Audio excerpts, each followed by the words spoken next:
Yo. Yo, what up?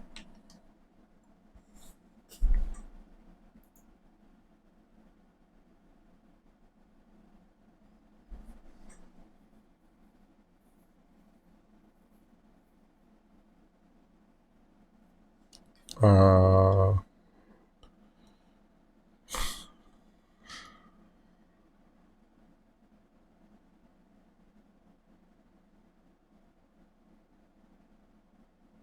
I didn't know that.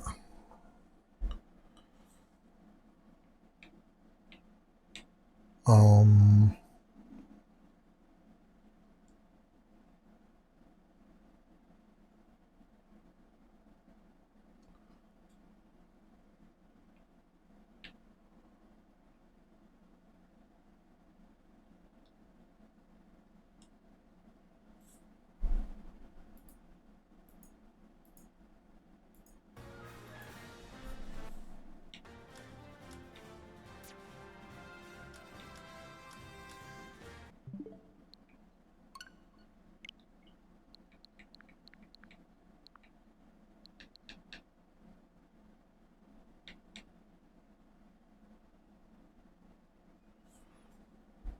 I don't have an I don't have an online membership.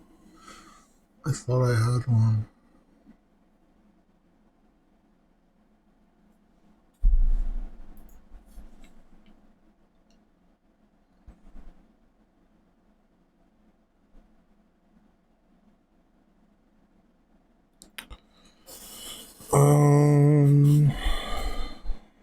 What else can I do?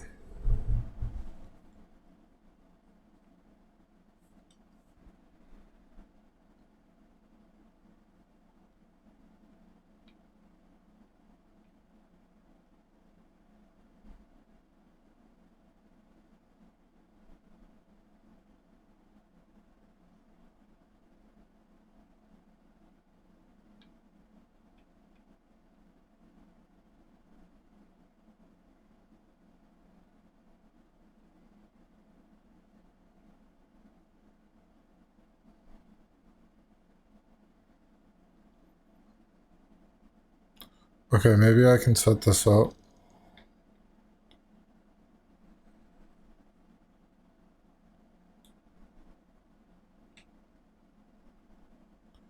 One sec. I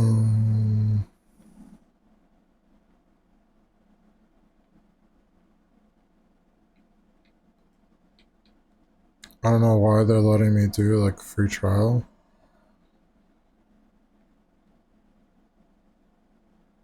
But I guess I get 7 days.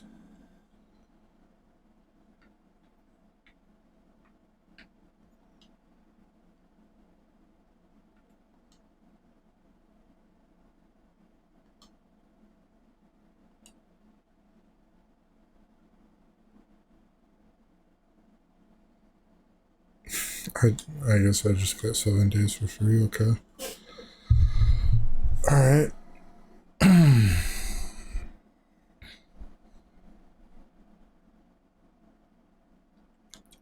I don't know if I can play with a free trial. Let's see. Yeah, I guess so.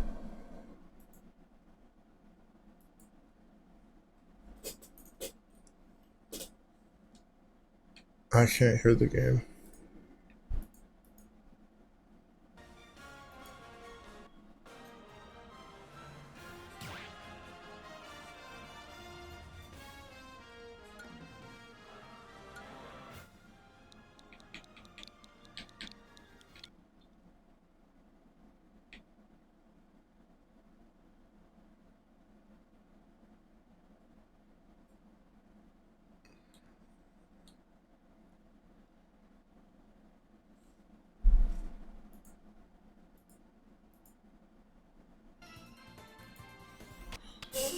That was really fast.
I can't hear the game.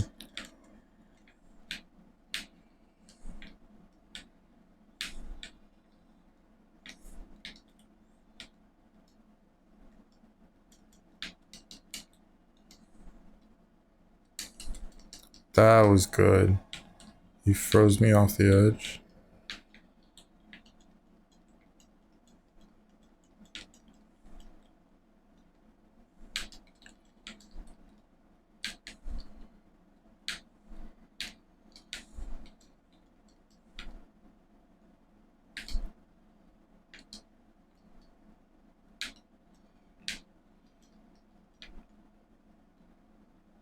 Oh.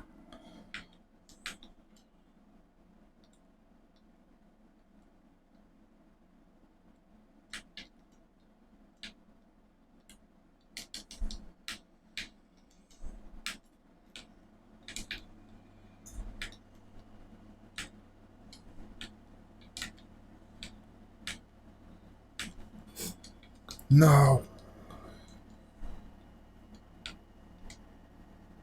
No, he did that again.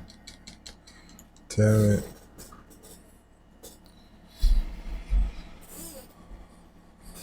I was being like... I was starting those from like way too far away, but... It's like his best killing move. Young Link's best killing move is that like down air.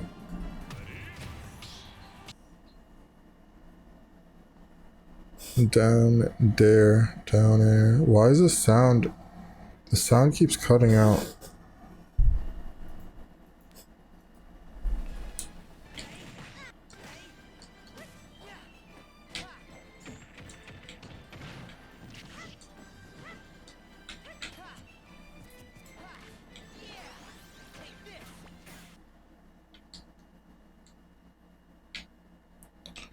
Sound works for like 5 seconds.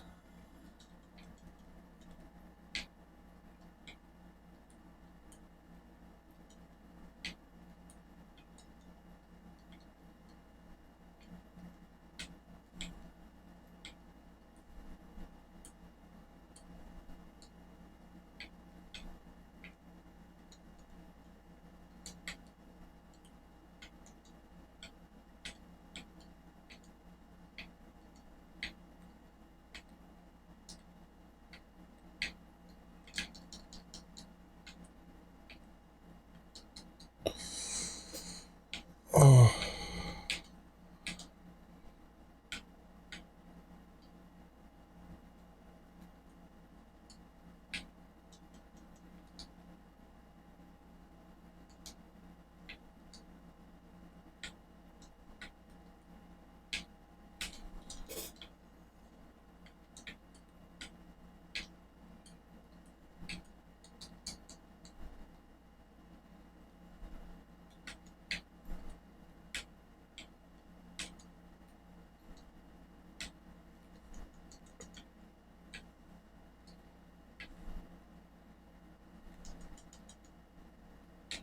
Oh, no way.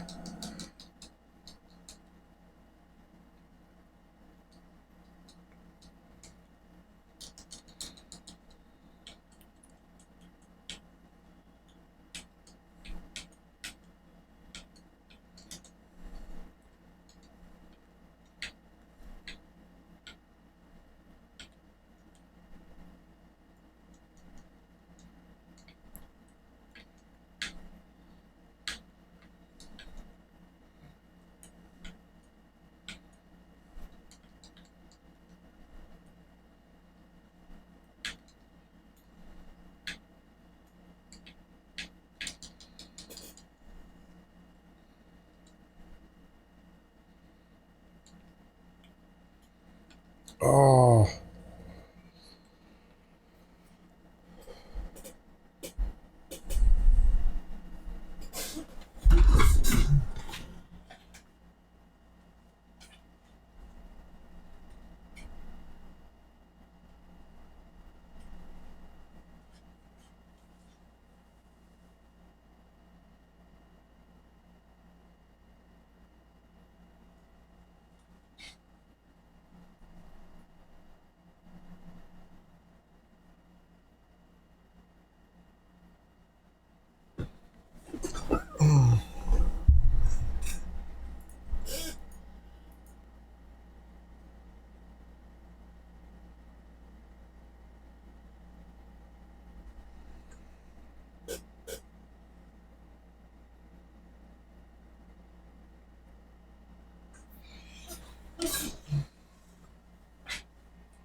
Hello?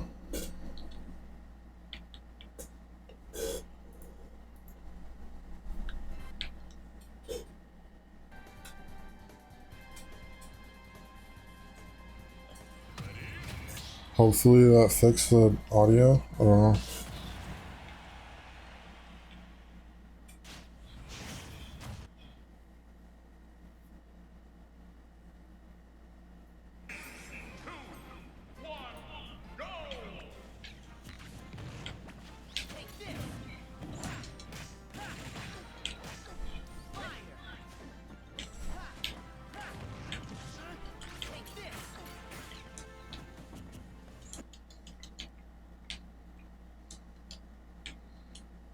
No, the audio just cuts out. Why is that happening? Oh.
Oh.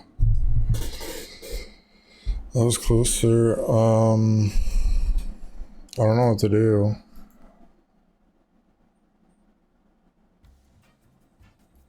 Maybe if I change the HDMI cable?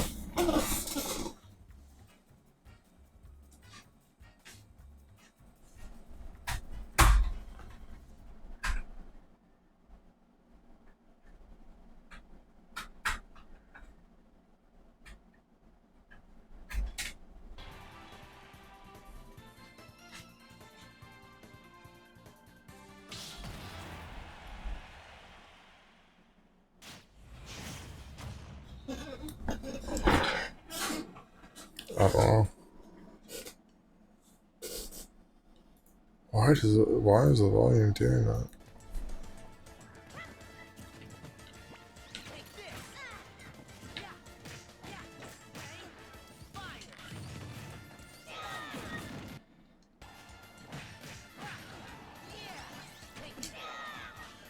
Oh.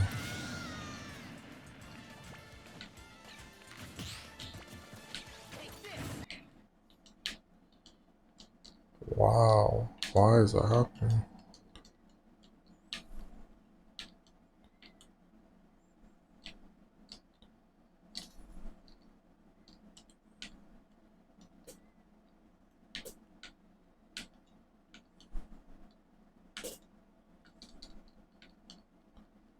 Oh, God. I'm getting destroyed.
What's this?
Oh.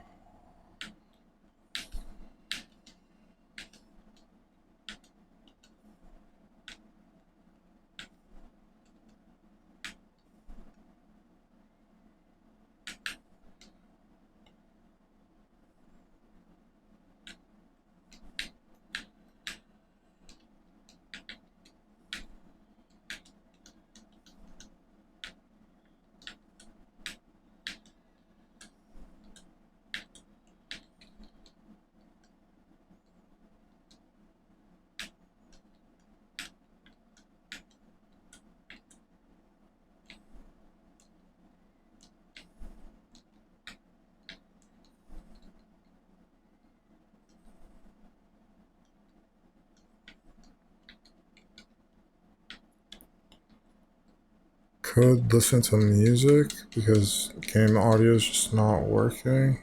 But like, maybe I just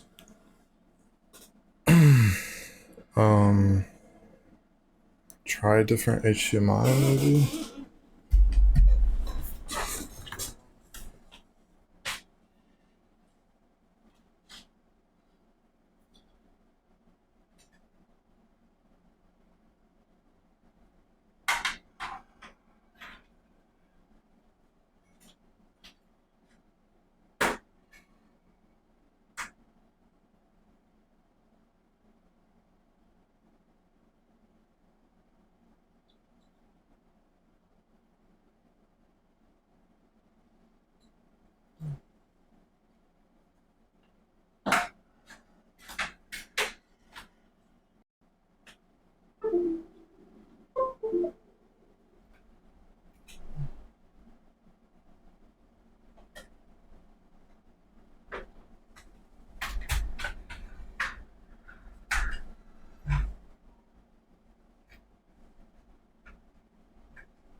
Alright, I'm gonna eat something and go to YouTube.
Alright, so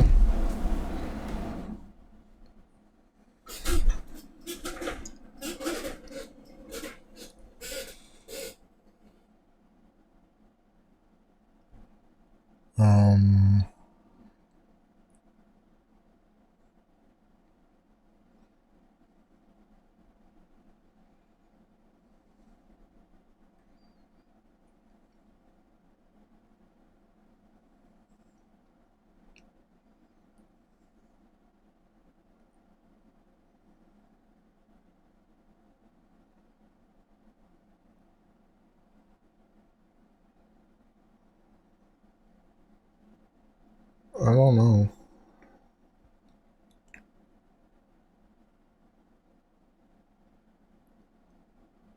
I did see the Grand Theft Auto 6 trailer. It looks pretty cool.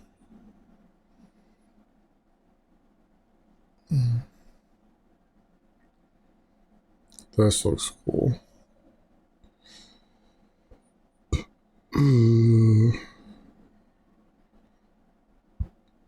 Boulder Theory. Maybe I go to watch later. Let me do that.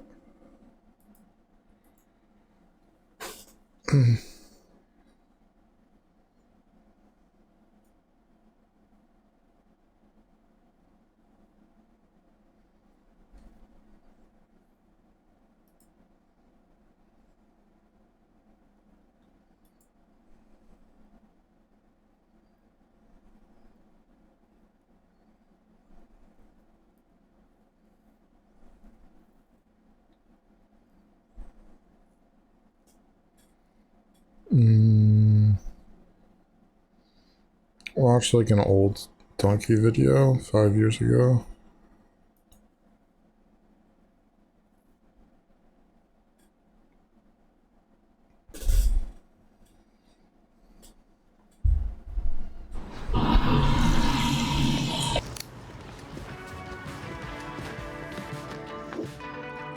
Hey Mom, Dan is at the park. Okay, have fun. Okay, bye.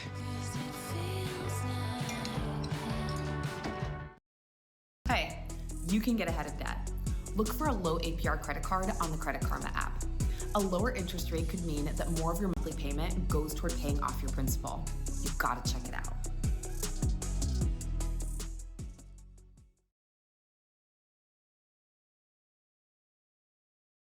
Okay, so Oh, this is nice.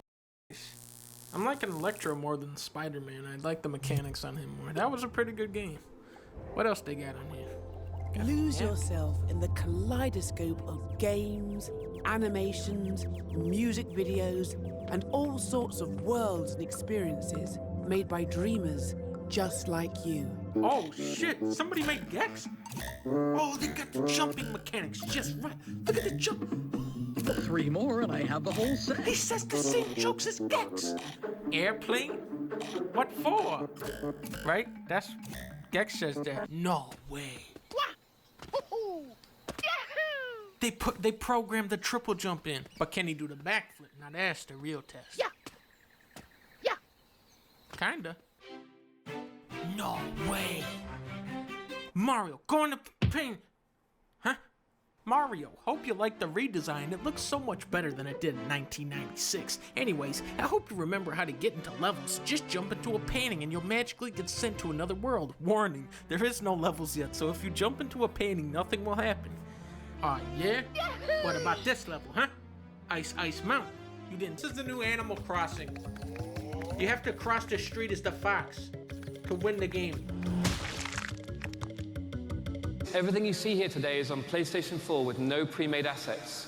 The game looks like a moving painting. It's beautiful and leaves room for your imagination. Yoshi dies. Okay, I'll play this.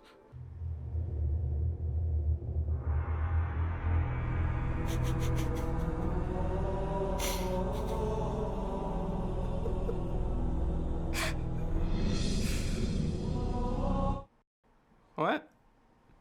How did the music stop? It may have taken the better part of a decade to make, but the arrival of Dreams feels significant. It represents a whole new way for people to make things and share them with the world.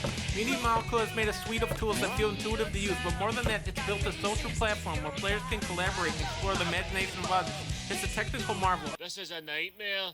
My car's parked all the way over at the other side of Witchy Woods. Fuck! I'll get you through. I'll get you through the woods. Here we go. Oh my god. Oh, Oh no. Oh, okay. This is a... Yeah. Let's try this again. I can do it this time. There's the witch. Go. Oh god. Go. Go.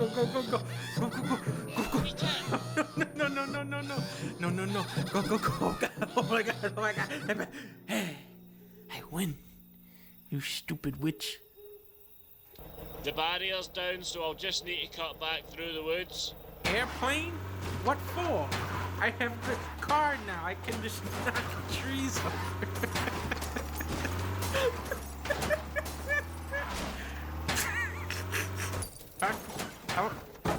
There. I made it. The man is safe. Sony Hawk is in this? The Dreams game is like a large monkey. Sony has done it again with Sony Hawk's Pro Skater inside of Dreams. Watch out for Chad Musket. He will shoot you and ruin your combo if you drop the ball. They finally did it. They finally put in Pickle Rick. Yoshi. That's Yoshi apparently. Okay. Who am I fighting? Oh, okay. All right, Bowser. You wanna go? Who does this? Pixar or DreamWorks? Where Donkey? Looks more like Pixar level. There he is. Help Furry. Don't worry, Donkey. I'll save you. I've mastered this game. All these years of playing Soul Calibur finally paying off. Fuck you, you furry in a big shoe. Whoa, that's a nice menu. Wow. This is pretty advanced. They got like the dash. They got like all these different moves in this. No way. Oh wow. This is kind of crazy. How did they make this so good? It's like I don't know. It's like a huge level too. Okay, now it's breaking. Now it's glitching out. I don't know if that's because of Dreams though, or if it's because they just wanted to be like Sonic.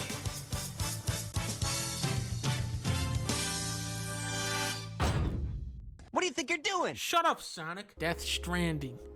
No way. No, you can't do Death Stranding. No way. They did it. They did it This is better than the real thing.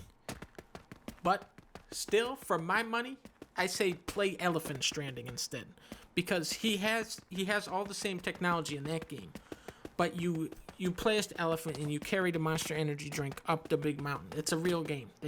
I'm not making it up. Ah, we're back with the classics. Crash Bandicoot, baby. We're finally back. Oh my god, this is taking me back. Whoa.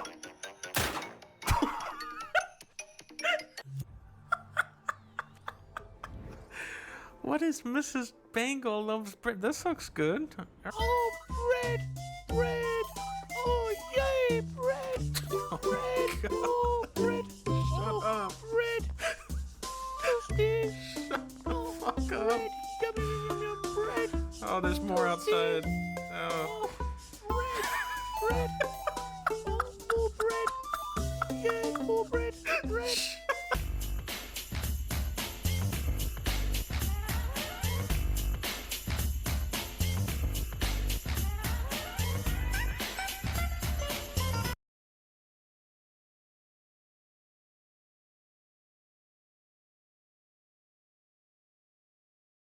So you think you know Wix, but do you really?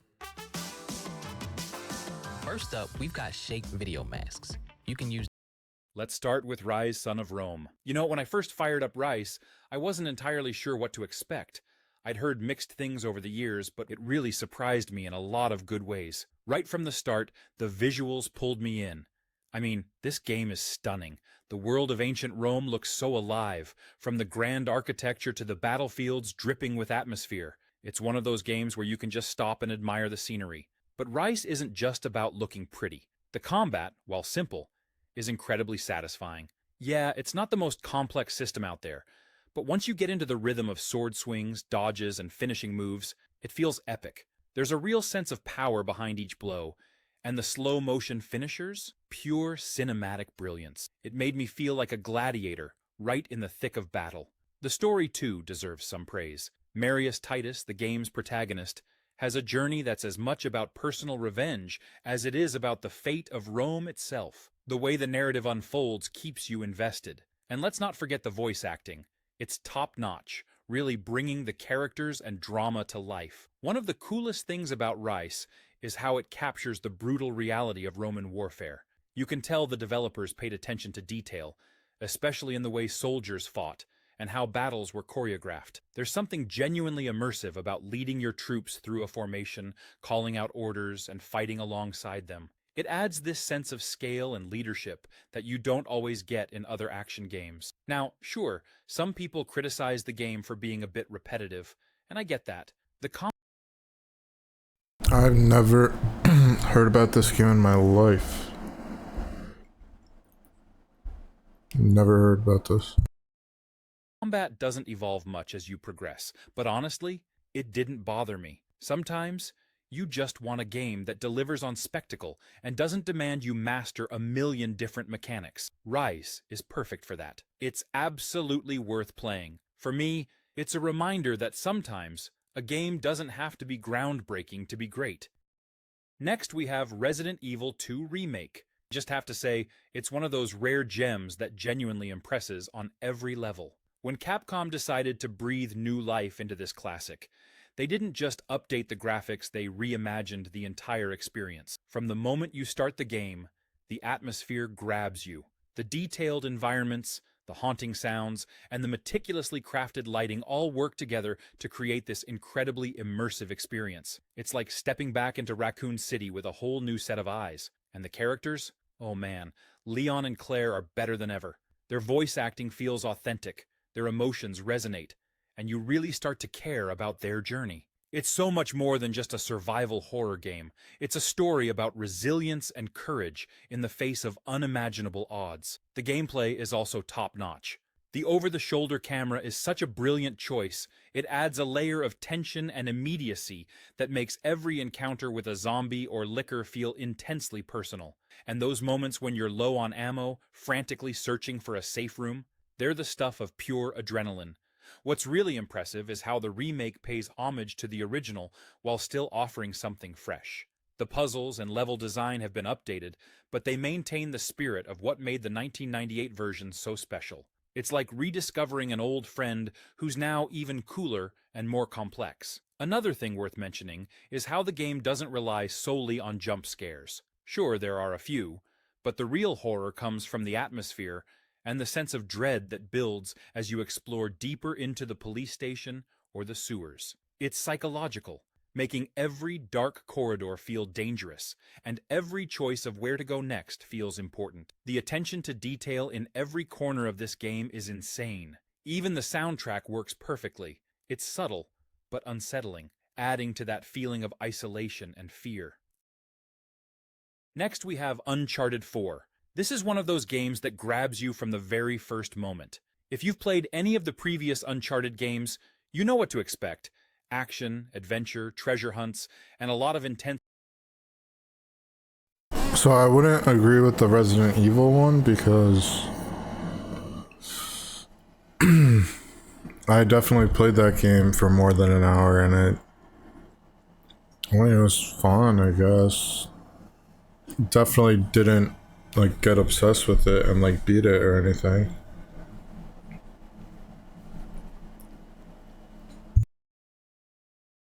moments, but Uncharted 4 just hits differently. It feels like a perfect blend of everything we loved about the series, but with a more mature, reflective tone. Nathan Drake is back, and this time, he's facing his greatest challenge yet. What's really cool is that the game dives deeper into his personal life, showing a side of Nathan we don't usually see. He's older, more settled, and you can tell he's trying to move on from his treasure hunting days. But of course, things don't stay quiet for long. The game does a great job of building up that tension between wanting to leave the past behind and being pulled back in. It's something that feels relatable, even if we're not all globe-trotting adventurers. The visuals in this game are absolutely stunning. Whether you're scaling cliffs in Scotland or exploring ancient ruins in Madagascar, Everything looks so incredibly detailed. Sometimes, I would just stop for a moment to take in the scenery, which is something I don't usually do in action games. The environments feel alive, and they draw you into the story in a way that makes it feel like you're watching a movie, but also in control of the action. Speaking of the action, Uncharted 4 nails the gameplay. The combat, the platforming, and even the puzzle solving all feel smooth and satisfying. There's a lot of variety in how you can approach situations too. You can go in guns blazing, or you can take a more stealthy approach, and it's always fun either way. But it's not just the action that keeps you hooked, it's the story. The relationship between Nathan and his brother Sam adds a whole new layer to the narrative. You really feel that brotherly bond, and it makes the stakes even higher. By the time you reach the end, you're left with a sense of closure that's both satisfying and emotional. It's one of those games that sticks with you long after the credits roll.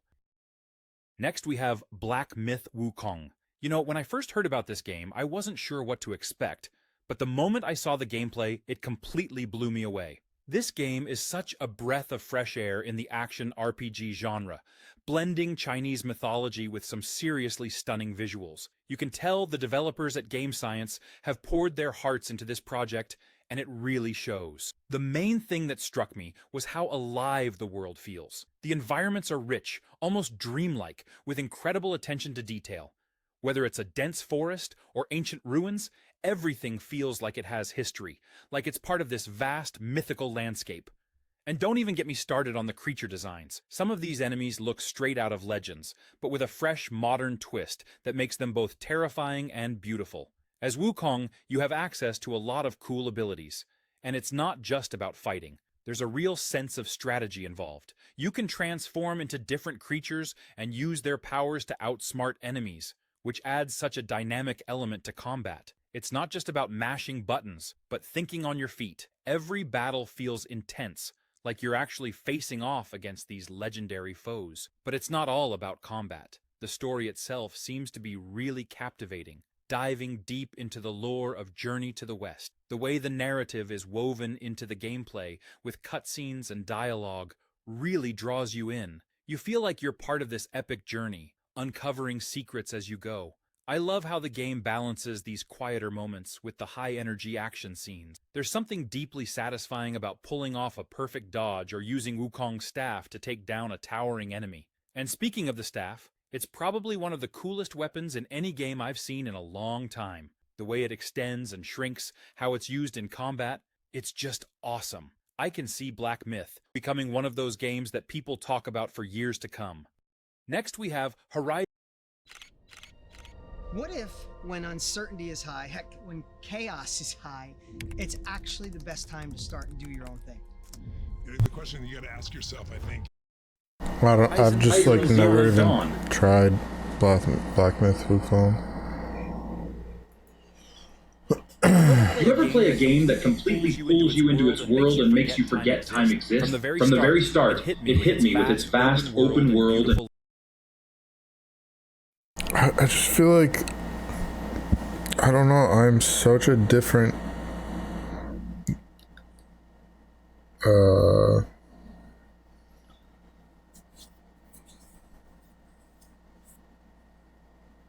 I play, like when Horizon Zero Dawn came out, it was around the time Breath of the Wild came out. Same with The Witcher 3. And the only, like, Breath of the Wild is the only one I played at that time. I don't know.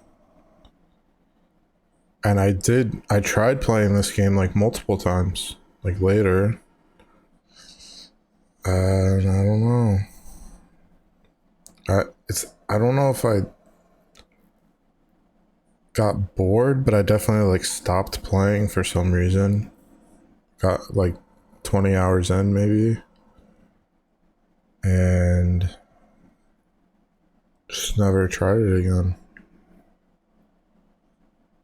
Witcher 3 I really like. I've been trying to play that. I don't know. Play Zelda. It's like stepping into a future where nature and machines are in this strange yet fascinating balance. The contrast of lush forests, snowy mountains. Like Breath of the... If this guy is gonna put this game on the list, because this is like a hard disagree for me. I did play this game. I own this game. I was not obsessed. But if this guy's gonna put this game as like number 7 or 8 or whatever this is, Breath of the Wild should be number 1 then. If you're even gonna like mention this game. Like, if there's no Breath of the Wild on this list, it's gonna make me mad. Probably.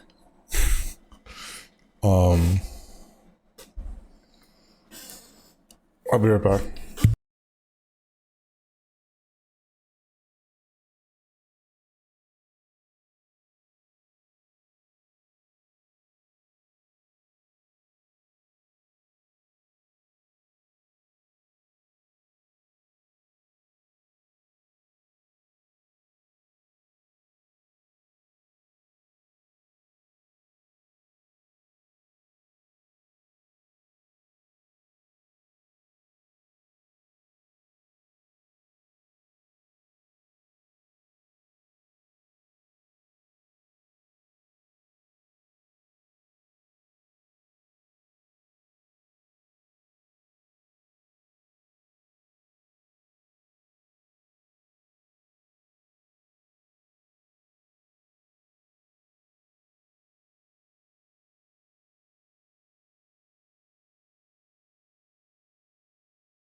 And decaying remnants of the old world just blew me away.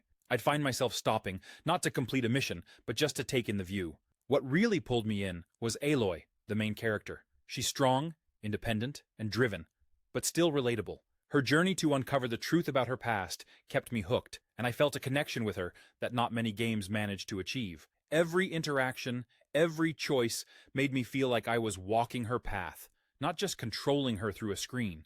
The machines in Horizon are some of the most unique enemies I've ever encountered. They're massive, unpredictable, and have this alien feel to them, yet they belong perfectly in this world. Each machine required a different approach, forcing me to think and adapt. It never felt repetitive. Instead, it kept things fresh, especially when you take down something huge like a Thunderjaw. I remember the first time I did, and it felt like a massive victory. The combat made me feel like a hunter, not just a fighter, and that added a layer of depth I really appreciated. The story also has a lot going for it. There's mystery, there's emotion, and there's this haunting sense of loss throughout the game.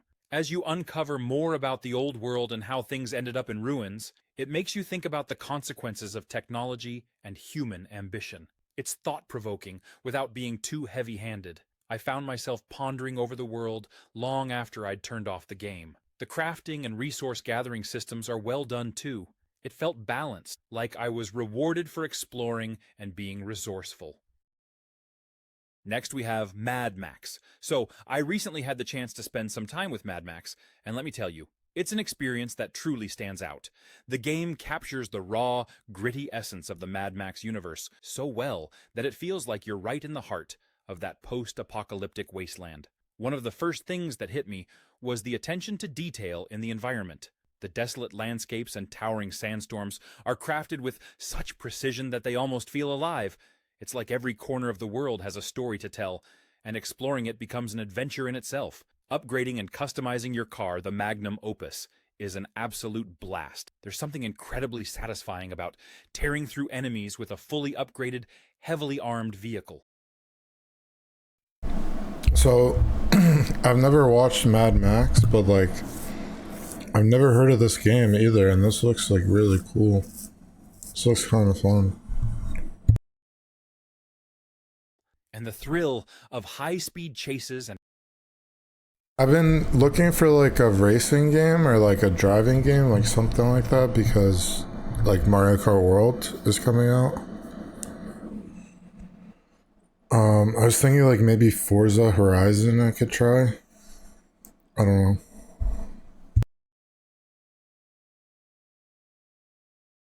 and explosive battles really keeps you on the edge of your seat. The narrative is another strong point. Max's journey, filled with intense personal struggles and high-stakes encounters, is engaging from start to finish. It's not just about surviving, it's about finding purpose in a world that's gone mad. The characters you meet along the way, each with their own quirks and backstories, add depth to the story. What's more, the game does a great job of balancing action with exploration. There's always something to discover, whether it's hidden loot, side quests, or just interesting details in the environment.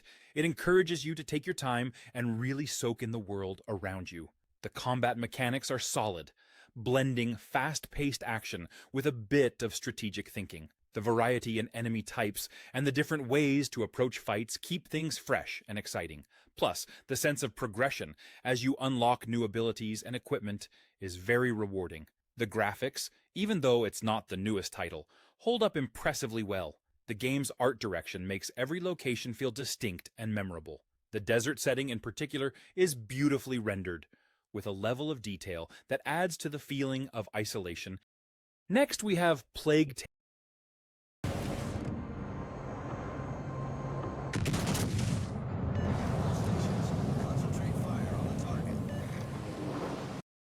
Tale Innocence. This is one of those games that really sticks with you long after you put down the controller. Have you ever started a game and almost immediately felt transported into a different world? That's what this game does. It's not just about the mechanics or the graphics. It's the story and the atmosphere that completely pull you in. Set during the 14th century, the game centers around a young girl, Amicia, and her little brother Hugo. From the start, you feel this sense of urgency, danger, and dread. I think what makes it special is the bond between the siblings. It's emotional. You genuinely feel Amicia's protective instinct for her brother, and it brings out this unique side of gameplay where it's not just about survival, but about care and responsibility. The world itself is both beautiful and horrifying at the same time. I mean, yes, it's grim, the plague is spreading, the Inquisition is ruthless, and rats are everywhere. Seriously, if you hate rats, this game will challenge that. But the art direction is so stunning. I'd find myself just pausing to admire a landscape or the light filtering through a ruined building, even though I knew danger was everywhere. It's these little moments of beauty that make the darker, scarier elements hit even harder. What I found refreshing about Plague Tale is how it combines puzzle solving, stealth, and storytelling so seamlessly. You're not just mindlessly fighting enemies. Instead, you're constantly thinking, strategizing. I think stealth is like my least favorite genre. Like, I'm thinking about this right here made me think about the Spider-Man game, Spider-Man on PS4, and like half of that game, not half, but like some of that game, you're playing as Mary Jane and like throwing these little things to distract people, and her section is all stealth, nothing else. Like, you're just like getting past guards like this, and that was like the worst part of the game. That was like horrible. I hated that stuff. And like, I haven't played much like dedicated like stealth games. So I don't know, maybe I would like that, but like, and then in Breath of the Wild and Tears of the Kingdom, there's like stealth missions where you need to like trail someone, and those were always like the worst. So I don't know, maybe I should try like a stealth game, but I did not like it in Spider-Man. I didn't like the Mary Jane sections like at all. And using your environment to your advantage. It's not overly complicated either, just enough to make you feel clever when you figure out how to progress. And let's talk about the emotional weight. There are moments in the game that are gut-wrenching, and not just because of the setting, but because you've grown attached to these characters. Their struggle feels personal. It's one of those rare titles where you actually care about the story as much as the gameplay, and it left me with that satisfied, bittersweet feeling by the time the credits rolled. Honestly, if you're a fan of games that make you think and feel, this one is worth every moment. Next we have Stray. When I first saw this game, I thought it was just going to be a charming little game. My God, like I am losing more and more respect for this guy. Dude, Stray has to be like one of the most garbage piece of like non-games. Dude, this game is so bad. I don't know how you could like call this a game. Like, what is the gameplay? You're like walking around and like hearing the thoughts of people. It's like, dude, why would he? I'm so mad at this list. Oh, it feels like, why did I? Dude, this is like one of the worst games. How can you put this on this list? And it's like 9 hours or something. How do you obsess over? What is this? Is this like Far Cry? Dude, is this Just Cause? Like, Just Cause. That was like a game I got for free on Steam. Oh, Just Cause 4. Might be good. I don't know. I thought Just Cause was cool. It's like a random free game on Steam I got like years ago. Thrilling? Are you dude? I am like the opposite of this. I have the opposite taste as this guy. Oh wait. What is this? Is this like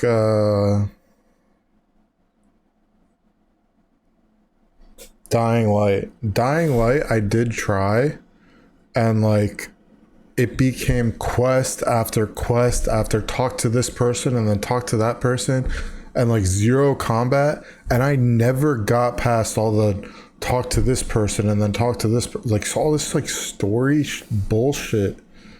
I didn't even get to like gameplay. I didn't get to that part. So I don't know. It might be good, but like, dude, after the first hour is key there. Dude, he did not put Breath of the Wild on this list that he put like fucking Horizon Zero Dawn and Stray. Oh my God. I probably will disagree with the ones that I didn't know then. This Uncharted looks fun, but I'm like trying to get into the first one, and like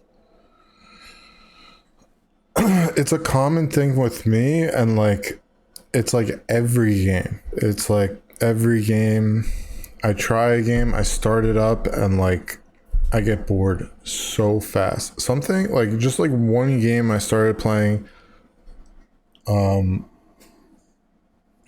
kind of thinking about, kind of might play more. I don't know.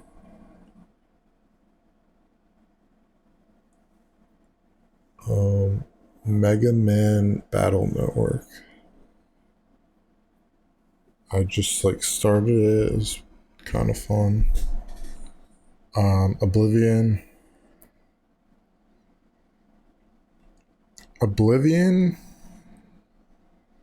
I was thinking about making an Oblivion video.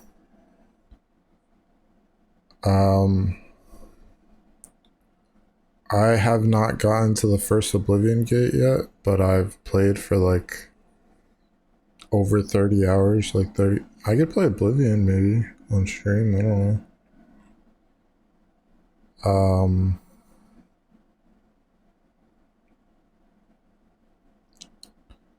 Maybe I just never will get to an Oblivion Gate, but I just didn't. I just like did random I just like went to caves and stuff. Alright, I'll be right back.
Yeah, I don't know what's up with my audio, dude.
I jumped off twice.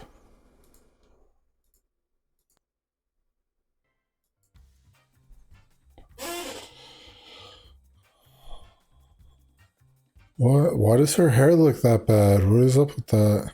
Is my game like glitchy?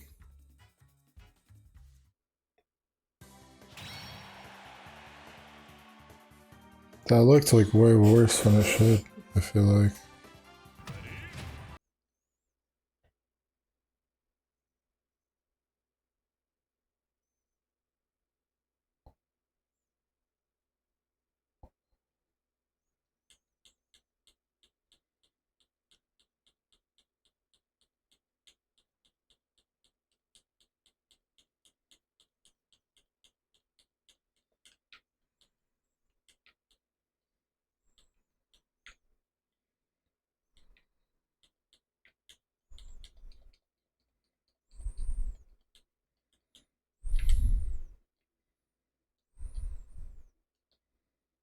Oh, he was going random? I didn't even realize.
It's like so small, it's like hard to see what's going on.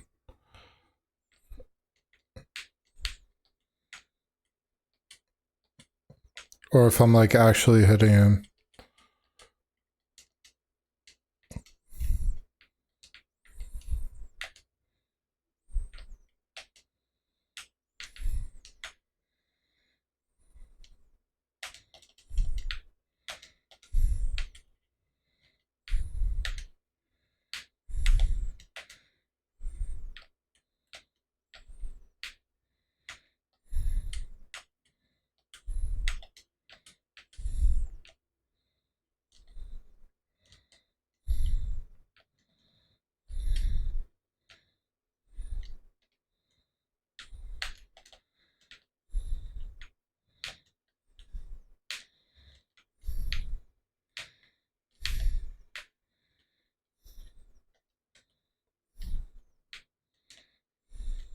Dang.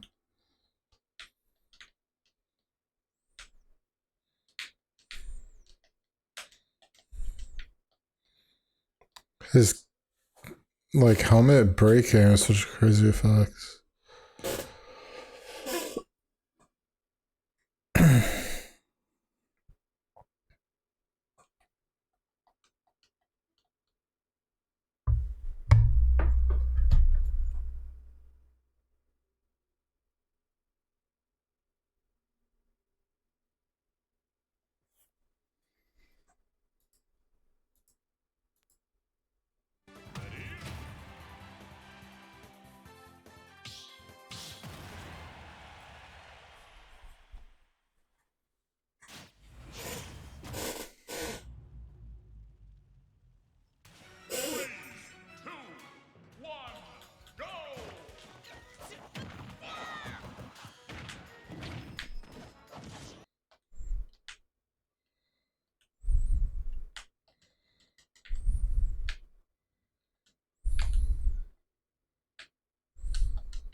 I didn't even know that icon existed. It's like Calamity Ganon. Calamity Ganon.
I'm trying to fix this game audio.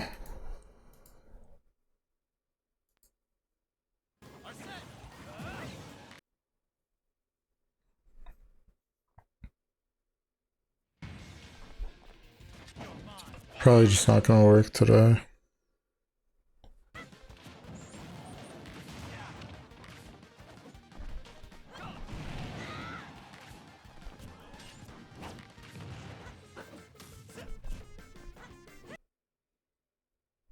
Yeah.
Oh.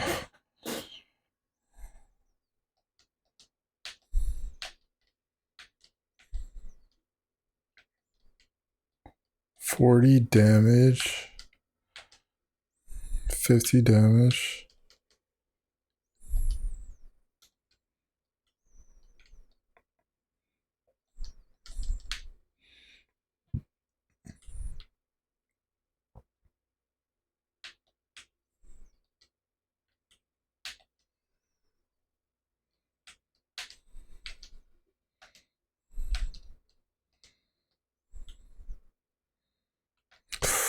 That was so bad.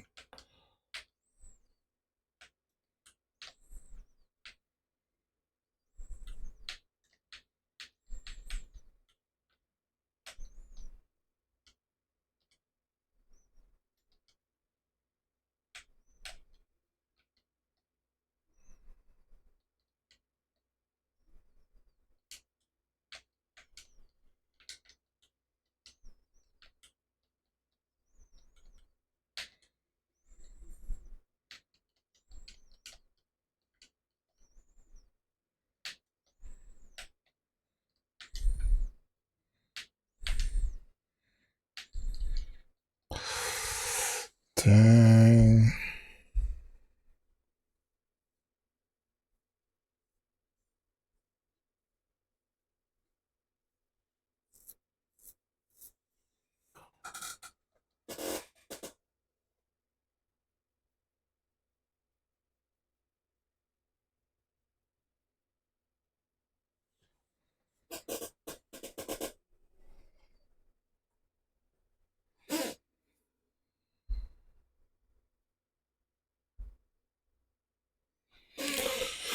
Alright, see ya.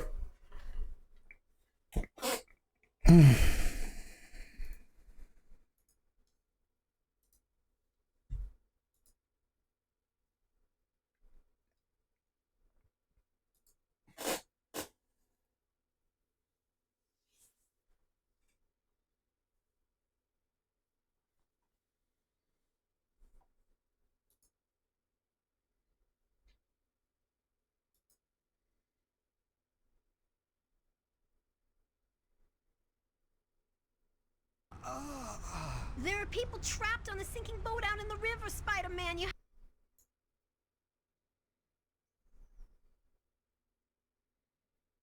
Oh, the video is called Forspoken, but he's just playing Spider-Man 2.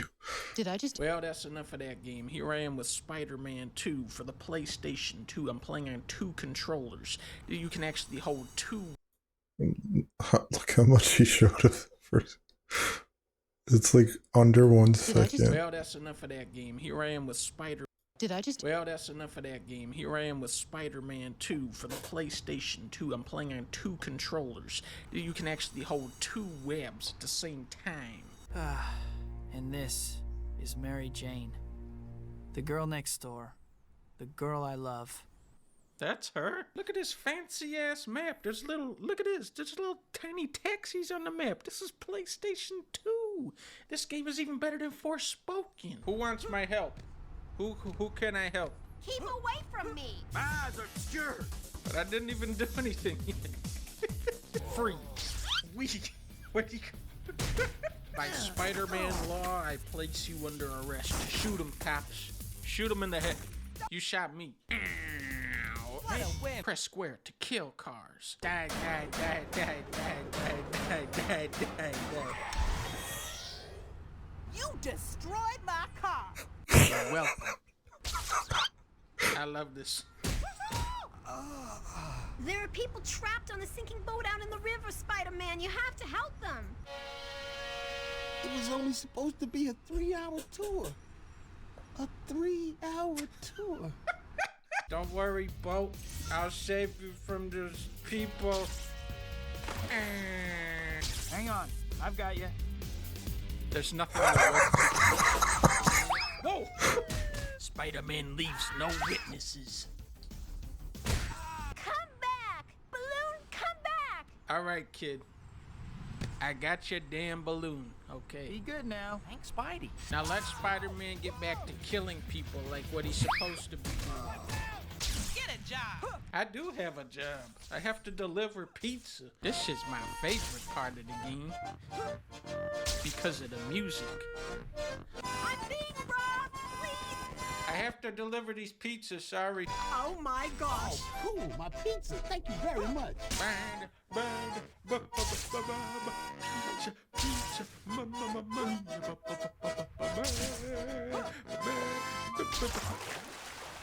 Oh no, when I fell in the water, my delivery bag got washed away. Oh, that's why they don't have that minigame in the new Spider-Man anymore. Spider-Man! It's like the same voice as the guy in the movie.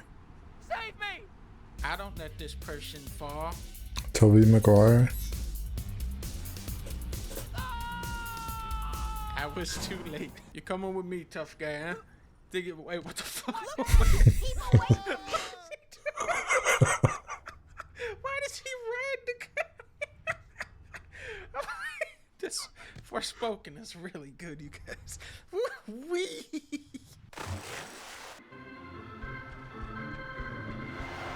For this part of the game, Spider-Man has to play basketball, but using criminals as the basketball. Like in the movie. Funhouse of Doom. Funhouse of Doom? Funhouse of Doom? Circus in town? I remember this from the movie where he has to, where he walks on the giant eyeball on the floor. Yep, and then he has to fight that guy. I remember that. Nuts.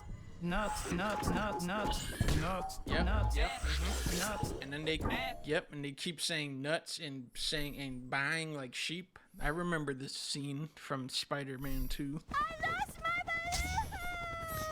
balloon! Again? Here you go for the 7th time. Be good now. Say thank you. I'll never let my balloony go again. I lost my balloon! Motherfucker. You see this balloon? You don't get this.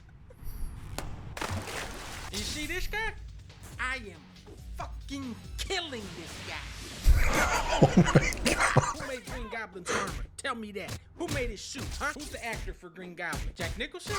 Or Dan Sheehan? Tell me, who invented Spider-Man question? It was Abraham Lincoln that first drew the first comic strip. Kill me, huh? Spider-Man? Spider-Man doesn't kill people. Motherfucker, Spider-Man. You know that I can never leave a witness alive. You dare to challenge the infinite light of Mysterio?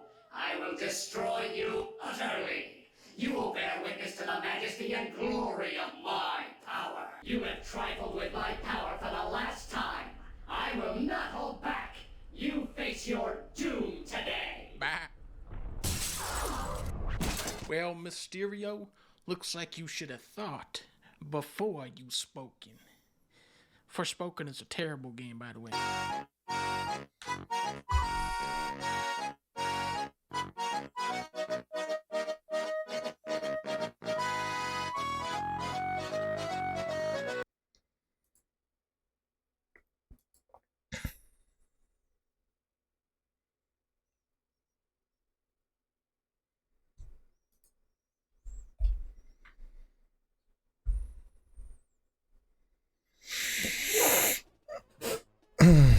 Is this the strangest Mario and Sonic crossover game? Weird game, dude. What a weird little experience we have here. I don't know who made this. Who made this? Who made this game? This is made by the Boll team. That's B-O-L-L. Have you ever heard of this? I haven't.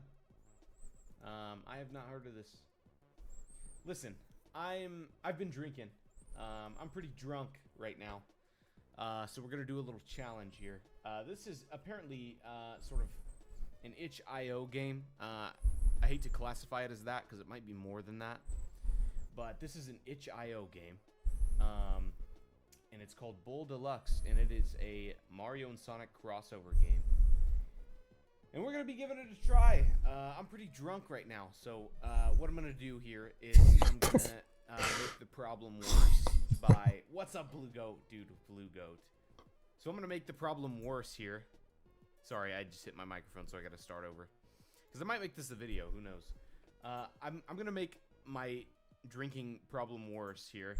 Every time that I pass away in this game, aka die, aka in Epic Games terms, get eliminated. Dude, instantly is crazy. The two of you instantly is crazy. Every time I die, I am gonna take a drink of my drinky. And then, you know what? By the way, yes, we'll be playing Fortnite later. So yeah, so Blue Coat, if you wanted to, dude, I am drunk. Can you tell? Is it hard to tell? I don't know, probably not. Thank you guys for being here. We're gonna figure out what this game is. It's called Boll Deluxe. Have you ever played it? There's like a character select. What the flip? Is this Zelda? That's Gianna. She's not real. Never heard of Gianna. Toad? Okay, that's kind of cute. They all have different sounds. Do we? Yeah. Okay, good Luigi sound. Wario? Yoshi? Okay, you know what? We're gonna have to go with Luigi. We always do. We always do. Luigi. So every time I die, I'm gonna take a sip of my drink. And as a prerequisite, I'm already drunk. By the way, FYI. So I forget what game this guy is from. Start a Mario. Yeah, I don't know what the fuck this is either. We're about to find out. Like when you start a Mario Party game and you need handicap. I've set the handicap of already being drunk to the highest setting. You can right click or press B on a world skin to use that skin as a music pack. Okay. Do I have any world skins? You know what? I'm just gonna go. Oh my god. I don't know shit about shit here. His name is Kid. It's called Boll Deluxe. And you know what? It's the first time I've played this. But you know what? I've heard really good things. Kid Chameleon. I just found it. I forget. Okay, and you know what? We're gonna take. That was like some platformer made by some company, but dude, this is sick already. I forget what game it was. Oh, this is actually sick so far. Is Luigi slippery like he is? Yeah, he's a little slippery. Oh, dude. Oh, dude, this is something. Why is this sick? Bowl Deluxe. It must be new. It's really well done. Whoa. Yeah, it's a Sonic and Mario crossover game.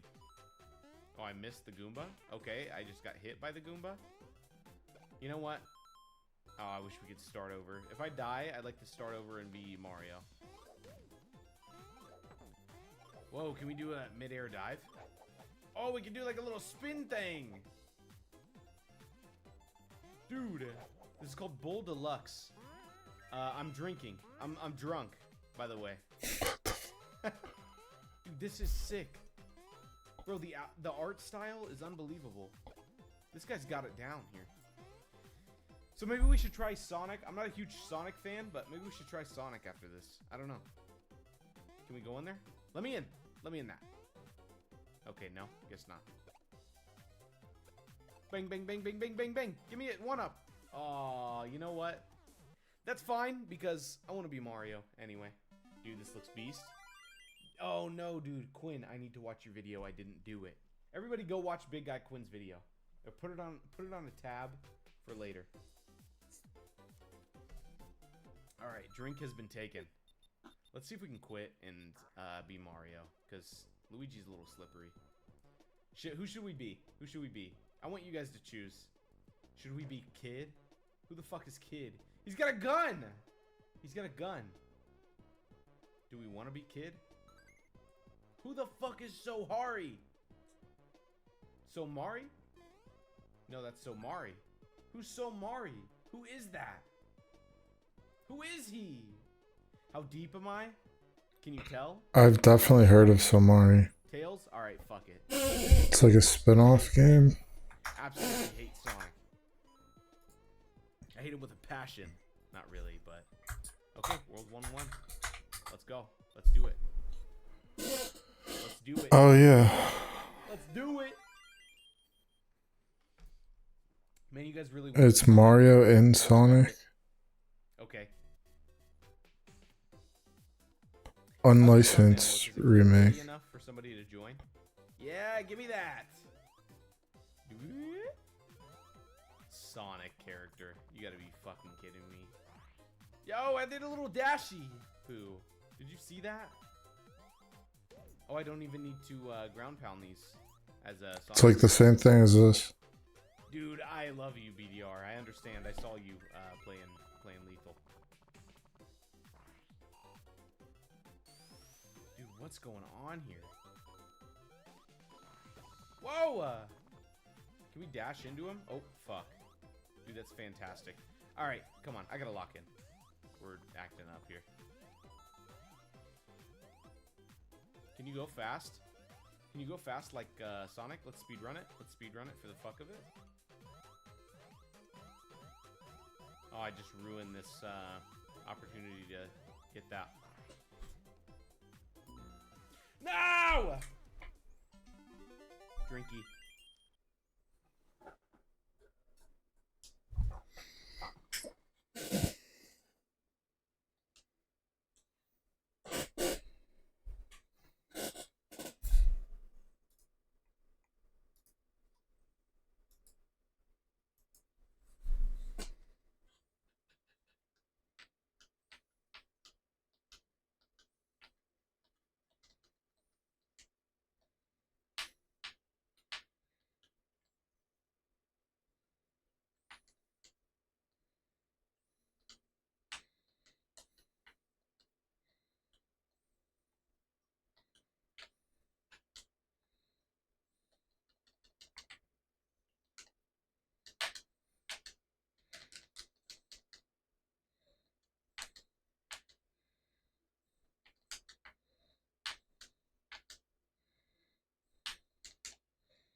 Oh, God.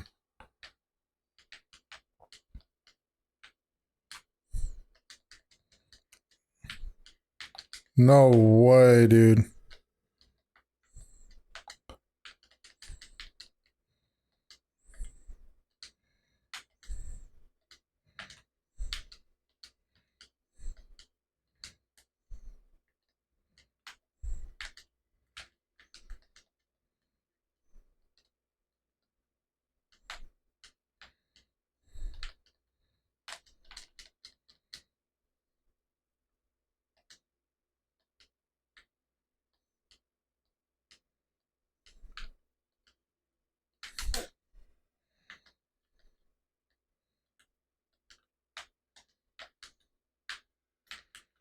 Oh.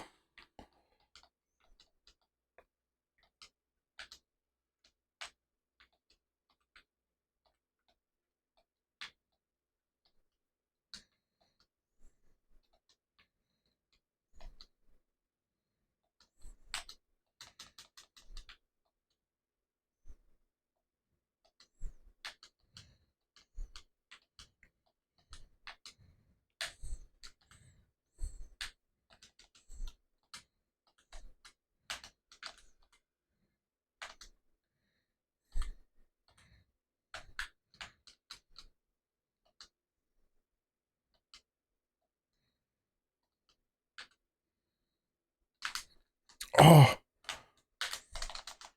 There we go.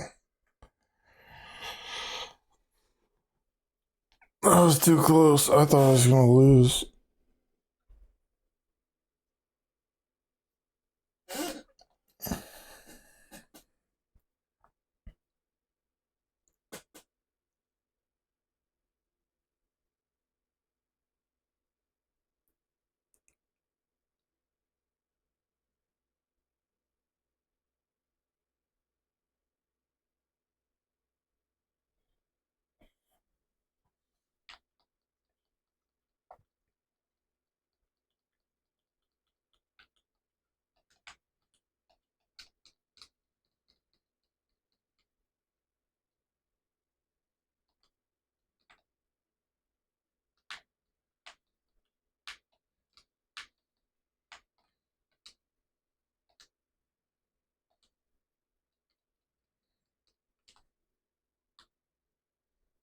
Dang.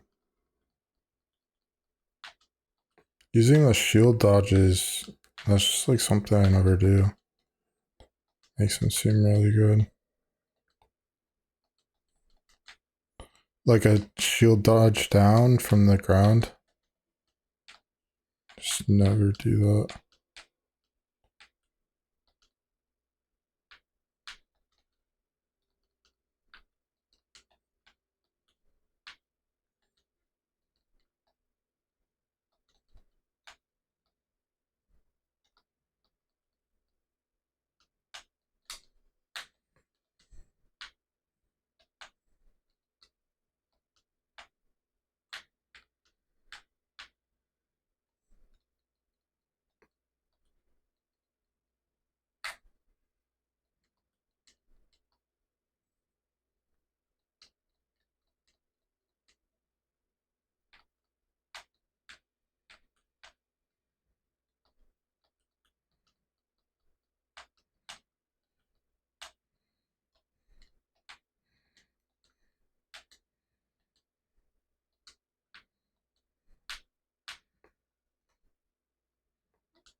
Oh god. Thought that was it.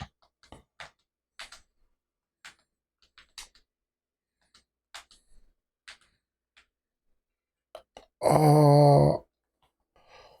Dragon Wing.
No way.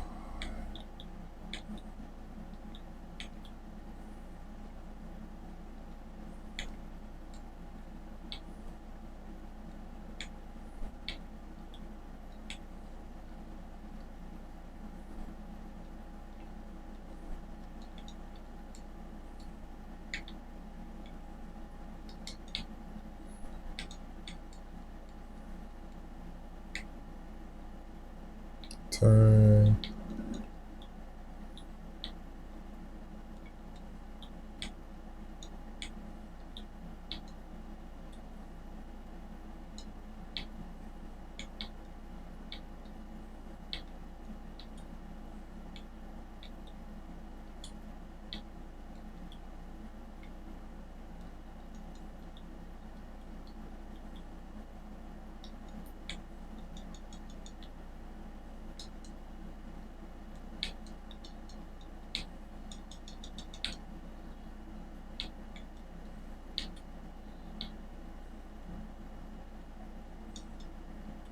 Oh, I did not think that would reach.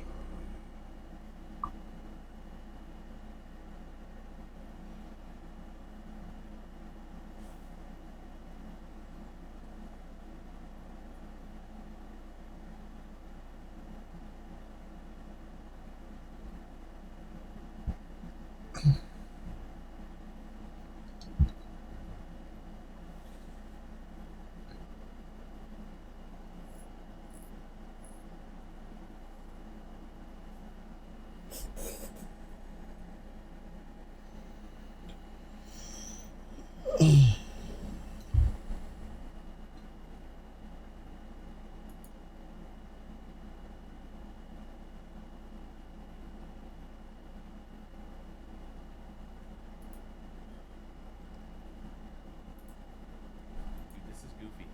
This is quite goofy. About this, I made a short, and this was real. This is a real. Anyway, sorry. All right, I'm done. I'm drunk. Rudy, shut up. More and more things Don't to talk. talk about. Backgrounds, renders from accessory manufacturers, and a picture of the Joy-Con. Yeah.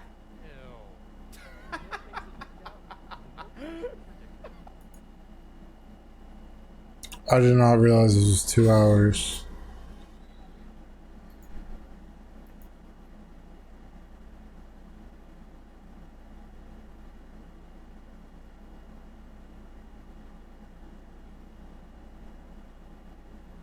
Yo, what up?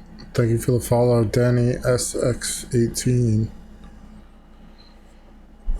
Just watching videos and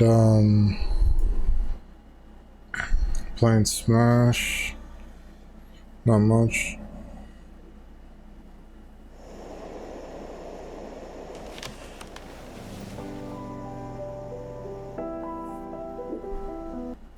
Super Smash Bros. Ultimate has the single greatest Are you playing right now, or are you just joined?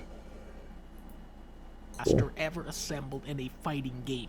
You can have Solid Snake versus Banjo-Kazooie, Diddy Kong versus Mega Man, DDD versus Pikachu, Ridley versus Wario versus Olimar versus Pac-Man, Dragon Quest versus Final Fantasy, Tekken versus Street Fighter, F-Zero versus Minecraft. 82 characters representing so many different genres and eras of video game history, and all of their battles unfolding in one of the most lovingly crafted fighting games of all time.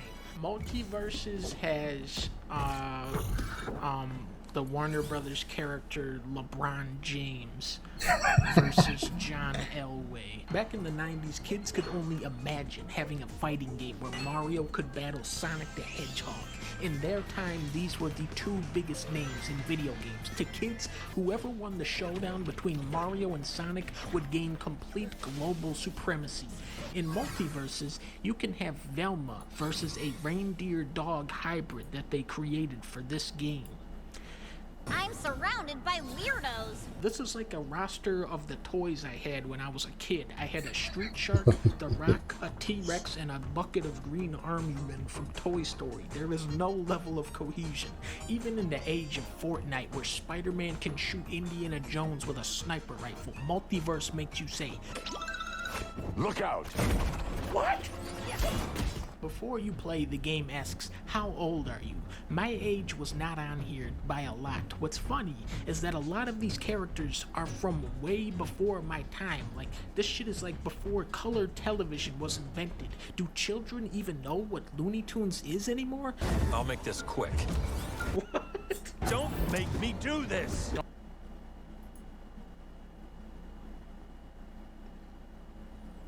Just need to add Shadow to Smash.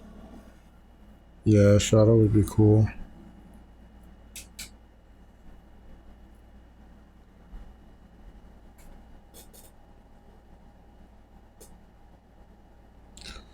What would his moveset be like though? I've seen like a lot of like modded like custom shadows put into the game, and he has like all these like chaos control moves. Or would he be like a Sonic clone?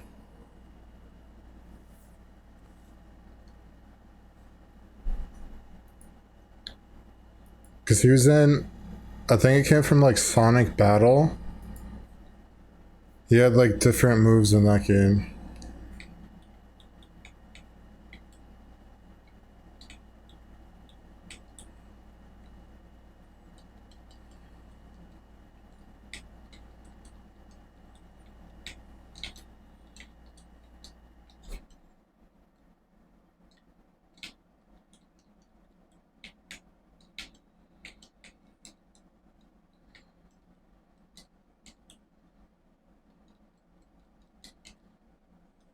Oh.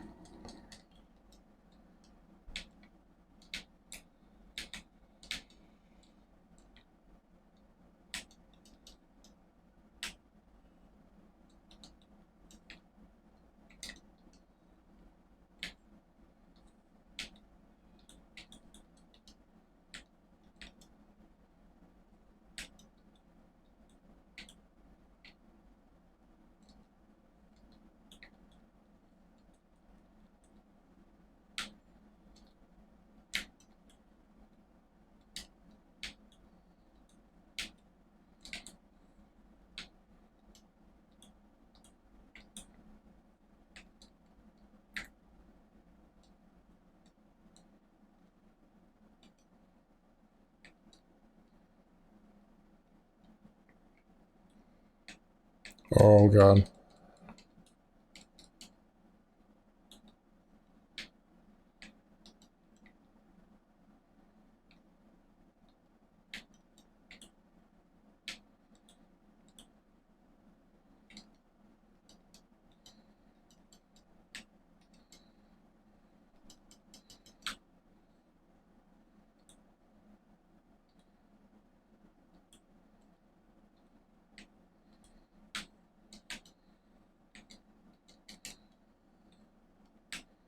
Thought it was dead.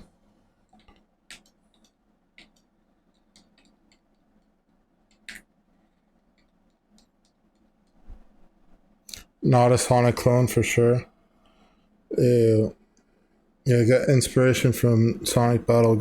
Yeah, I played a lot of like just like random Smash Bros fan games, or just like they're like made in Flash, or some of them are even like, I think most of them are like 2D. But they're always using like those Sonic Battle moves. There's like a Brawl mod where you play as Shadow. You can play as Shadow. And like I think they take from his Sonic Battle moveset. It's like he has maybe like Chaos Spear. I think that came from the newest Shadow game.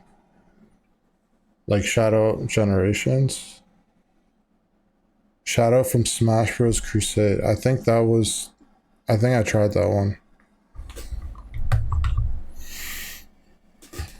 But there's also like they like mod him into Smash Bros. Ultimate and like Smash Bros. Brawl. Smash Bros. Crusade. What is that? Yeah, I tried this one. I think I tried Shadow.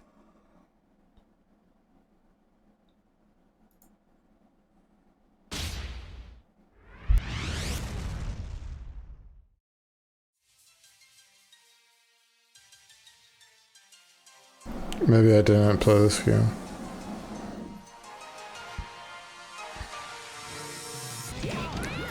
They give him all these like pink abilities. It's like force moves.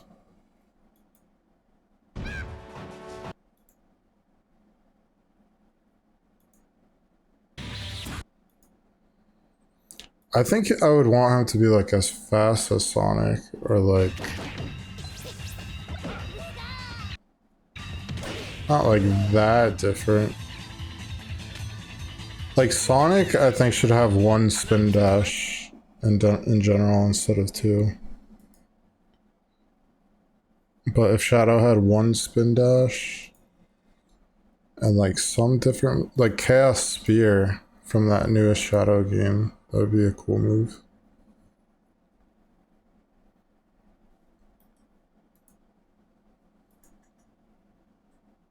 Don't make me Chaos Control. And then they fight shit that I don't know what it is, like Steven Universe, and then he fights fucking Game of Thrones? What age group is this game for? Only in Multiverse can you fight a level 12 mage, Bugs Bunny, versus Arya Stark. Arya, sorry you mess with me, Doc? Oh my god. Only in Multiverse can you fight Yogi Bear versus Kramer from Seinfeld. I Winterfell off the stage. Westeros, and more like Westeros.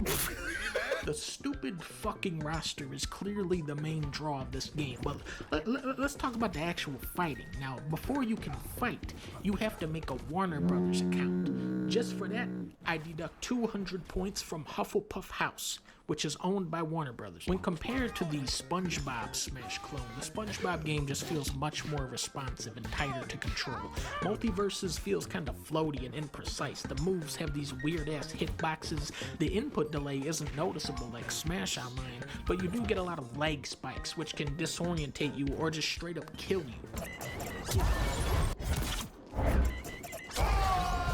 What's weird about this game is even though the core gameplay is much sloppier, this game takes itself way more seriously than Smash.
Yeah, that corn is pretty good.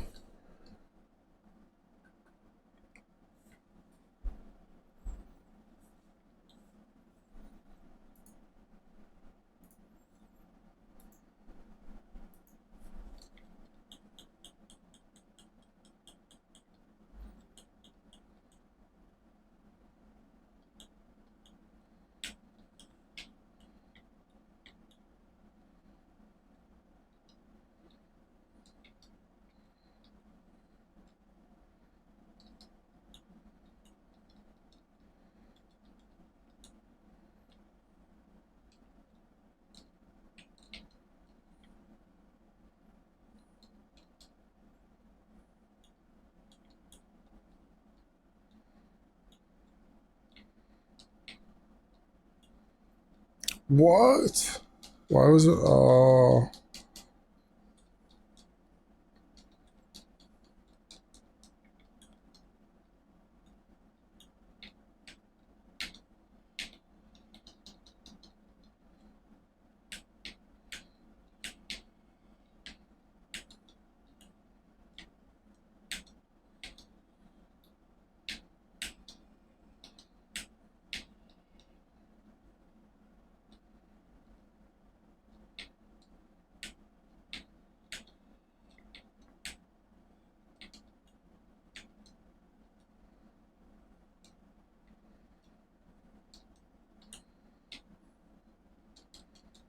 What?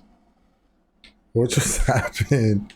Did you just cancel a down air?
That is a cool Sonic skin though.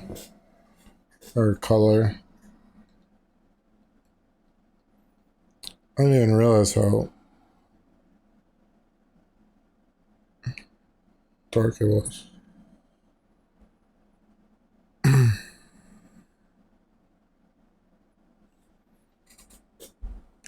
I'll be right back.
Smash. There's no items, no wacky stages. Where is all the crazy bullshit at? The game shines in its 2v2 mode, which is much more chaotic. You want this? But the 1v1 gameplay is so plain and basic. Oftentimes neither player can hit each other because the moves are so wonky. The best way to play this is to get a buddy and play 2v2 versus randoms. You can unlock new characters and Call of Duty perks like stopping power, and what's nice about this game is that it's free. The SpongeBob game cost $50. That is a delusional price point. You can get the actual Smash Brothers for $50. Even if it isn't the highest quality game, it's nice to have a free alternative out there for people who can't afford a Switch and a $50 game and a subscription to play online. The stages are super bland and there's barely any of them. The soundtrack sounds like it was ripped from Yoda's Activity Center, but I gotta admit, even when it's executed this poorly, Smash Brothers is still fun. Superman, you really suck. Super ass at this game. Dumbest bitch.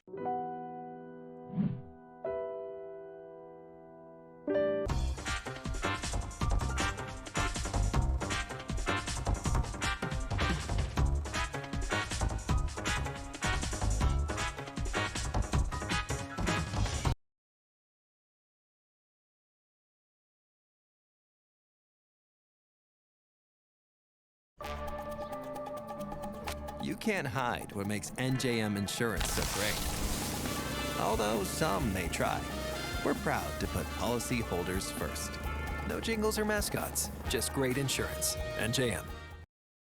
Hey all, Scott here. Imagine today's events occurring in the past. What would it be like to live in an era prior to this very moment? I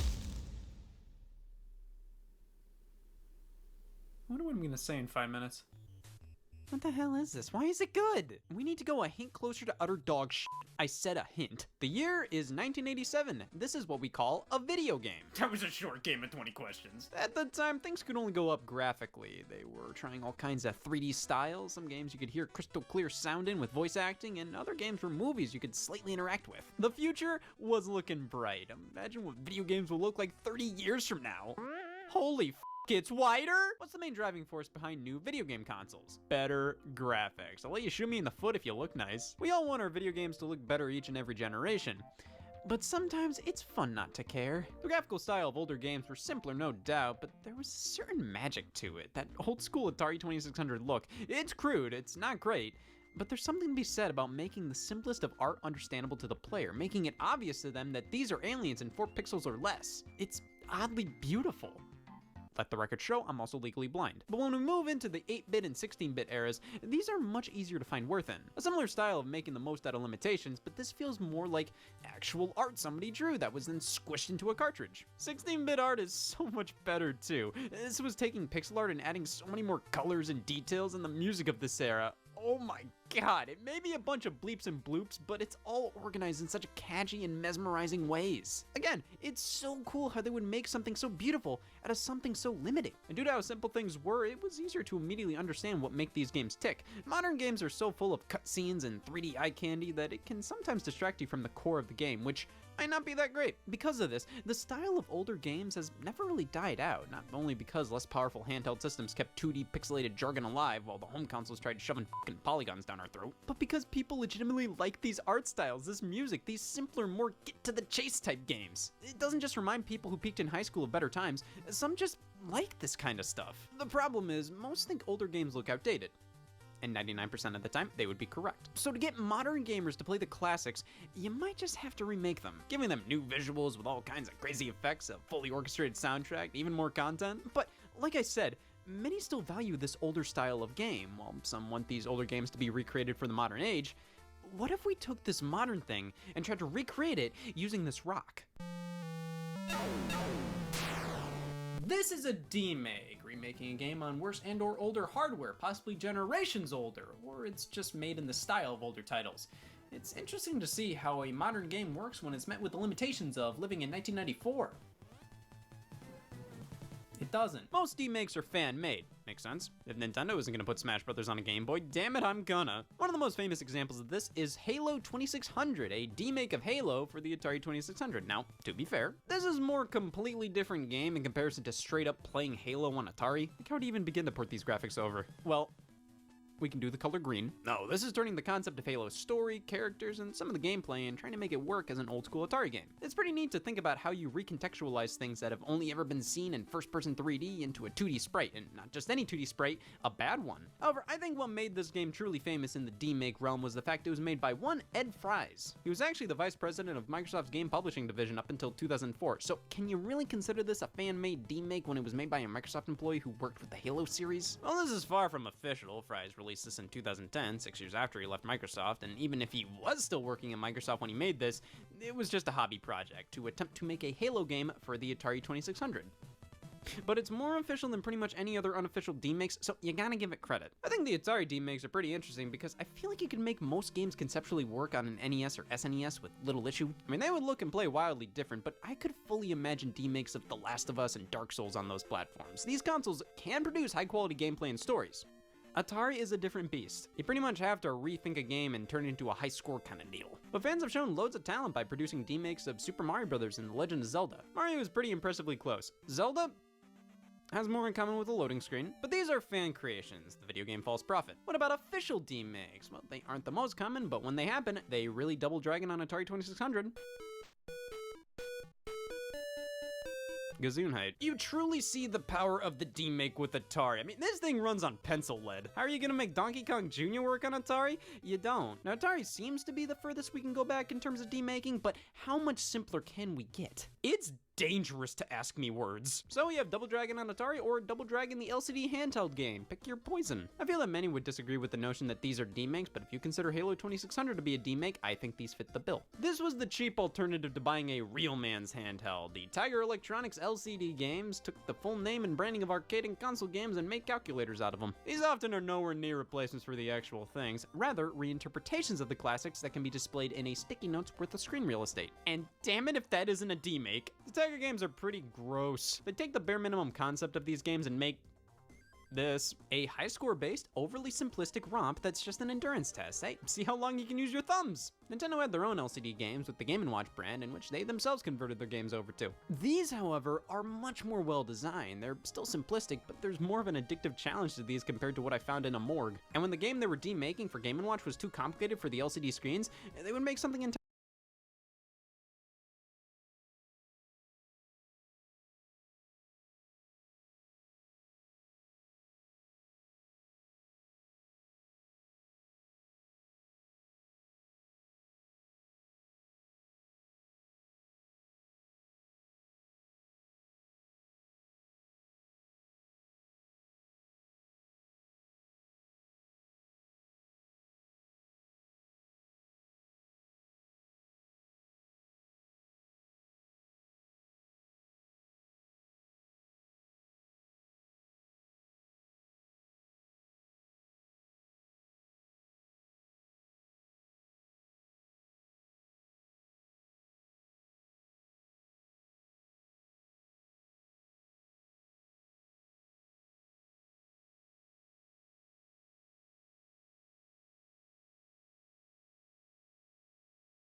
Yo.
Oh, wrong button.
Entirely new for them, like with Super Mario Brothers and Zelda. The LCD demake is probably as low as we can go, unless you count charades. So instead of pathetic, let's try for fucking bizarre, my new store. Sega hit it big with the Sega Genesis here in North America. With their previous console, the Sega Master System, look at it. Does it look like it would do well here? Maybe Brazil. The Master System was a long-lasting success in Europe and Brazil. They just loved grid paper and failure. While the console ended in 1992 here in the States, it lived on for years longer in other regions, especially in Brazil, where it has yet to be officially discontinued. Maybe they just forgot. But because of this success, demakes of popular Sega Genesis games were common for the platform. Sonic came over, though more so in specially designed games for the Master System. Streets of Rage, Michael Jackson's Moonwalker, because good versions of those games weren't good enough. But the demake I want to focus on here is Street Fighter 2. Yeah, Street Fighter 2 on the Sega Master System, because damn, does that sound good right about now? Round one. Fight. That hits the spot. Honestly, for a version of Street Fighter 2 on an 8-bit console, it's pretty good. I mean, character moves are missing, so it's not like a full-fledged port. It's not like this is the full Street Fighter 2 experience, just a little worse. Yeah, this banana was run over by my cart, but it's still the full experience. Nah, this simply does the job for Master System owners who wanted Street Fighter 2 and not much else. Graphically, I think this looks pretty damn good. Audioly, I too enjoy making soundtracks with elevators. For what it's worth, Street Fighter 2 on Master System is fascinating. It only released in Brazil in 1997, and Capcom greenlit it because they were duped into thinking this was a Sega Genesis version of the game. The developer then revealed they were playing on the Master System, and they said, wow, this fucking stunk for the Genesis, but for the Master System, this could be worse. It was approved. Well, I'd rather play this than the Game Boy version, which that's its own League of demake. The portable variant of a game was almost always lesser in every way. But just like Street Fighter on Master System, it could be worse. I think many Game Boy demakes are fairly impressive. I mean, DuckTales on this thing is damn close to DuckTales how God intended. Developers had to choose whether to make a version of the game designed with the Game Boy in mind, or just try to cram funny shit in the car. It's a balancing act. Would it really be easier to make a Lion King game for the NES, or just take the SNES game and downgrade the hell out of it? This looks unnatural. Like, I feel like if I would play this as a kid, I would still think to myself, this feels like a downgraded version of something that already exists. I mean, designing a game from scratch for a system is a lot of work, but it's also really hard to get the Lion King on SNES to run on the NES. You know the old saying. The NES got a few demakes. I'd consider Mighty Final Fight to be one of these. This is a Final Fight game made exclusively for the NES. It's a retelling of the first game's story, so I would consider this a demake. Take that, Senate. However, everything else is really this game's own thing. If you consider Final Fantasy VII Remake to be a remake, give Mighty Final Fight a chance. This is definitely more of a spoof on the original. They made all the characters children and built it entirely for the NES. It was definitely meant to give NES owners a Final Fight experience while also making sure it could stand on its own, so they made it a joke. I'm a proud NES owner. Mighty Final Fight is its own thing and isn't bogged down by the limitations of the console it's on. Rather, Capcom used the limitations to their advantage while creating this thing. This is how you do a demake, and it might not even qualify as one. That's why we go back to the Game Boy line with Game Boy Color and Advanced demakes. Finally, I can play Grand Theft Auto portably. Check this out. I'm gonna show you how I afforded this car. Okay, you ready? All right, $118 for car. I never said I was happy with my life. For some reason, developers constantly tried to take these big concepts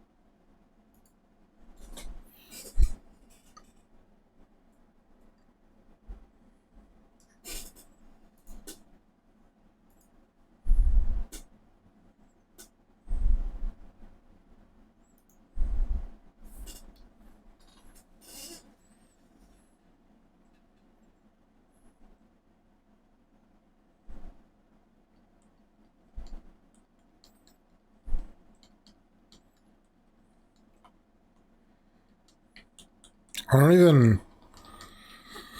I forget what my taunts are. I never do that. I never remember to do that.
Oh God.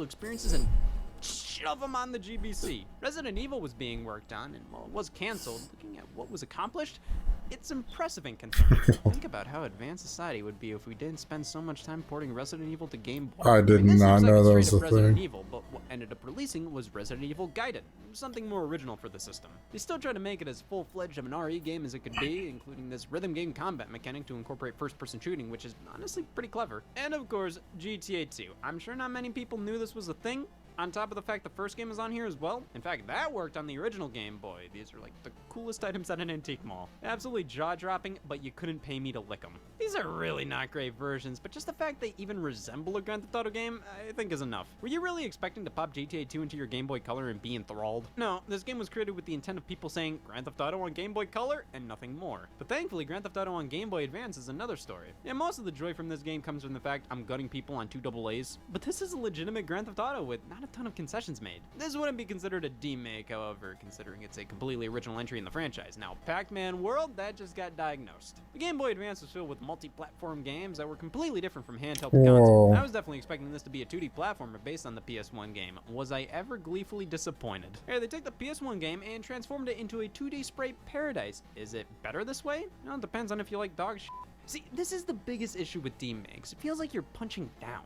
Well, the Game Boy Advance version of Super Sponge isn't as good as the PlayStation one. Well, duh. Of course, what makes these games special is seeing how they convert elements that could only be done on the more powerful system. Sometimes they whittle them down to their core. Konami couldn't really port the first Silent Hill to Game Boy Advance, or they could, they just knew it wouldn't be pretty. So they converted it into a visual novel, released only in Japan. See, while I would have loved to try Silent Hill on Game Boy Advance, we know it would have stunk. Sometimes developers have to make these calls. Should they demake the game for lesser hardware or create something more suited for it? Because even if they work on lesser hardware, I think I, alongside many others, care more about seeing it just exist, not necessarily if it's just as good or better than the source material. However, that can happen sometimes. Dark Void was a game, thanks for asking. One of the most forgettable and generic games from the Xbox 360 PS3 era. It was done by Capcom, but it was just so lifeless and lame. Just look at this cover, look at this name. Without the title, would anybody have gone, oh yeah, that's a Dark Void? It's just an underwhelming third-person shooter that completely got overshadowed by its spin-off on Nintendo DSiWare.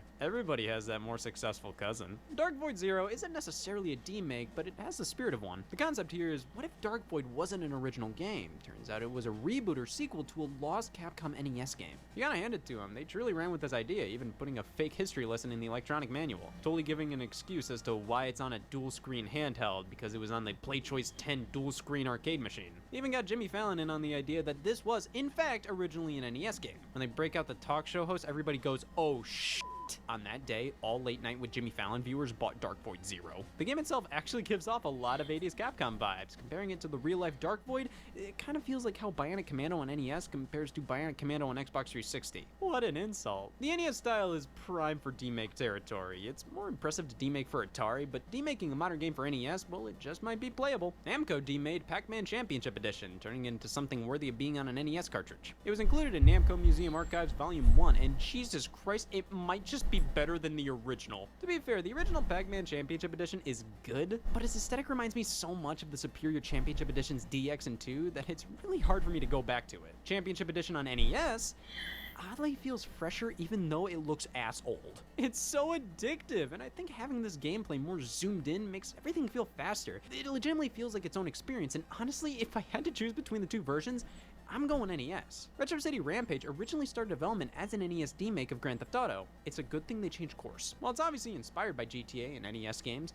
the final release is more than that. It's not GTA, and it couldn't run on an NES. While you could still look at it as a spiritual remake, the developer made sure you didn't have to look far for the actual one. Included in the Wii release is ROM City Rampage, a version of the game that runs on NES. Plus, they made a version for MS-DOS on a floppy disk. These people scare me. These are the fun remakes. They bring games to garbage hardware because...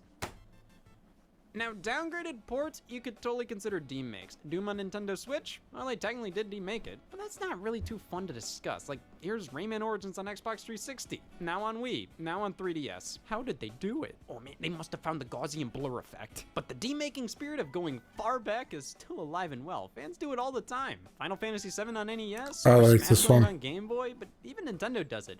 Their prototype for Breath of the Wild was an NES game. They made Breath of the Wild for NES, and then made Breath of the Wild. Well, this is just a remake. I mean, they are super guilty of demakes in general. Remember the great Nintendo 3DS Wii U ports of 2016 and 17? Yes, Hyrule Warriors Legends. It runs. This is disgusting. I have no idea how anybody played this game legitimately on 3DS. Of course, it runs better on new 3DS models, but so would Molasses. Doesn't make it fast. I don't care. To me, this game just doesn't belong here. This gives off Lion King NES vibes. Just a sense of this not belonging. Everything feels off. Super Mario Maker for Nintendo 3DS, I think feels more justified, and it's still pointless. That's an insult to Mario Maker and an even bigger one to Hyrule Warriors. You can never upload stages with this version. You can only play stages that were uploaded from the Wii U version. At the very least, if they let you transfer stages you made to the Wii U to then upload, no, it'd still be stupid, but at least there would be a way. No, there's no point to any of this, though it's still very charming to see this game run on 3DS. I just love how they had to downgrade New Super Mario Bros. U from the Wii U to this platform when New Super Mario Bros. 2 was on it and looked fine. They could have used these assets. No.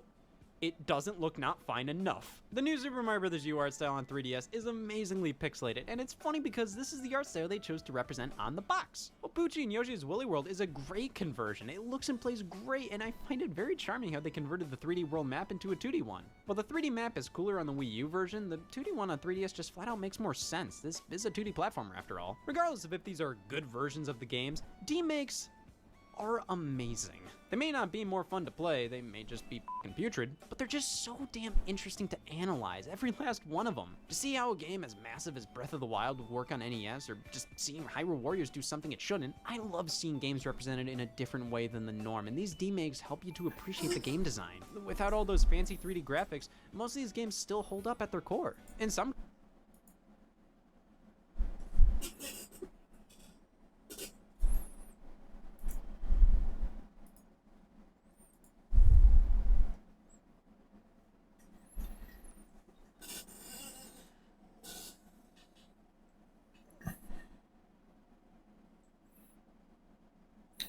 Goodness, tell us Ridley to get an internet connection newer than AOL in 1998. I didn't see the lag.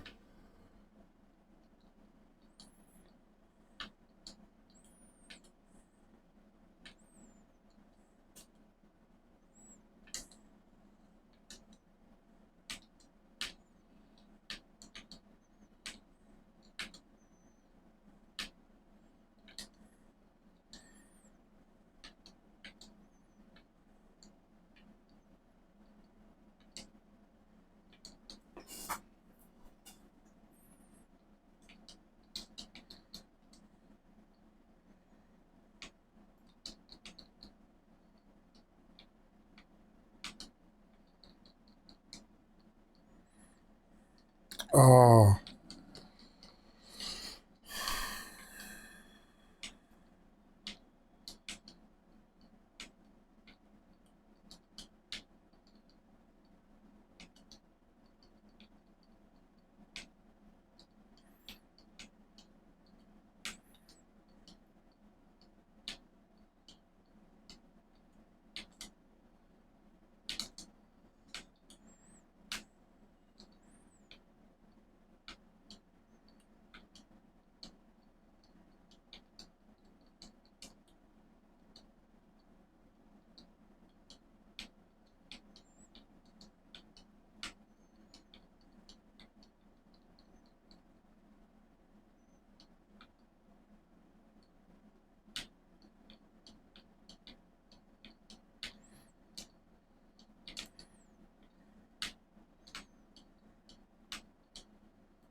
Hi. Please get an internet connection newer to the 1988. No, and why is that, pal?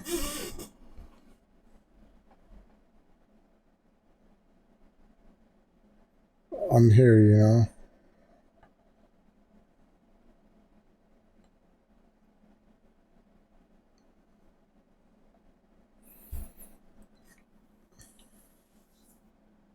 Dang, dude, fighting words. That and your dance stash skills. Like, bro, you get better Wi-Fi, bro. Like, I'm smooth. Why use Wi-Fi at all? Any Wi-Fi is bad.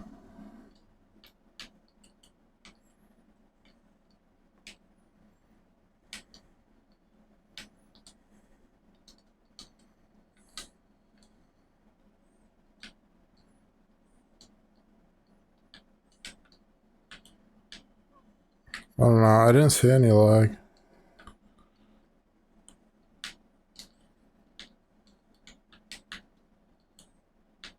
Oh god.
Wired on gigabit fiber, damn.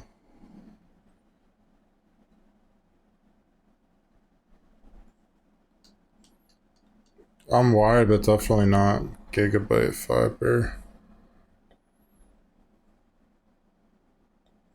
Or gigabit. That's crazy.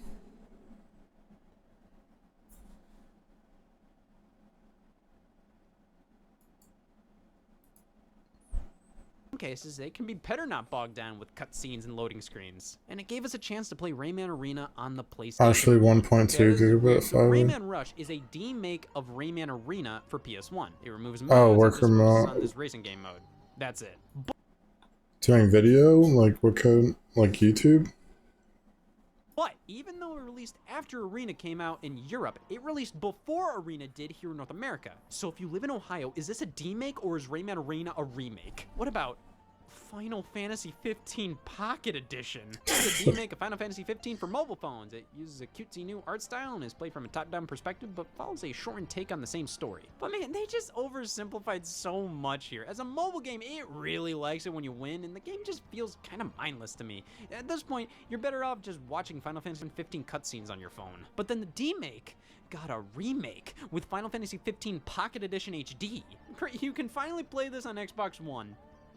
Or play Final Fantasy 15, your choice. To be fair, there's merit to both of these games. A lot of people didn't like Final Fantasy 15, so you've got Pocket Edition, but a lot of people don't like Pocket Edition, so it's truly a matter of preference. Except on Nintendo Switch, where this is the only Final Fantasy 15 you've got. Because who needs bullshit when you have dog shit?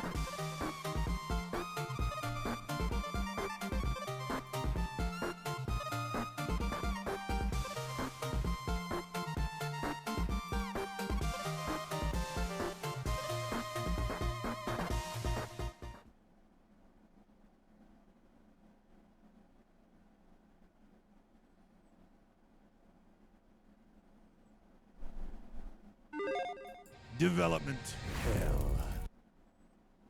Some games get stuck in it for a very long time, folks. Some games sink in the sea of development hell, and some games, well, they keep on sailing. We're going to talk about some of those today. Hi, folks, it's Falcon, and today on Game Ranks, 10 games you won't believe are still coming. Let's set the tone with number 10, Beyond Good and Evil 2.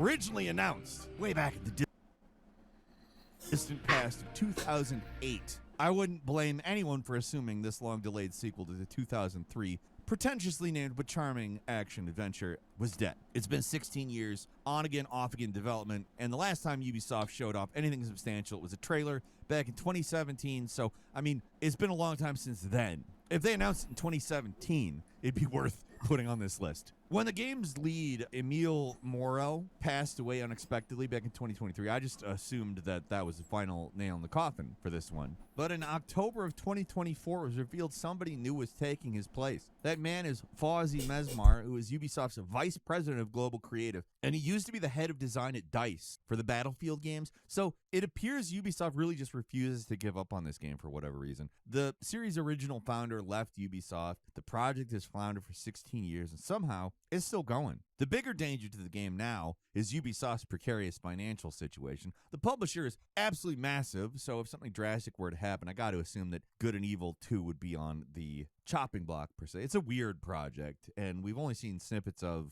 what it is, and nobody really knows what it's supposed to be. At this point, though, even with a new creative director, I give it about a 50 or 50 shot. That's being generous, because games that are in development for 16 years, tend not to come out. If they get bought up and are forced to close down studios and IPs get strip mined for parts, this one, BG&E 2, it's got no chance. And number 9 is the Coder remake, the original Knights of the Old Republic. Beloved game. I remember playing it way, way back in the day and just being like, wow, the Xbox kind of is good. I also really didn't like the loading times, but that was a different thing. But man, could this one use a spit shine and a new coat of paint? I think I gotta try this game. I keep hearing people talk about this one, Knights of the Old Republic. Never played that. That make it just more appealing to modern audiences. So when Saber announced back in 2021 that there was going to be a remake, that was cause to get excited. Radio silence, however, has followed. It has been less exciting, and the implosion of Embracer Group made it seem like the remake wasn't happening, but Saber somehow managed to come out on the other side of the Embracer fiasco intact. And in early 2024, they confirmed they were still working on this game. They don't have a release date. They don't have concrete information. Just a quick proof of life message to let everybody know it's not been canceled. At least it's not Asper working on it anymore. They've done a lot of Star Wars game re-releases. Some of them are good, some of them aren't. What they did with the Battlefront games was kind of a disgrace. It's awesome to have them without any, jostling, but also, man, we kind of also already had them. Saber doesn't have the best track record of all time either, but in late 2024 they got a big old investment after the success of Space Marine 2, which is great. So I think better chance we'll actually see something from this remake. I mean, for a while people were saying it was canceled, but at least as of 2024 it's not.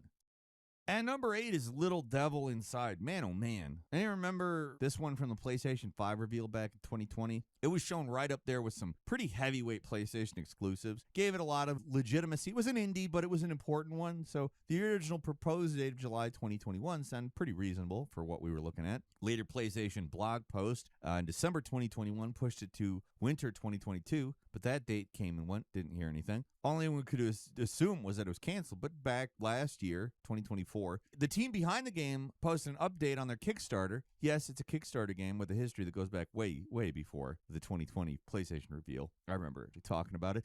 It was originally going to come out on the Wii U. That's how long this one's been in development. In their own update, they admit the internal conflict in the studio and that the team working on it has lost a lot of people due to downsizing. Doesn't sell a rosy image about the game's future, but at least tells us they're still working on it. It is your classic Kickstarter project cope, where the developers try to string people along. Made it seem like they didn't run out of funds a long time ago. Possible. It's likely that this game might not happen, but the line between a Kickstarter scam and an inexperienced game studio with more ideas than project planning skills is possible. They're dead set on getting this game out. They might still. Who knows? It's pure speculation, but at this moment, most PlayStation fans have given up on this one.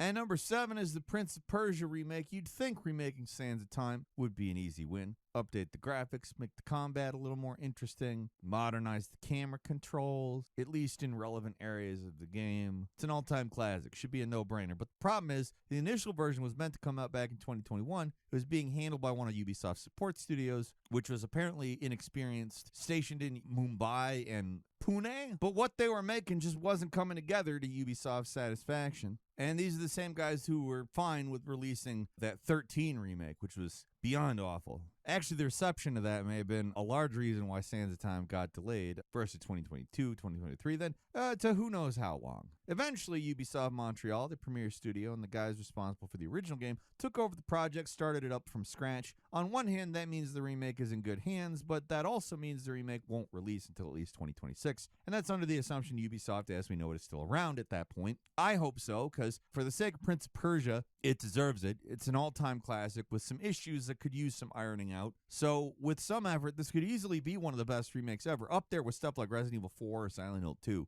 Ubisoft hasn't given us much to be excited about recently. Don't take this one away from us, guys. You gotta hold off any hostile takeovers till at least 2026. The world needs more Prince of Persia.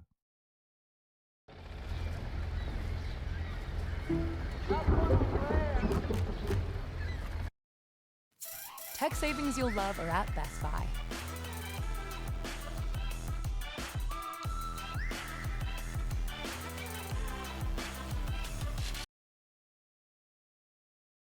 And number 6 is Squadron 42. Well, Star Citizen itself is currently playable in a pre-release state. Its sister game, Squadron 42, is taking a lot longer to finally come out. So this is kind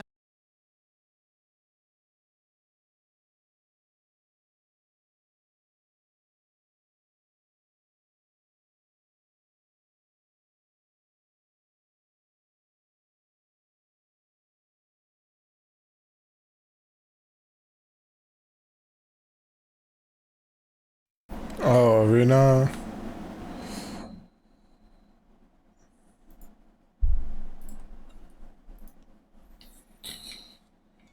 Like sports graphics.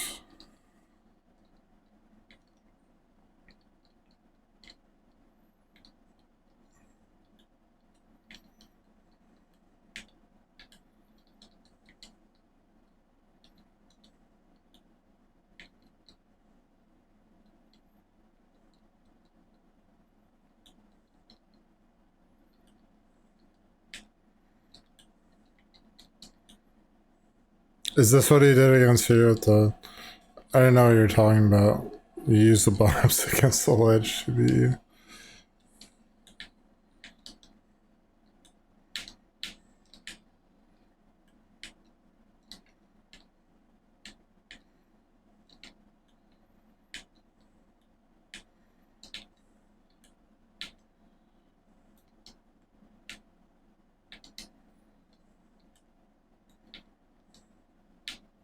Oh.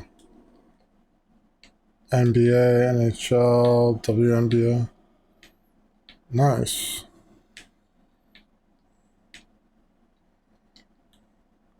You make like the lines go on the, like during a football game, like the lines that shows like the graphics that shows like the line on the field and stuff. It's pretty cool.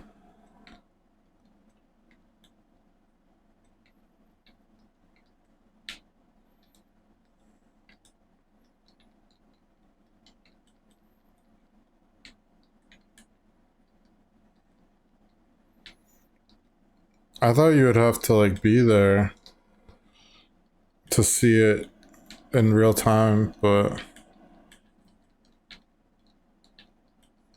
yeah, I didn't know you could do that remotely.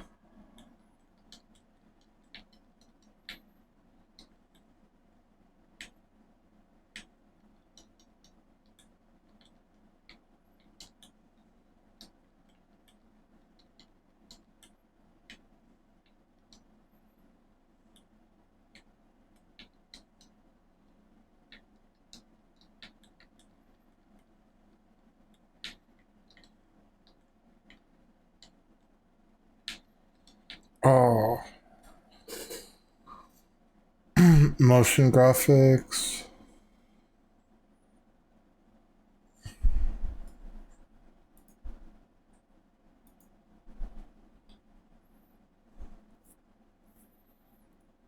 It is super cool, but very competitive and hard to stay relevant. Oh, I see what you're saying.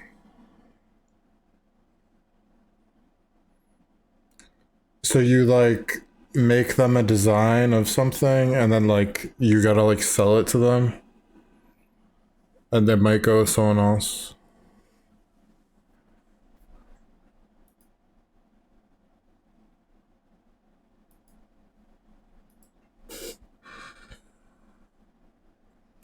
Wall LED ribbon boards, I see.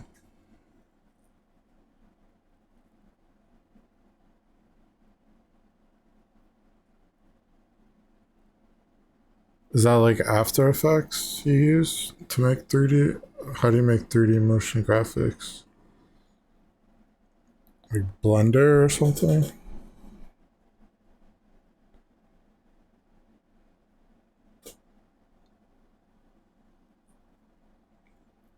I think I would want to learn, I mean, like I used to want to. I don't know if I want to anymore. Just learn how to make like 3D models and stuff for like games. Because like if I made a game, I would want it to be like 3D. Announced back during Star Citizen's original. Yes, I work almost exclusively in After Effects and do 2D motion graphics, Major League sports players, teams. Work in a couple of ways when it comes to the venue. Damn. So do you have clients that like definitely you can, like they'll definitely take your work, or every time it's like you need to find someone who's like willing to, I don't know.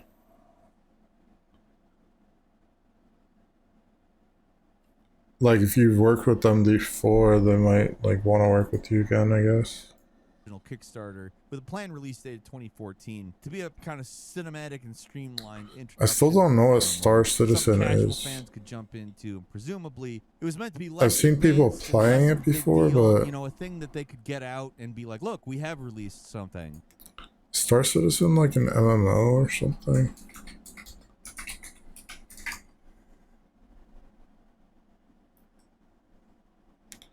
Why is this so like not popular? Why does nobody play this?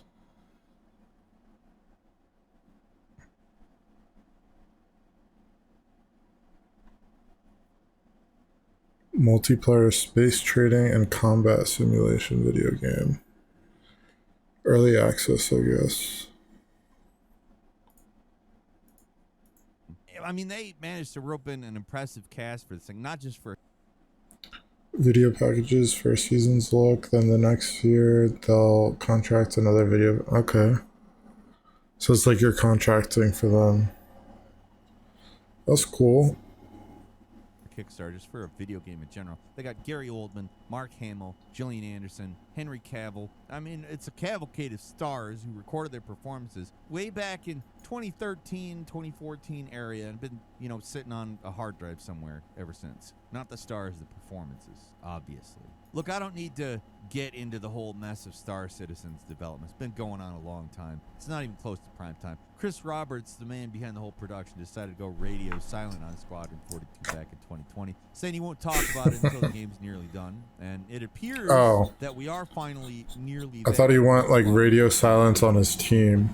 CitizenCon 2024. That's right, there is a convention for a game that hasn't come out, formally speaking, despite a 12-year development cycle and hundreds of millions of crowd-funded dollars. But the new release date for Squadron 42 is 2026. Seems like a long time for a feature-complete game, but if you saw the demo, you know this thing needs some time in the oven. Even under careful curation, the game is crashing a lot and there are noticeable bugs. I've mostly done theme nights and working with pre-built packages, but I have an arena design I'll be selling in the near future. Cool.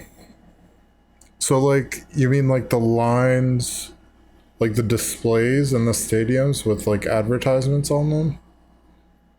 You like create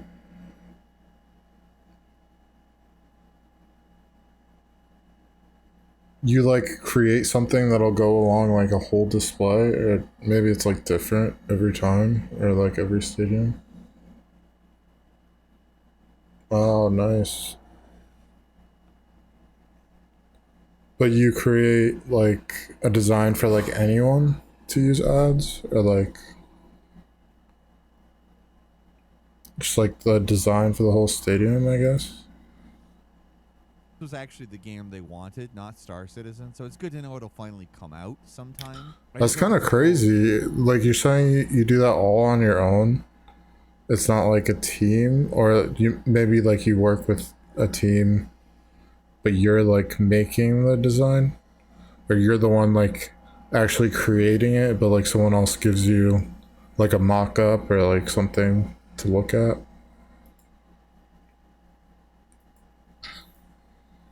Previously they mentioned the game would be released in parts, but I can't imagine that being a good idea now. Even if the content is only for Act 1 of their epic space narrative, they need to call it the full game and release it, because the chances of getting a part 2 and 3 might as well be 0. By the time those things release, half the current cast might just be dead.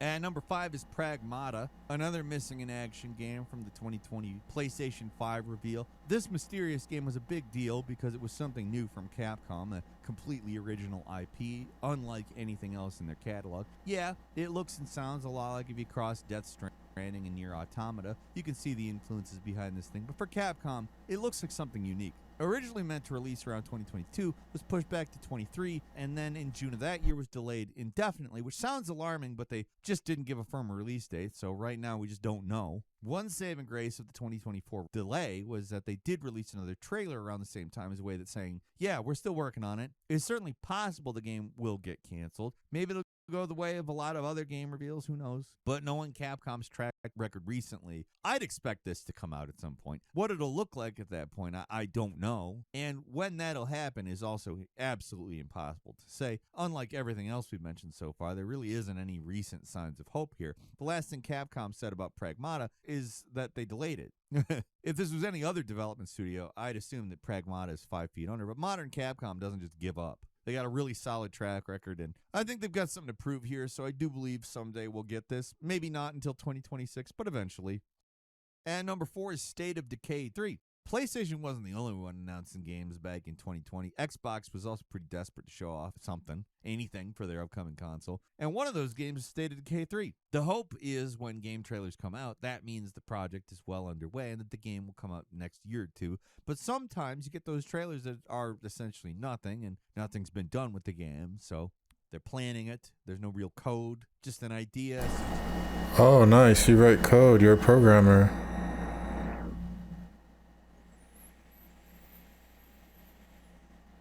Is it like ActionScript or like what programming language is it?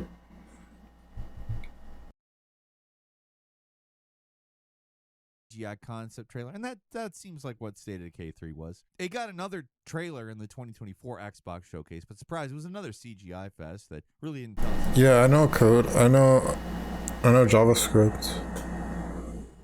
Anything what the final game would be. Still, it was at least proof that it existed. But if you're expecting to see this thing come out in 2025, you're probably going to have to keep waiting because nothing official's been said. Rumor is the game's been delayed to 2026. So like a lot of other games that have disappeared out there, 2026. I mean, I know why. 26 is just far off enough. It gives these devs a buffer to keep working. That keeps people from asking too many questions. And in fact, hopefully by the time 2026 rolls around, everyone will have forgotten about the delay in the first place. Maybe these guys are just stalling. Maybe it's a really hard game to make. I don't know. Nobody's talking, though. I expect this to come out at some point. It's a little too popular to disappear without comment from Microsoft, but yeah.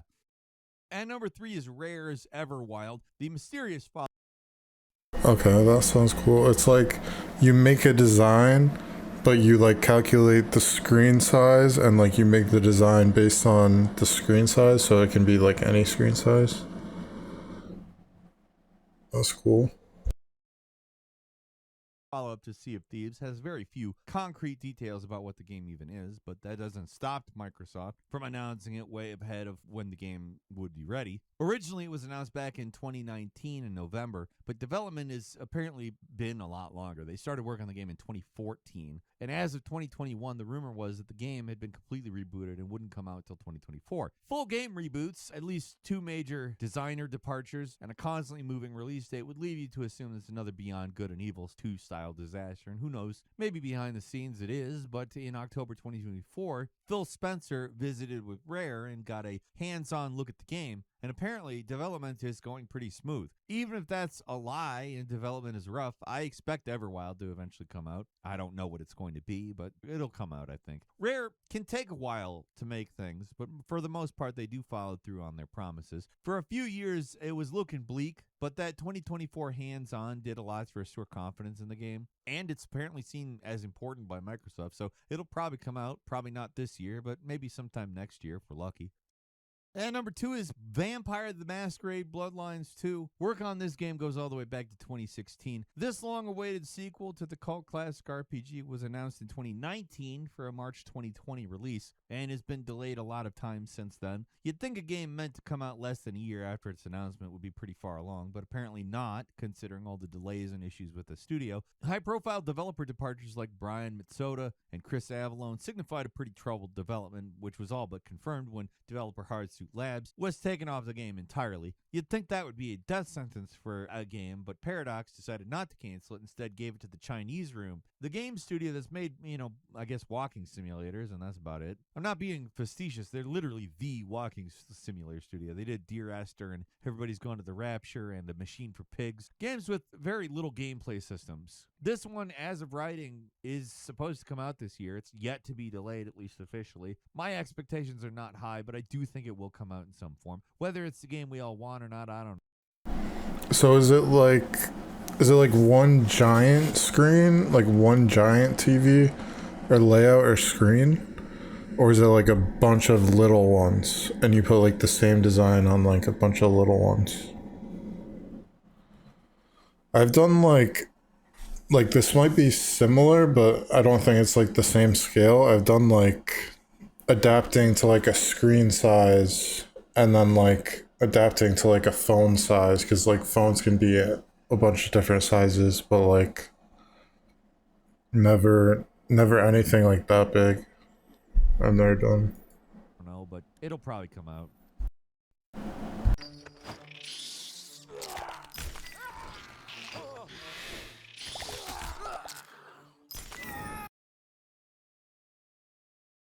At number 1 is The Wolf Among Us 2, one of the many properties adapted into the adventure game format by Telltale. The Wolf Among Us was by far one of the best. It's right up there with the original Telltale season of The Walking Dead as one of the best games from the studio, so of course there were plans to make a second season. But that was before the studio was forced to close in 2018. But in 2019... I tried a Telltale game and like...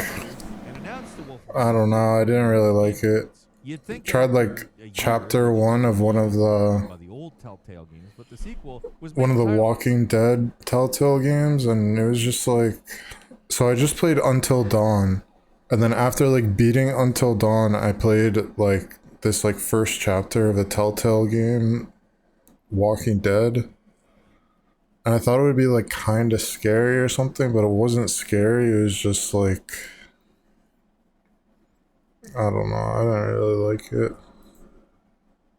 From scratch on Unreal Engine 4, and then it was delayed and moved to Unreal Engine 5, and apparently all the original work done on the game has been thrown out. Originally, this was meant to come out around 2024, but that's a no. I mean, they said the game wasn't canceled in October 2024, so that's a good sign, but they've given no other development updates, no release date, nothing. A large portion of the staff got laid off back in 2023, so it sounds like a pretty small group is who's left to work on the game, and while they claim nothing's canceled, I wouldn't be surprised if sometime this year the new Telltale closes its doors again. I do hope they manage to finish the game, sell a bunch of copies, and turn things around, but it's hard not to be pessimistic with the current state of the industry. The past year has not been a good time for struggling studios. Still, at least the developers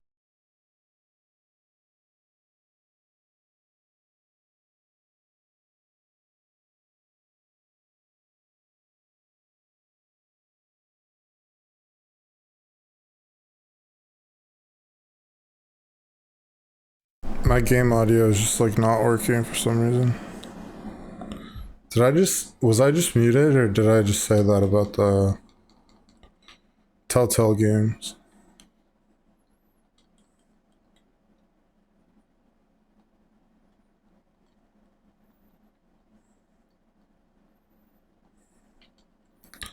So I don't know if I'll like win this, probably not, but like Young Link is definitely like a good counter against King Dedede. Because like boomerangs reflect the spikies, bombs reflect the spikies. I think arrows probably do too.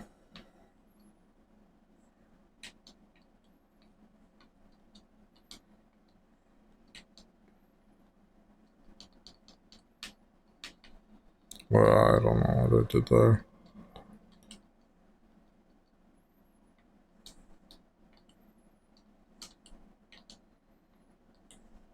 Oh.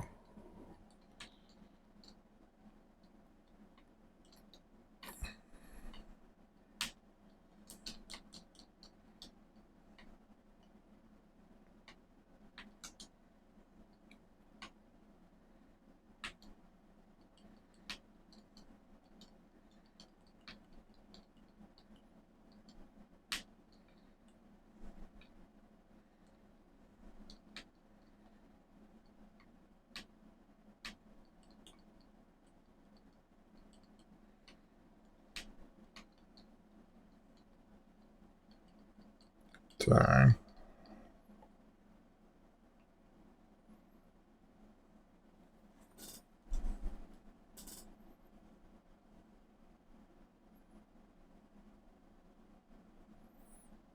It's actually through JS and made it understand the screen size and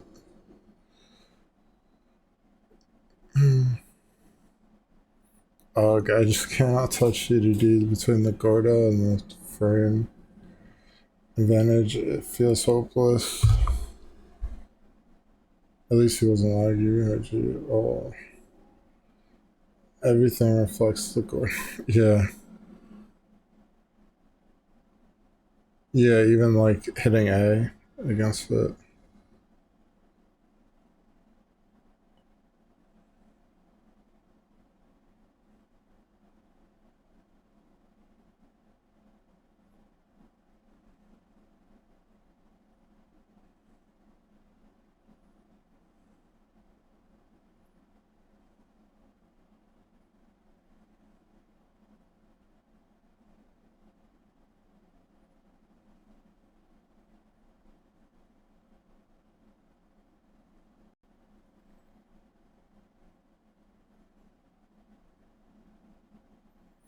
Oh, each. So it's like.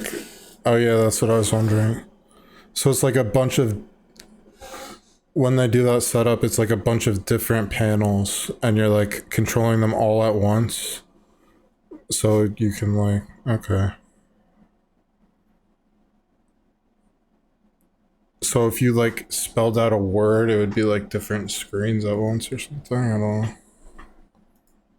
Have made a statement about the game fairly recently, and that's firmly to say the game is not canceled, so there is hope for this one. I do have some bonus games for you. Firstly, Silksong, what was originally meant to be a simple expansion on Hollow Knight, has been transformed into something much, much more, or less. That's crazy. The history of Silksong, Yeah, no I've never seen anything like that. refusing to show much of anything about the actual game besides the initial trailer is a long time. Recently, one of the devs was kind enough to inform us that yes, they were still making the game, but that's about it. With other indie studios, I'm not sure I'd believe them, but these are the Hollow Knight guys. They could keep making Silksong for decades and probably still have enough money. The current rumors are that the game will be announced. How long has Silksong been in development? And that would make pure sense, but it's also pure copium. We have no idea. We have absolutely no evidence. I don't know if I'm like a huge, definitely not a huge Hollow Knight fan. I never beat it.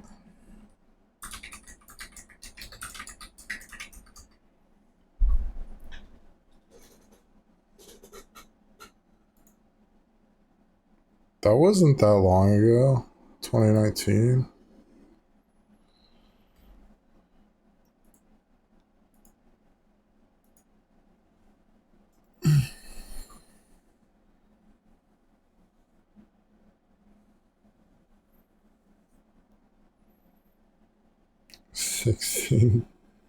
Sixteen thousand 200 by 120.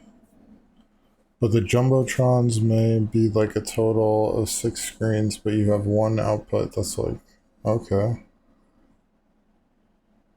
Alright.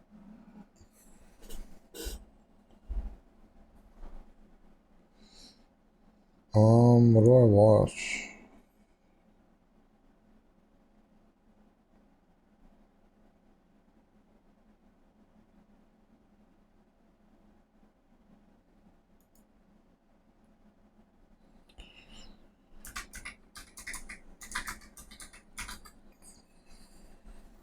These videos are kind of good.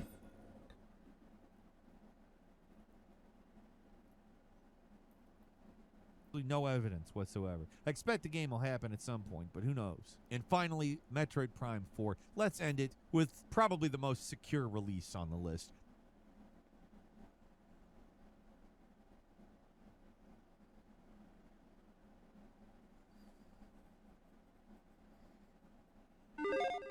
Development hell. Some games get Mario 64.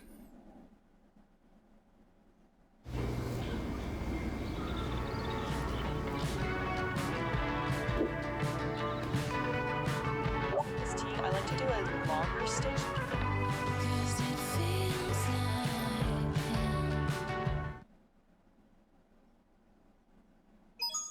May. Finally. Dish. No.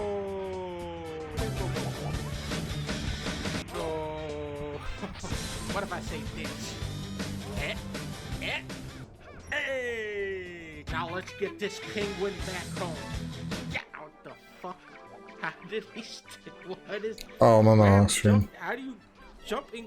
How do you get him back? Okay. Do I follow any sports teams? Not really. Like, I guess like Turkey teams, like Turkish soccer teams sometimes, because I'm Turkish. But like I used to live in Philly, and they like everybody loved the Eagles over there. And I like kind of supported the Eagles with my friends sometimes, I guess. Just because like everybody loved them over there. Not really, no.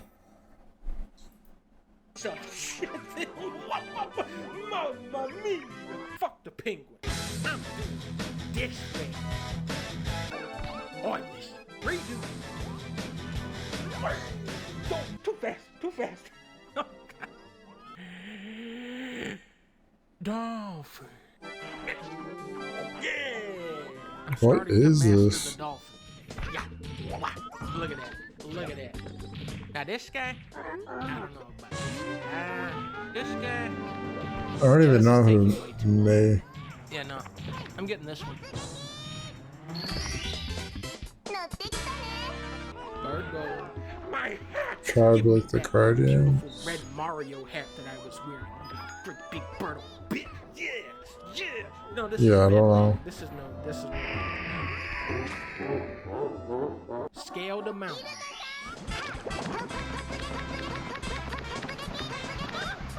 Like this? Or were you saying like this?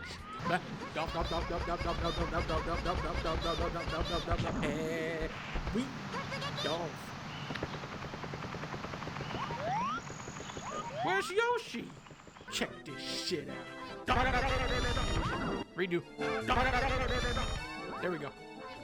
Easy one.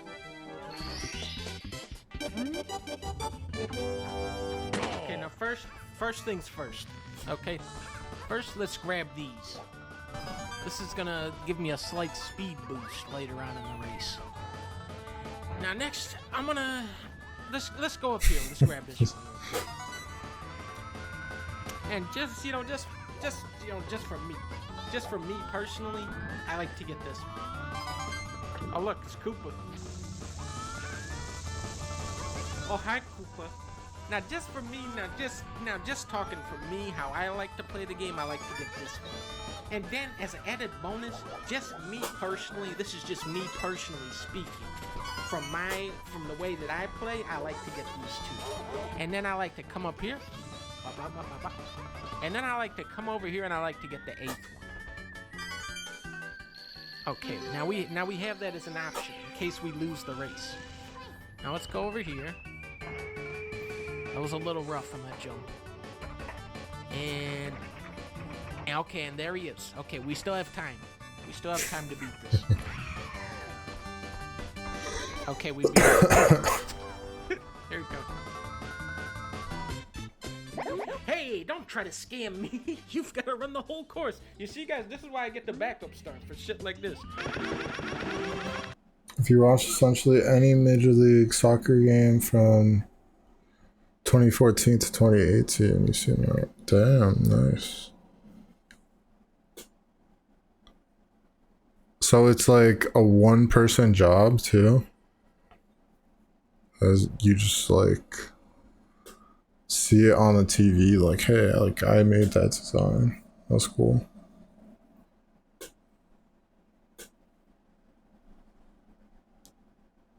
Like when I think about it,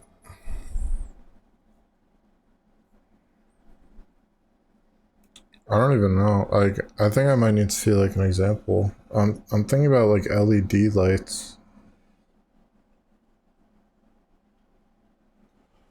I have no idea which team you're referring to. Tribe.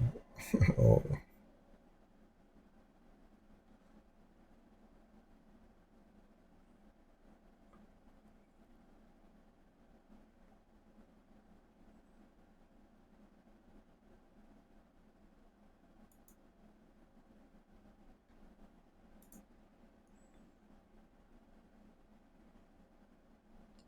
Is that you typing while playing? Hello, Bowser. Goodbye, Bowser. Damn it. Goodbye, Bowser. I don't know who this May character is. Okay. Will you hit the fucking thing? Come on. Come on. Yeah! I beat the game.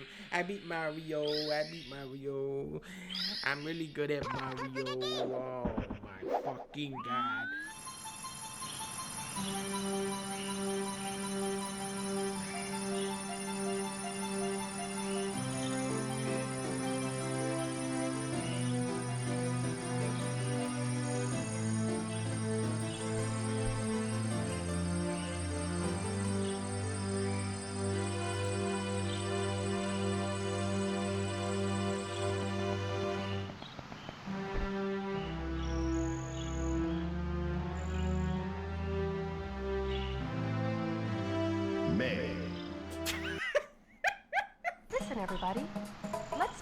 delicious cake.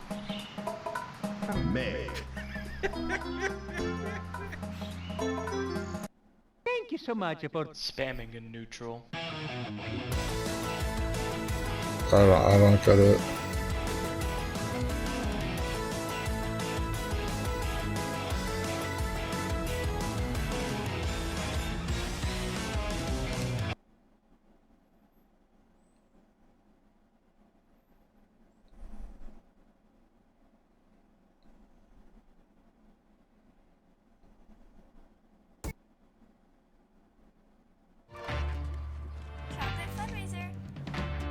With the Chase mobile app, things move a little more smoothly.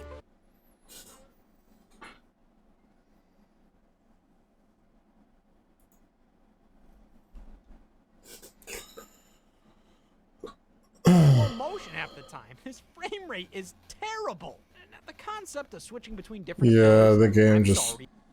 wanna let me make another lobby. Oh, server is undergoing maintenance.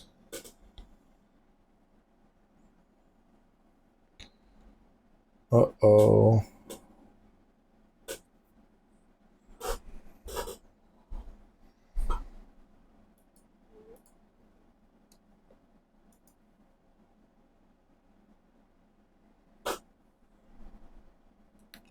Probably won't be long. I don't know how long that would be.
To answer your question, there are teams who do it, but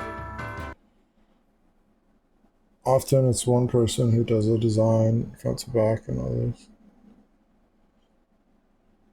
Tribe Key. It's like an esports team.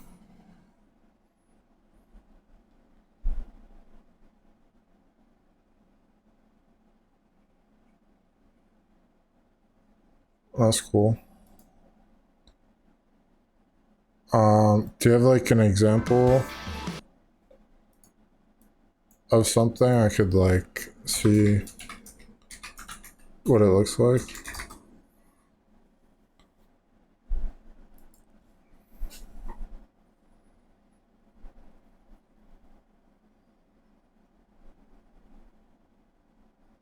Bro, they play Clash of Clans. What do they play?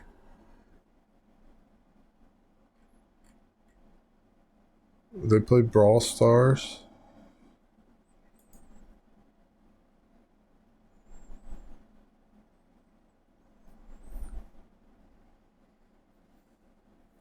Today we're competing in gun game, but instead of changing rarities, each round we'll be using a different brawler class. Starting with damage dealers. Only the top 3 move on until the last round. See you in the middle, guys. I'm already nervous. That's illegal. How did you get Carl? Incorrect. He's so good. I know.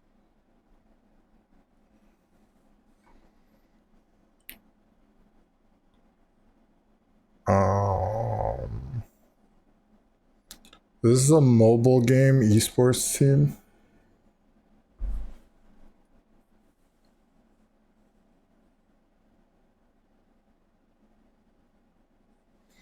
For the MLS work, it was for this primary sponsor of the league, a major...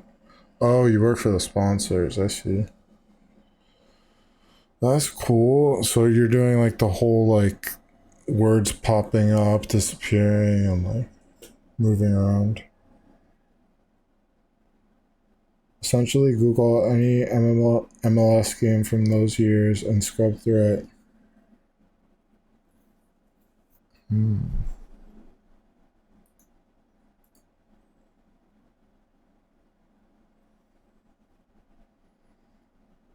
What was it? Like 28? Today we're competing in gun game, but instead of changing rarities, each round we'll be using a different brawler class, starting with damage.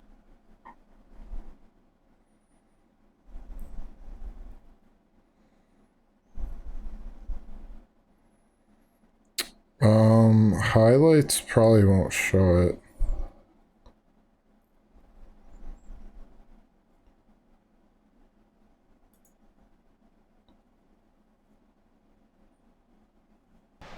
He does come up with those saves. Oh, this time an absolute screamer. Okay, so this screen.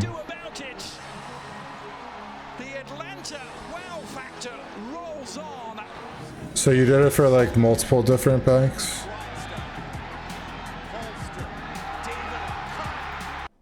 Oh, wait.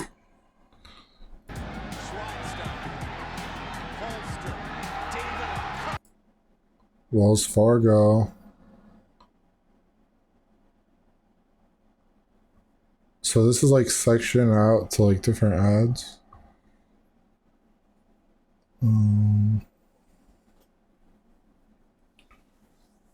That was back then in my most viewed work. Easily 150 million views if someone watched more than 5 minutes of the game.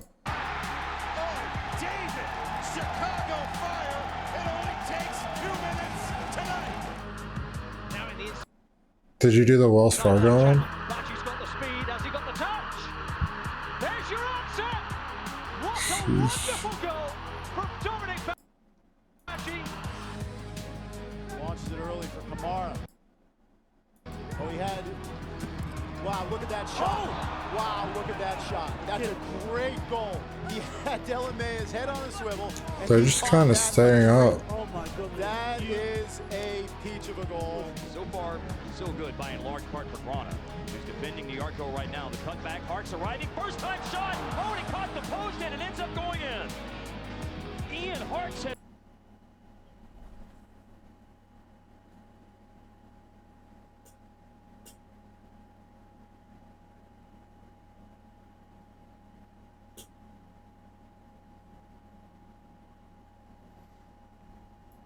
The WF moves. His first MLS goal. Look for a full sideline blitz. Just in front of Ridgewell as Nagby was looking. Here's a Rooney shooting, and he found the top corner. That's a beauty on the hour mark. 30 minutes after Portland scored, Rooney does it to his old team to equalize. Mel Kyoto. Torres has made a run to his left. Kyoto!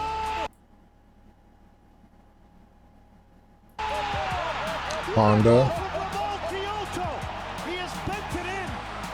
And the Dynamo up 2-0 here in the 43rd minute. A couple of years ago, as Alessandrini feeds that in, a little touch, and what a goal that is from Giovanni Dos Santos. The Gio show could be back for LA.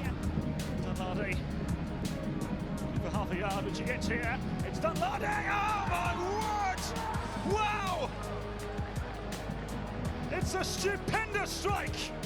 Abu Dunlade, glowing and growing in front of your very eyes! Yeah, they are kind of like LED lights, right? Kosu with a drive and a wonderful goal! An absolutely lightning goal from Matteo Mancosu. Kellen Rowe drives it across. It's headed and it's in. An equalizing goal, and it's Kwasi. Away from Morales. The chase is on for Elliott up against Villa. Villa won that chase and goes for goal. Oh, I say he's done it. Well, I've seen it, but I don't believe it. David Villa just did something truly remarkable. They need assistance. Oh, dangerous action. Here's the opportunity for Sasha with the shot. A sensational goal. Goal.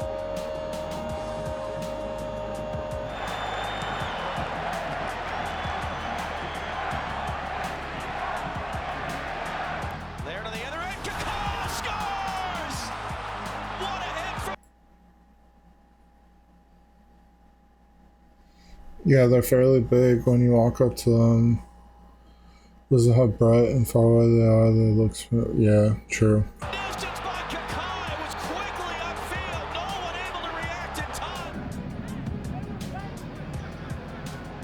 So that's why it's 240 pixels. It's probably like, I don't know. There's probably not 240 of those things on top of each other. I don't think so.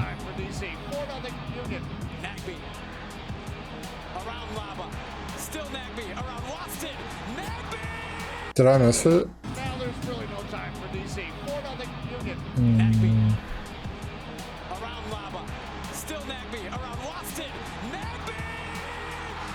So it's like, oh, KeyBank. So it's like Super Bowl ads, like you just get like a section of time during the whole game, I guess. Pixels are 1-for-1, that's cool. So do you work like with this device when you're like trying to see how it works?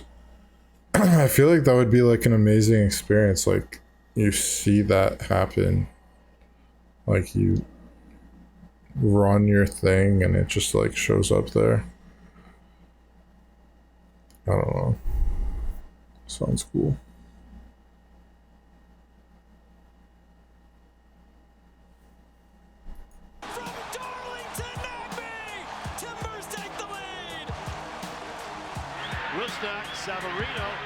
Oh, Zion's Bank, was that yours? Was that your animation?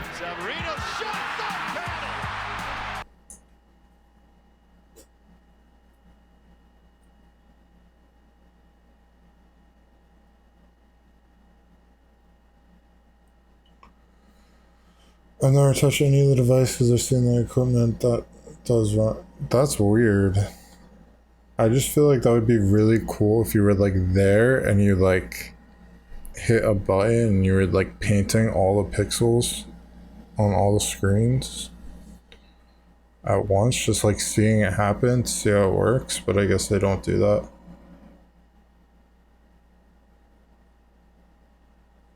Oh, you did the Wells Fargo's one?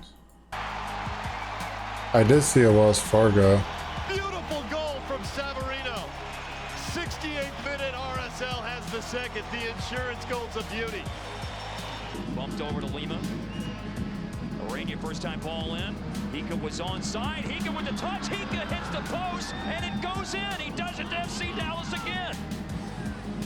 Boy, just out of nowhere, San Jose generates a goal-scoring opportunity and catches in.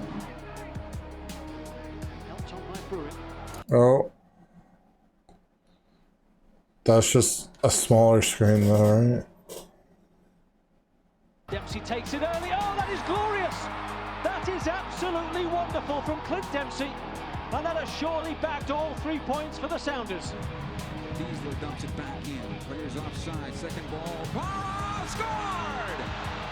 Clement Diop comes off his line. Can't get on the end of it. And Aiko Para, somewhat of a bicycle. Javinko, who hit the crossbar earlier, lets it fly again.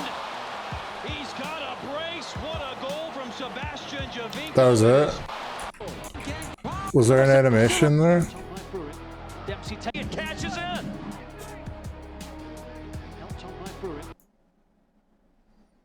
So I can see the title here. Dempsey takes it early. Was there an animation?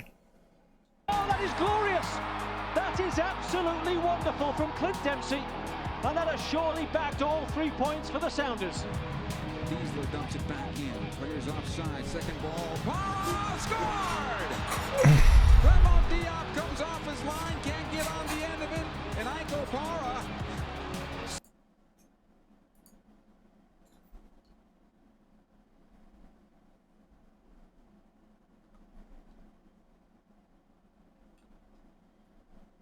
Somewhat of a bicycle. Javinko, who hit the crossbar earlier, lets it fly again. He's got a brace. What a goal from Sebastian Javinko. It is 3-1 Toronto, back up by 2. Now we know the team's under Perea. He's a throw into the box, and Mosqueda going for a bicycle kick from a bad angle, and he scores. Goal Nicholas Mosqueda, and you're going to see that one on highlights for a long time.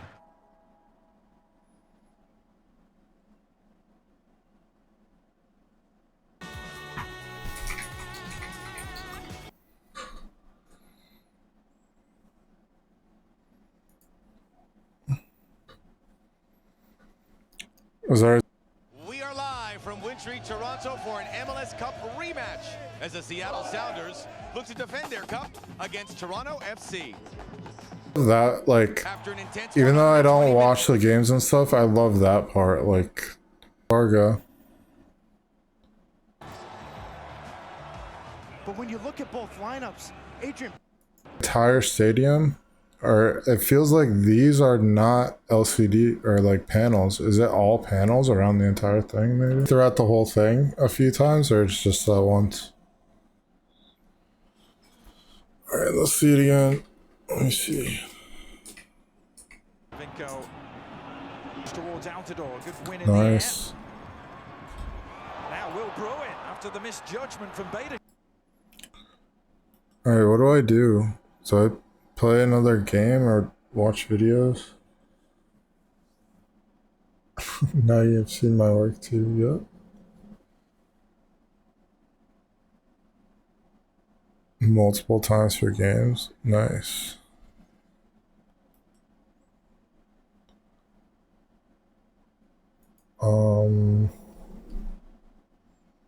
Well, Smash is still down.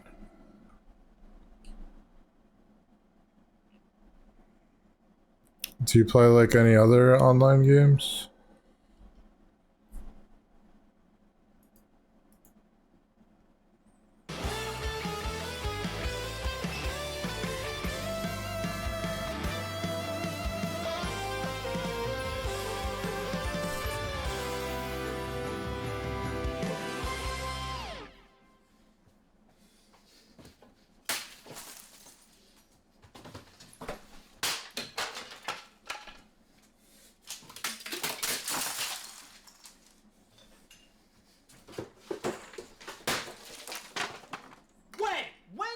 My calendar's on the fritz!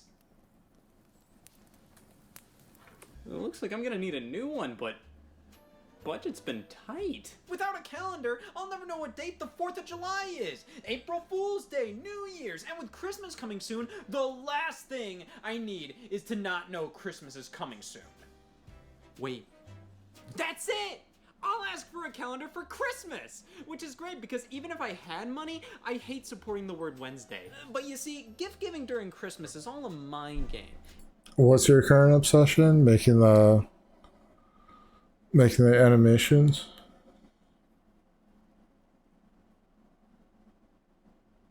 That's good if it's like your job.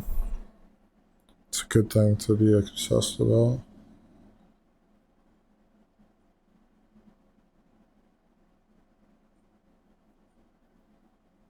Sadly, I'm going to bed now. Alright.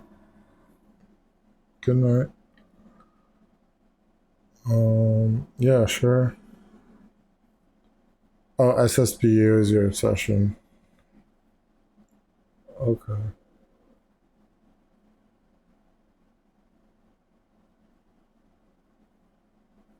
That's cool.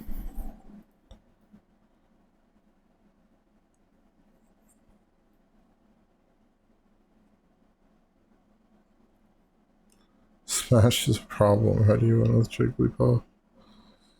Yeah. Jigglypuff is kind of crazy. Just like crazy jumps and definitely goes flying very easily. Like easier for young Link to kill.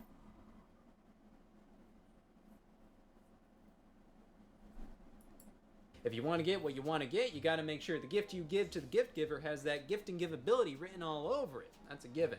What's more givable than a gift that gives off that thoughtful gift guff? Yeah, something considerate, something homemade, something from in here. Yeah, ew. Sorry, that's the last thing, yes. You're gonna see. Yeah. Thanks for the follow. Yeah. I don't know. Maybe I'll stream tomorrow or something.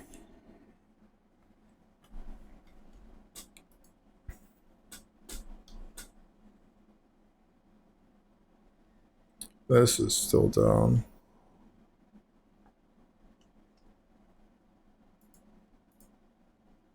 I'm gonna need some help crafting these presents, so I'll call my banker. He's so handy, he makes his own money. Jail. Thanks for taking the time to do this. I can't imagine how busy incarceration must be. There's no limit to what a banker will do for their bankee.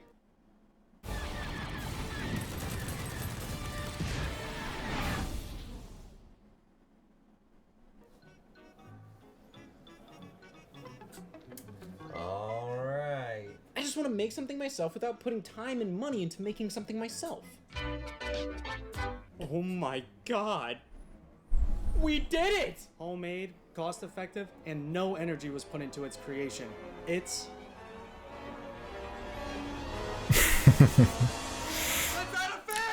I've played that. Type in video game console on Amazon. Scroll past the first 100 results. Oh, there's the PlayStation 5. But see, there's a reason it's buried underneath so many other options. They're doing you a favor. 777 classic games? That many exist? And for only $28, oh, plus a coupon, you can't beat that. I stand corrected, but you can't deny how impressive it is they didn't stop at 76. So tell me, why would you buy a PlayStation 5 compared to this?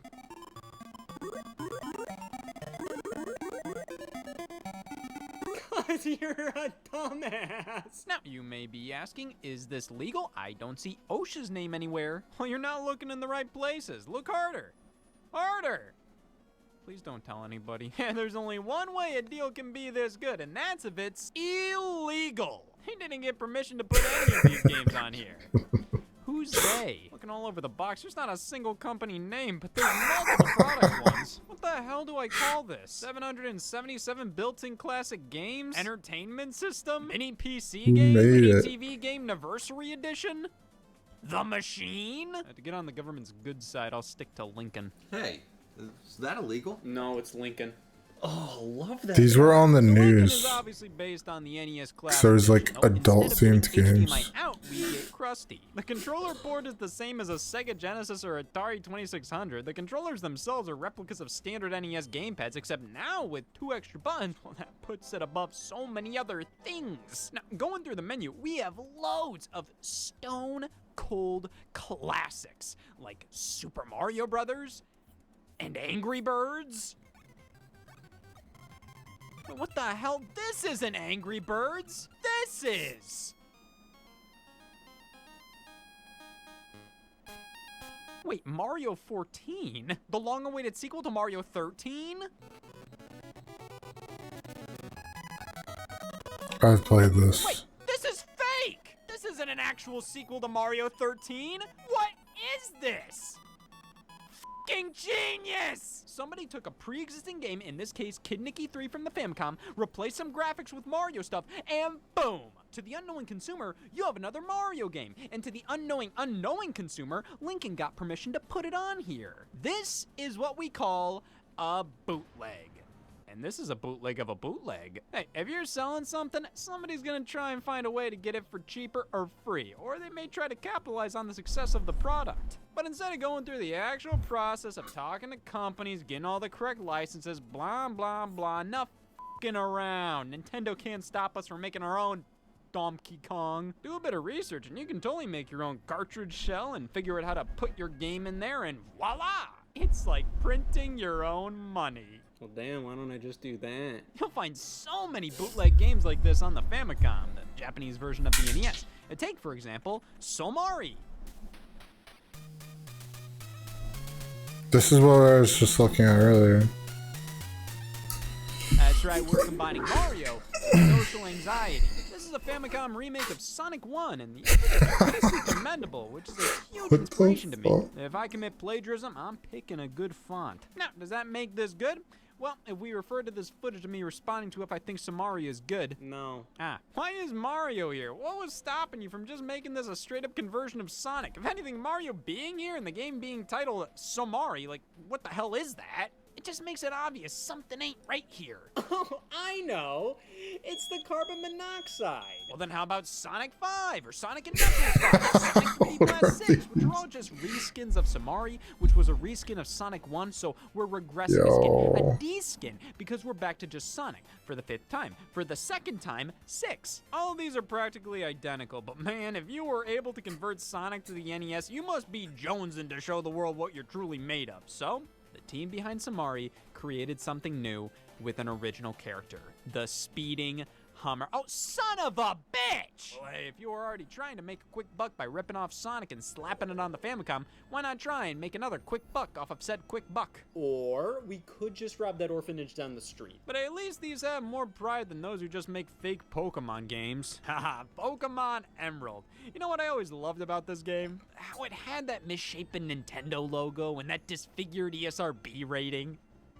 Just kidding, I hate Pokemon. These are all over eBay, secondhand shops, hell, even GameStop. I've been so paranoid over my games being fake that when I got Pokemon Soul Silver, I was devastated. A black game card? Damn it, I was scammed. Turns out that's just how these ones look. Oh, well, bring on the bootlegs then. If I thought the official game was a bootleg. So I owned a bootleg Pokemon Green version, which is something that, like,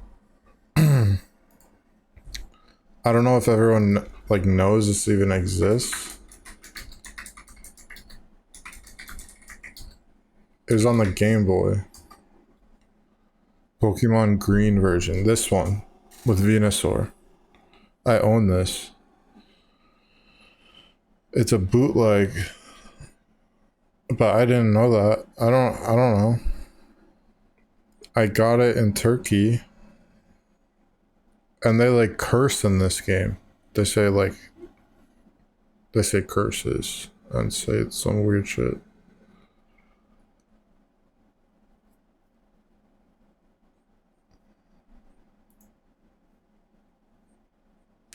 Wait, Pokemon Green was released in Japan?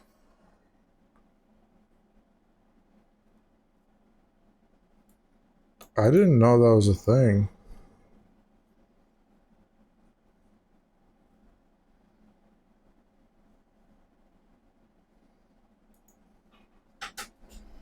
I thought it was red and blue in Japan. Whoa. That doesn't look right at all. The cartridge is gray. So Japan got blue, red, and green. And yellow. Wow.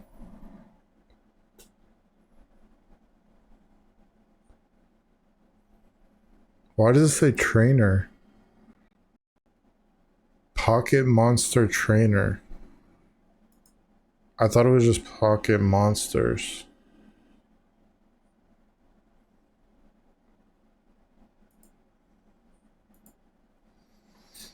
Alright, so since Smash does not work,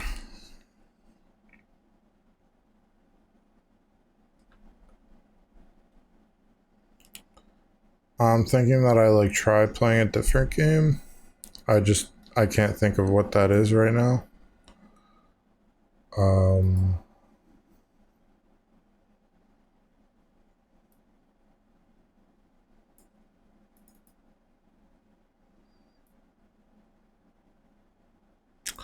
I have like so many, there's like a lot of games that I want to play. This isn't all of them. There's a list. There's a list on my phone that's like longer than this one at this point.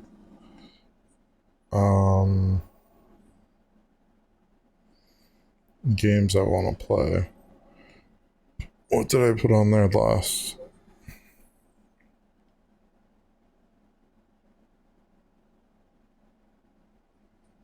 The fuck? Kingdom Hearts.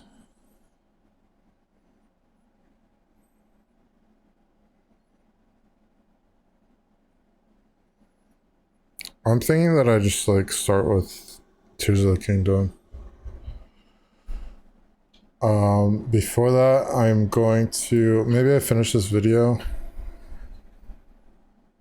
I'm gonna BRB though. Against actual bootlegs. Because I'll never live up to that. Pokemon Quartz. A hack of Pokemon Ruby.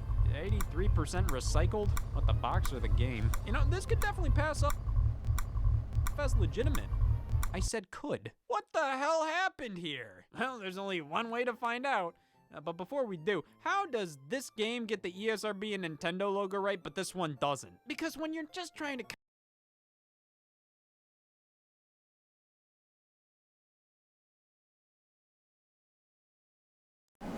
Alright, is the mic working?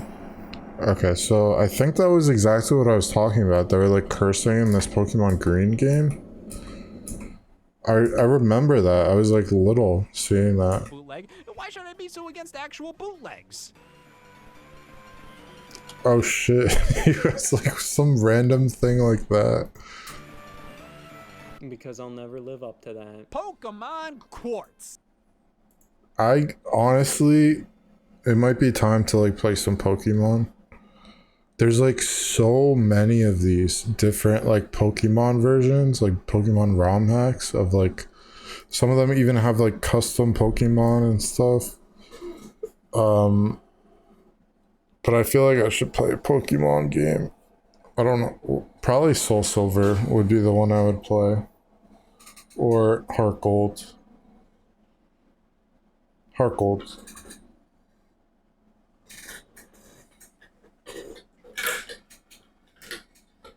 But there's like a lot I've missed out with in Pokemon. There's like a lot of Pokemon. So I've at least like played every Pokemon game besides Black and White 2. I played Black and White. I didn't play the second versions, Black 2 and White 2. And I heard those were like amazing. Those are like really good. Maybe I should play those games. But I want to play like, I didn't play like Gold and Silver when I was little, so I think I should play through like Heart Gold, like Soul Silver, like the remake of Gold and Silver. But also I'm thinking like, I never beat Sword. I never beat... I don't know if I beat like X and Y, maybe. Like there's a lot of them that I played and just like never beat. And I also even wanted to go back to like Legends Arceus, because there's like... there's more stuff to do there, you know? So I might do that too.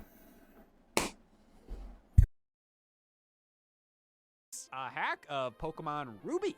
83% recycled. What, the box or the game? You know, this could definitely pass off as legitimate.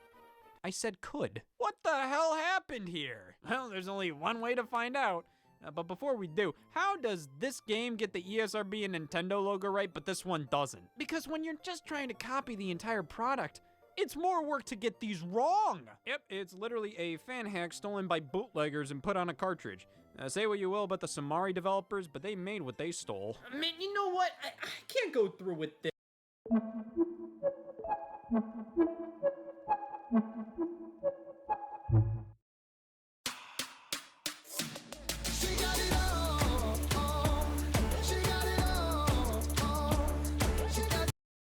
This? That making bootleg games to give as gifts to get a calendar because I have no money of my own? Maybe I should just rob that liquor store. Gosh, I hate people who do illegal things. If it wasn't illegal, I'd kill every last one of them. Hey, would you look at that? Oh, that's nothing. Illegal? Please take a look. There's a Mario 14. I must have missed the last two. I'll take it. Gosh, would you look at that? All these bootlegs and yet no shame. Lincoln's got me in the mood for more systems like this on Amazon. So here we have, oh, okay, that's just the same. Next, in the mood, would you look? I'll take it. Gosh, would you look at that? All these bootlegs and yet no. I was just gonna say, I wonder if he does anything about retro handhelds. Because those are like a big market right now. Must have missed the last two. I'll take it. I want to pause on like... Because I definitely own one of these things. And I saw that, the blue one. It's like a cheap piece of garbage, but... All these bootlegs and yet. But like, it has Mario 14, that's why I've like played that game before. I played Mario 14 before. I didn't get very far. I just like turned it off. Like, what the fuck is this?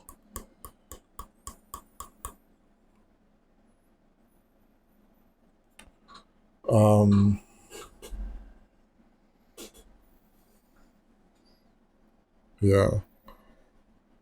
That's like a little TV. Holy shit. Mood for more systems like this on Amazon. So here we have, okay, that's just the same. Next up, yeah, okay, and finally, you've got to be fucking kidding me. Well, maybe we have to try a different form factor. This right here is the Bookshelf Retro TV.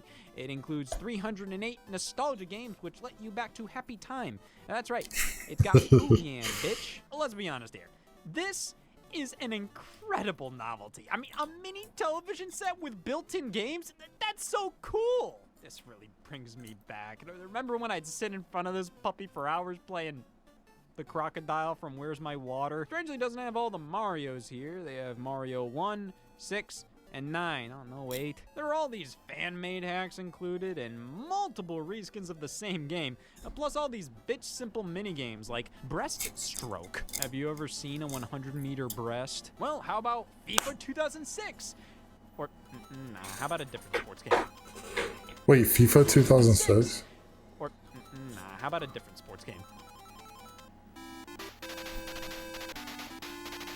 You know what? Even with the wacky game selection, check the synonym on that, this is a damn cute device. Can even output to another TV if you needed a reason to hate this. Oh, God, this is fucking nasty. The original display ain't much better, but at least it's so small. I mean, what is it gonna do? Have god-awful viewing angles and screen tearing? Yeah, that would suck, wouldn't it? In the end, would I recommend this?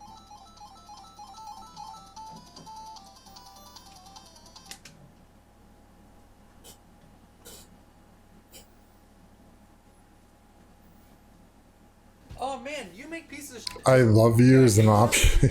Plant these around, have the warden think the inmates are regular. Oh man, these can work as gifts. Before I know it, I'll get my calendar, I'll know what time of the year it is, and I can finally get rid of that sundial. Next best thing to a calendar, my ass. Damn thing doesn't work. But why stop there? I hate run-on sentences. Think about the big picture. If there's a demand for these things, you can sell them. You wouldn't have to worry about getting a calendar as a gift. You could just buy one. Hell, as many calendars as you want. So, what do you guys think? Scott, boots go on your feet. I'm not making no boots for legs. That's unnatural. Yeah, like drug trafficking. Leave the traffic to the cars. No, guys, listen. We have an opportunity to clean house here. Millions of people are looking to buy video games. So let's give them what they want. You know what they say, M spelled backwards is me.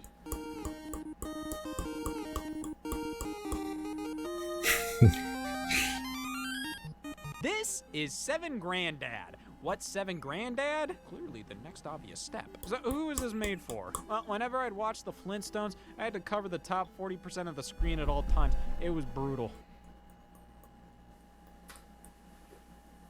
Finally, you take the best elements from both characters, the Mario's lips and not Fred's fucking face, and you create this definitive What is this game? The 7th of its kind, no less. 7 Granddad. This one does. Check this out. This one hurts. This is a bootleg from 1992, taking the NES game Flintstone's Rescue of Dino and Humpy and slapping Mario's head on Fred Flintstone, and that's practically it when it comes to changes. Well, and the title screen, which is more than enough to consider this its own entity. I mean, these change the whole aura of the experience. Like, this is a Flintstones game, and this is what helps spit your dad out. So this is all we gotta do? Yeah, just pick up a game and we'll find a way to make it our own. We just have to change a minor thing, like a color or everything. Oh! How about Run for Your Life, Charlie Brown 2, Spaghetti Wars 2? Oh! Flapjack Chameleon Report, Ampersand apostrophe. Crash Bandicoot. Crash to Advance. Guess which console this is on? Oh, not the one you think I think. Damn it, I was gonna say that. It's a Game Boy Color game, because you know what? That system doesn't have a whole lot of Game Boy Advance games. So in comes Crash to Advance to meet the quota. Which, I mean, let's be honest, this is a lucrative tactic to make these games for lesser hardware. And that way, if you only have a Sega Genesis, you too can play Call of Duty Ghosts.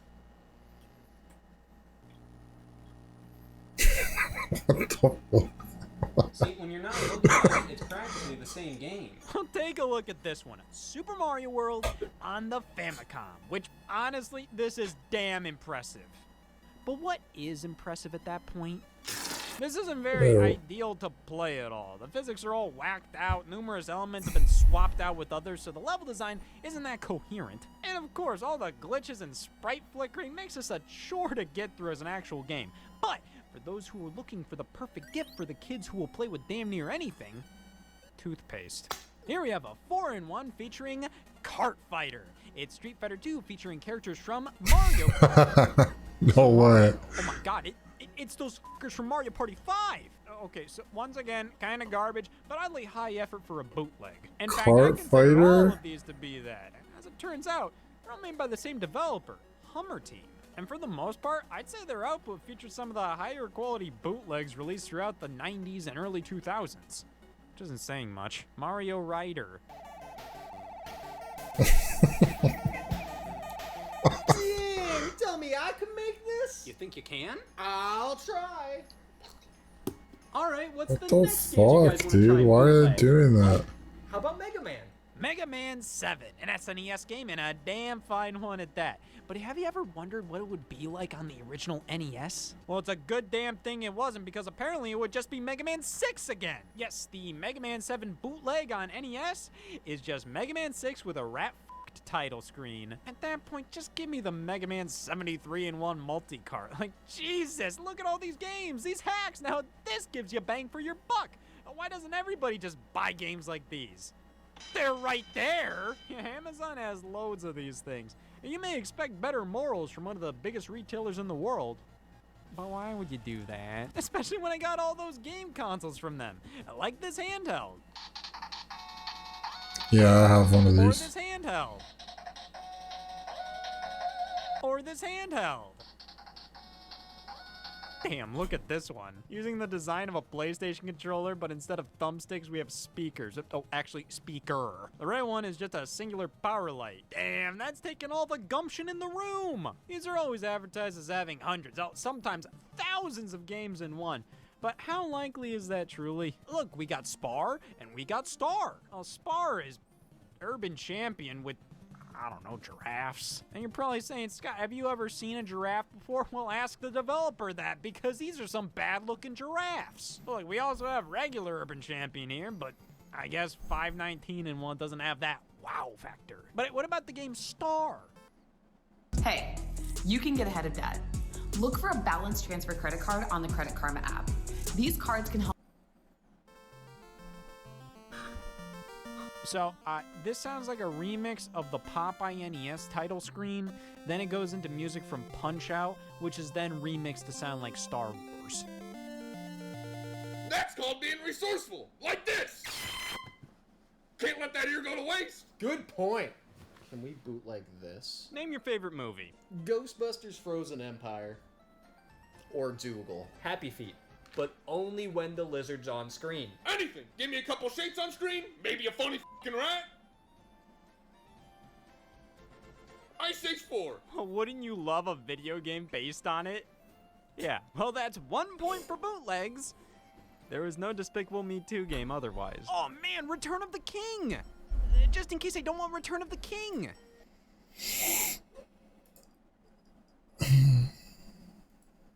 I'll be right back.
Yo.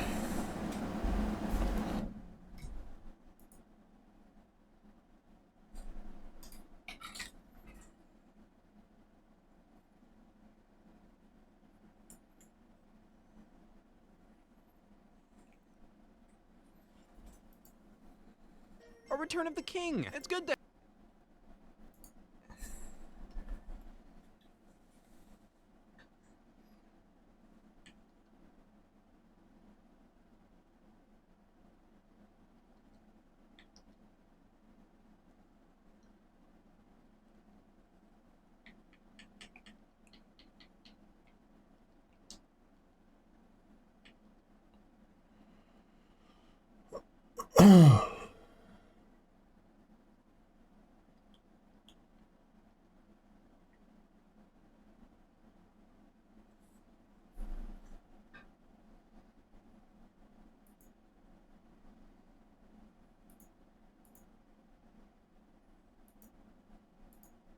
have options, especially on Game Boy Advance. See, I can get the actual game and maybe a bootleg of the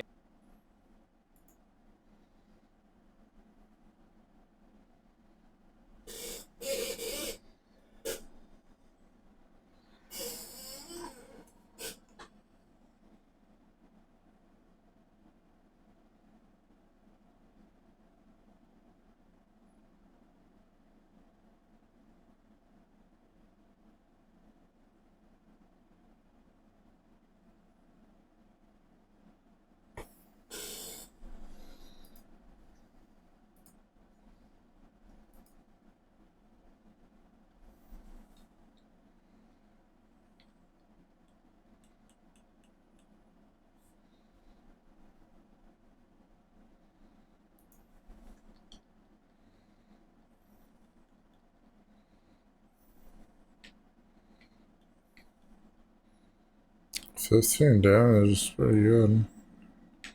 It's like a lot, dude.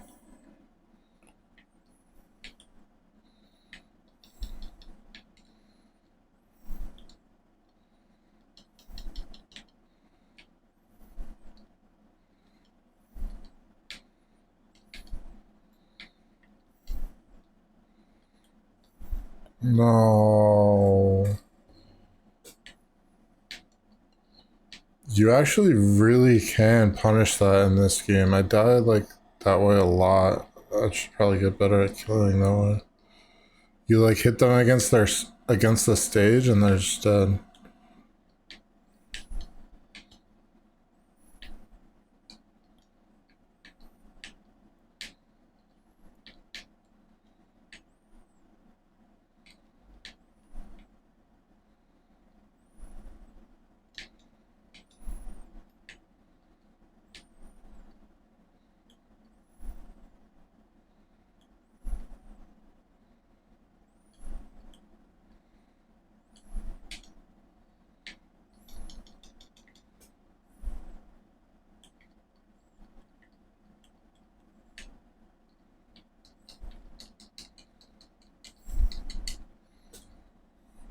Damn it.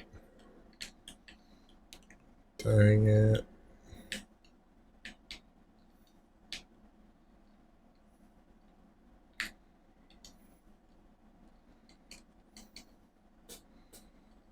Oh. God, I got destroyed.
I mean, I try like jumping off the ledge and then like hitting them against the ledge. That's something I never do.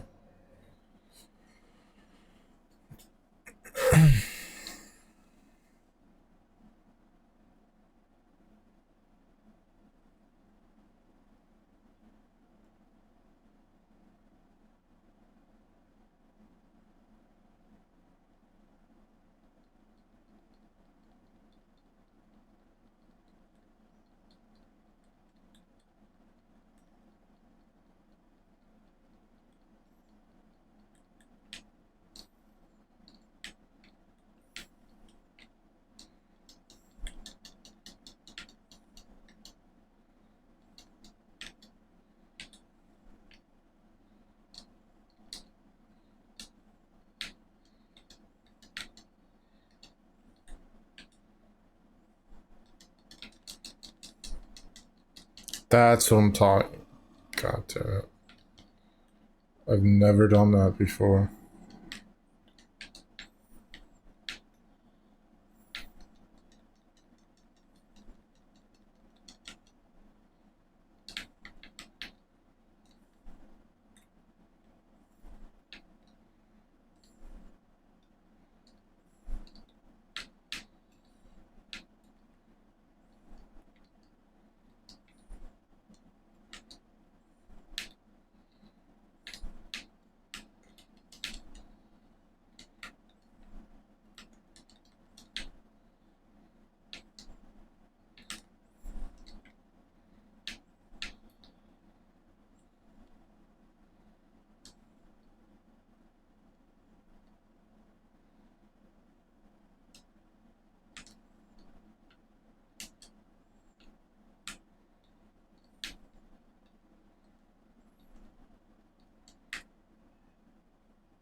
So.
The actual game, or a bootleg in every sense of the word. And hey, why the hell not? Throw the Sega Genesis bootleg in the running as well. So many options. All these games have to do is pass the title test, alright? It doesn't matter what they look or play like. You tell a kid this is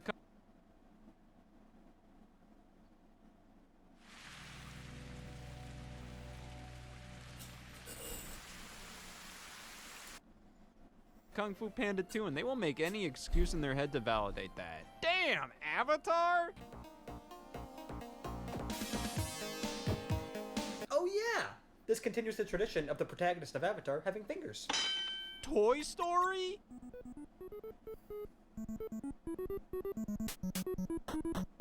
Oh, I love the scene in the movie. When content's displayed to me? Cars 2?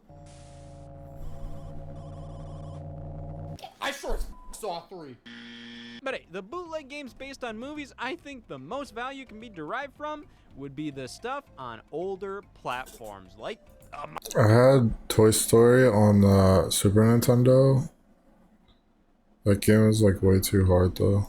Monsters Inc. game on the Famicom. I don't think I ever beat the Story? first They're level. the same fucking thing. They're both hacks of wacky races on NES. Now, Monster Inc., you know, the Shrek thing, there's a debate to be had if this is better or worse than Harry's Story. I mean, that one has more effort put into anything but the letter S here. But does that matter when everything was stolen? Why put effort in when you're just stealing anything anyways? Well, it depends if Harry's Story actually stole from Monster Inc., because stealing is bad, but stealing from a thief? I think that makes it okay. Here, point this gun at me.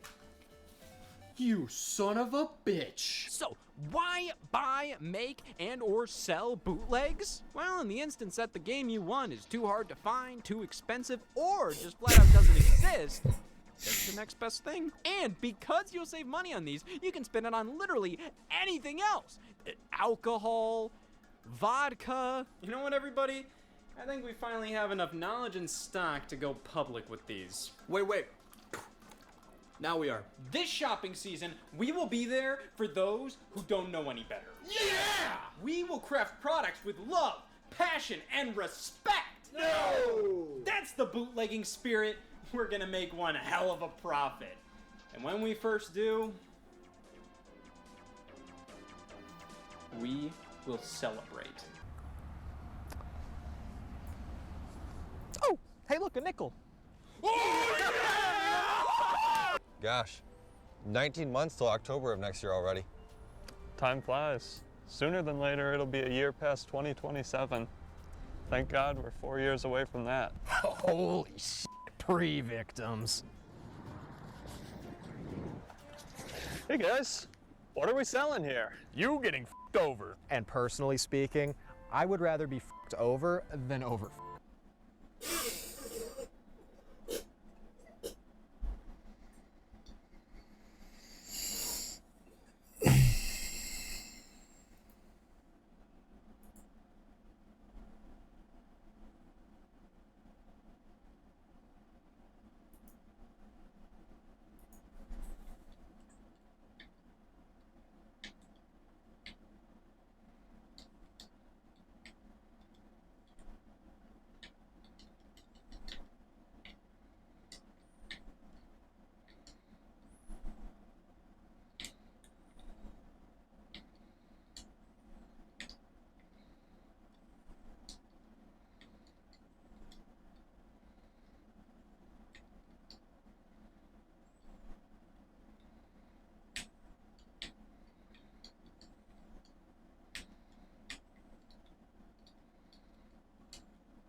That movie's crazy.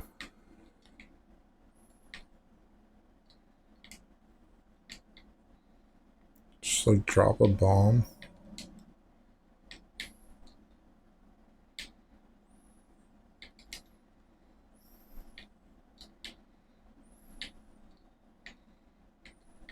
Dang.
I thought it was like dead there.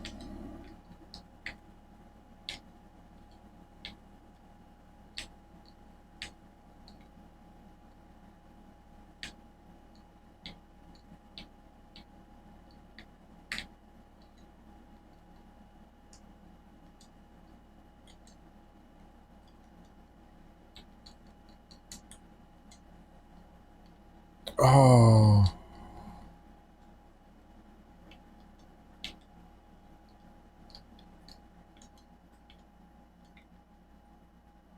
How did that not kill? That should have killed.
No.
Excuse.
What? I could not be.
What is that weird down A? Down tilt.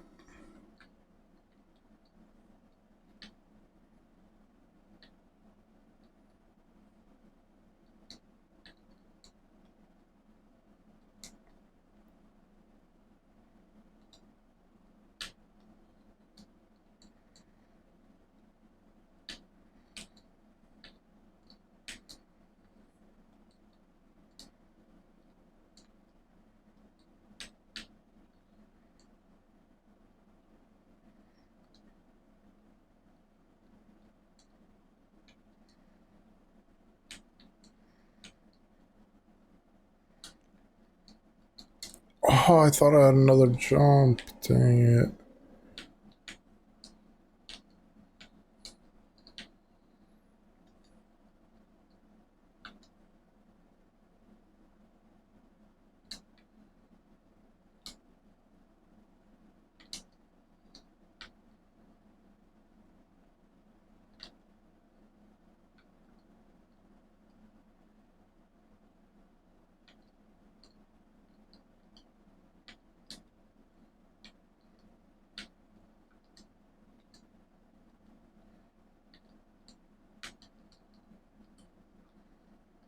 Oh, I used up B wrong.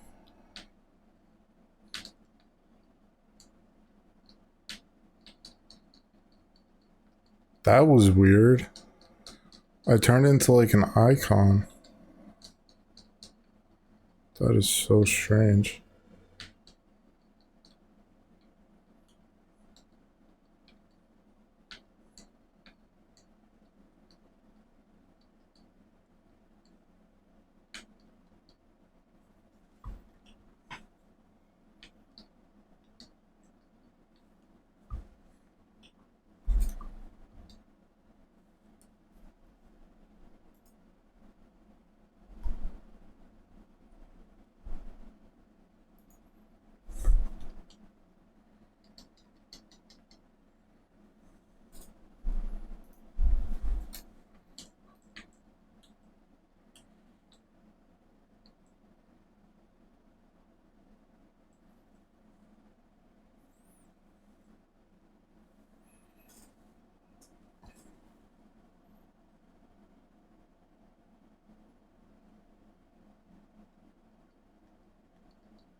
Whoa.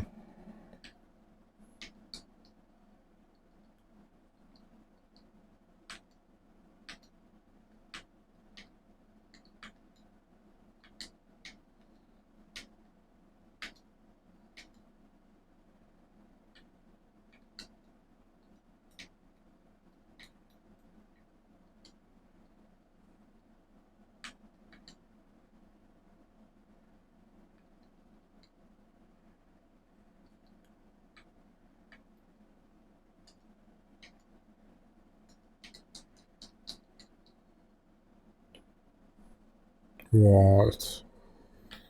I thought I survived.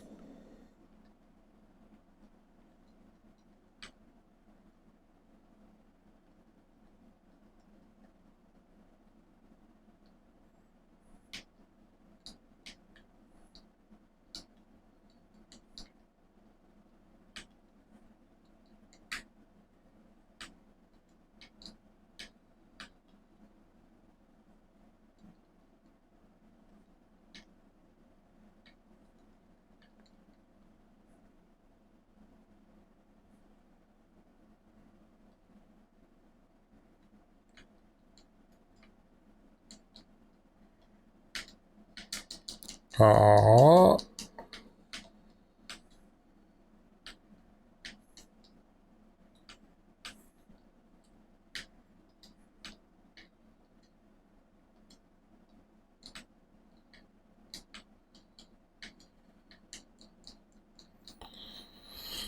Ah, chair.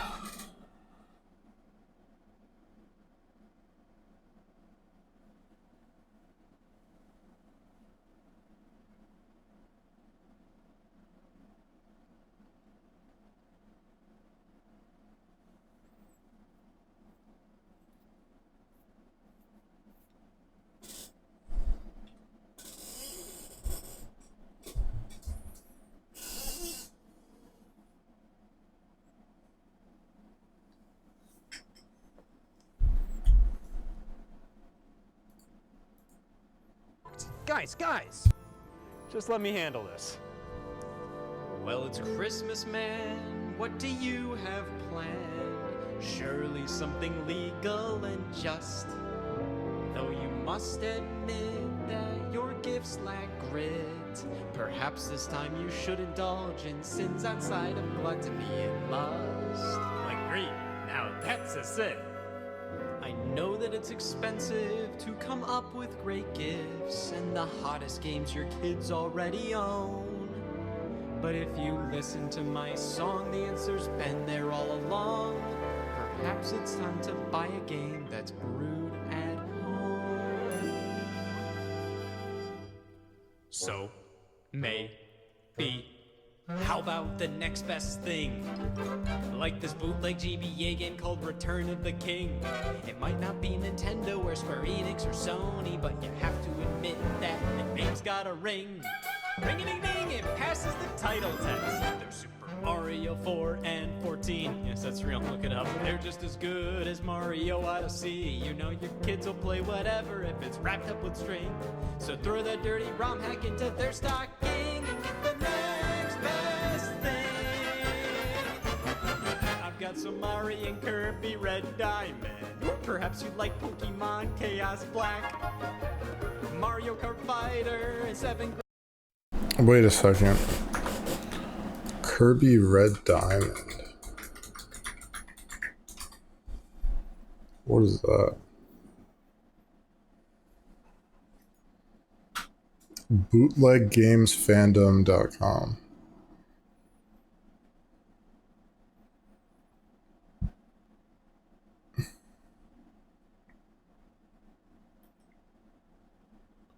Pocket NES.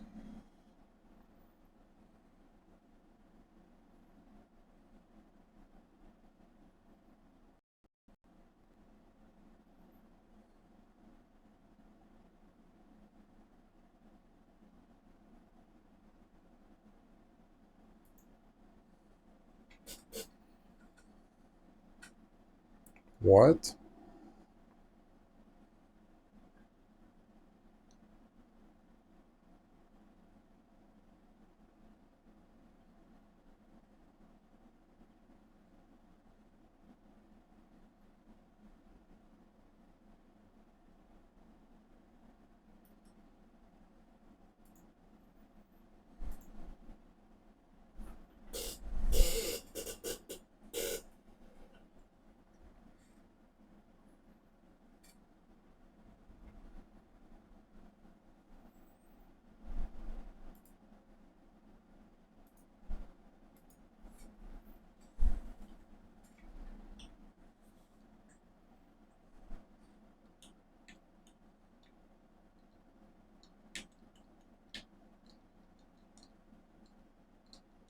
Wait, what?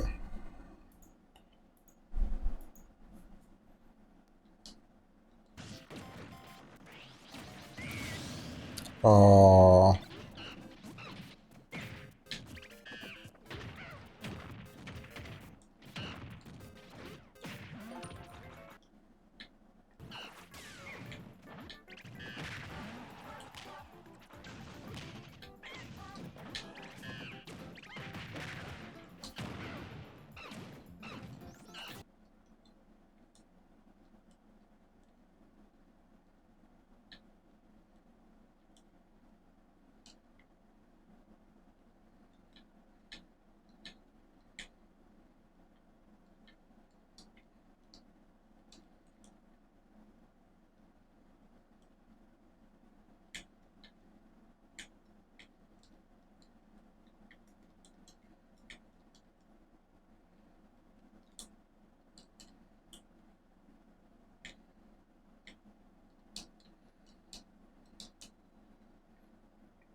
Jesus.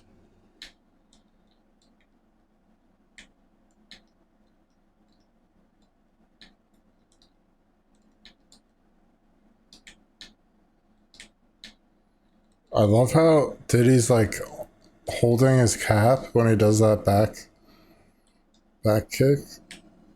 Because it looks like the game. Pretty sure he does that in the game. And Donkey Kong Country.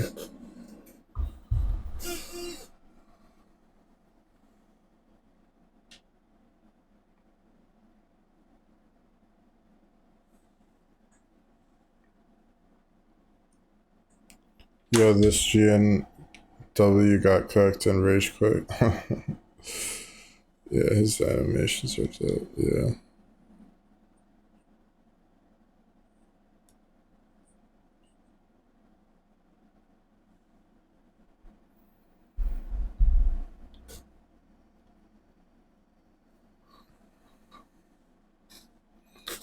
I beat him like a few times.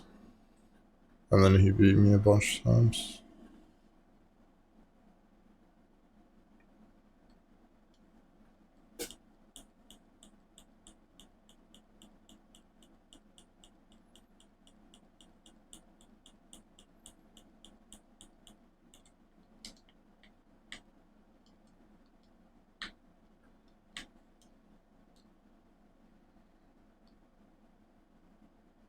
No way.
Dang.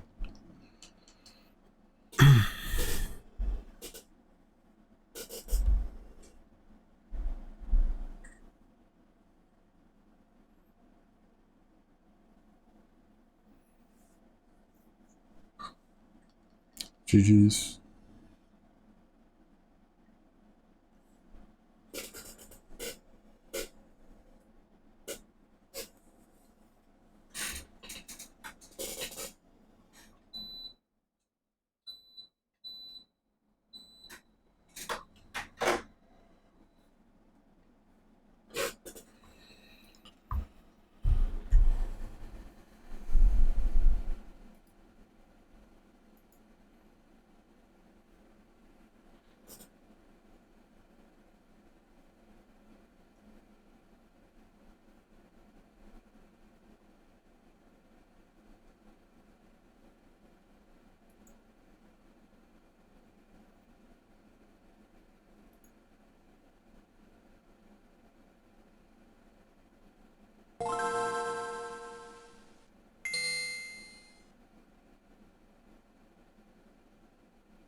Granddad, no one will know that they're fake, so cut yourself some slack. You deserve a break, a game is a game, and try to ignore that built-in sense of shame. They can't all be Call of Duty, so squint your eyes, swallow your pride, and don't you dare be snooty. So how about the next best thing. Just think of all the money that you'll save. Cha-ching! For why spend $70 on a AAA game when you could buy a homemade one that has the same name? Shop local, folks. I understand your reservations. Getting Crash to advance can sting. But if you give your cash to me, I guarantee you all will see. And though these games may not be great, it's way cheaper to emulate. So trust in Scott and you can't lose. Use the savings for some booze. And this Christmas you will dance and sing for the next best thing.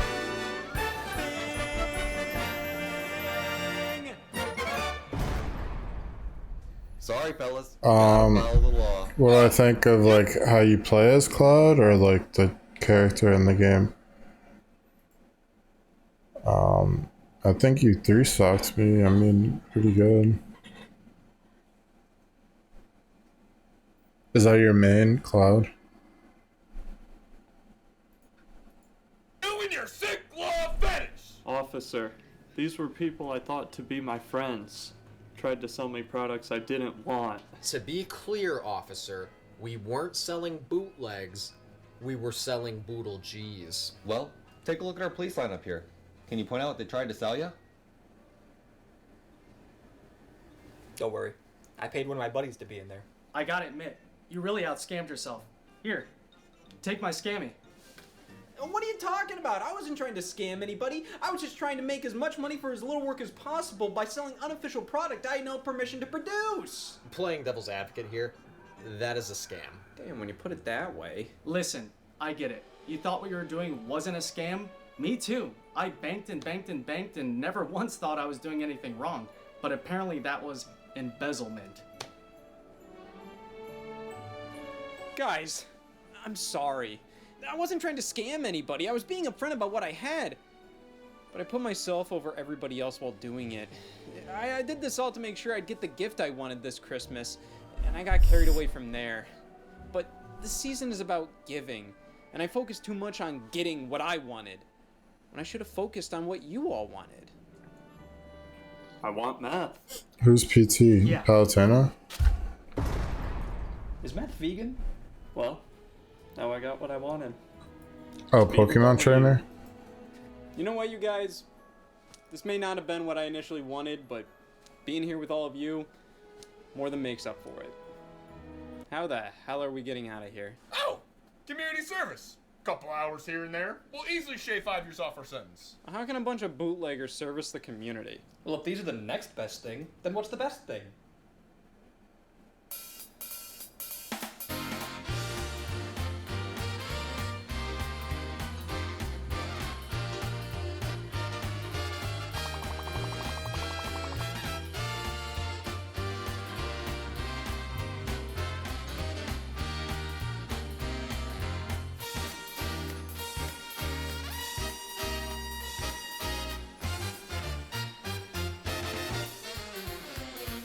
Hey y'all, Scott here.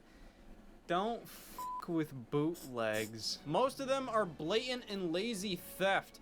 Stealing a game and changing one sprite to fool people into thinking it's a Mario game.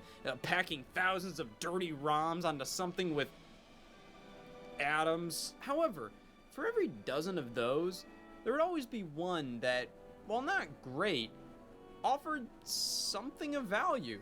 Something new, something oddly genuine. Some developers of bootlegs went above and beyond what this line of work called for.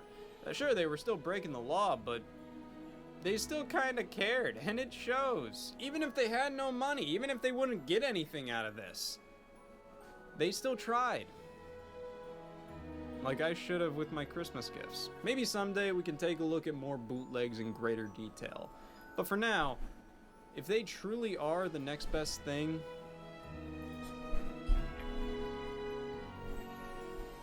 I'm happy everybody else now has the best thing.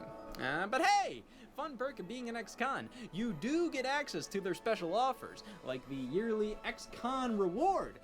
I'm an orange member. The bootlegs got me my calendar after all! It's a Christmas miracle! It's all been worth it! It's been March this whole time?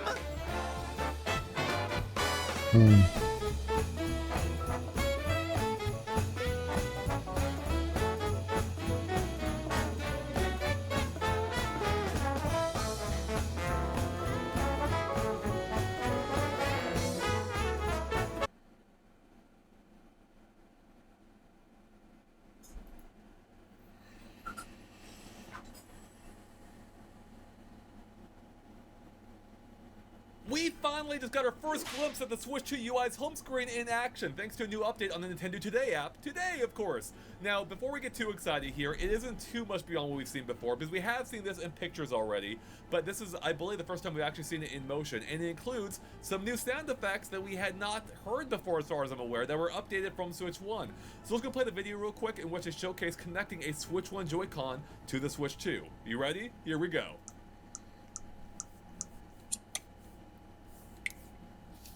Hear all those new sounds? And here come the Switch 1 Joy-Con, or here comes the Switch 1 Joy-Con.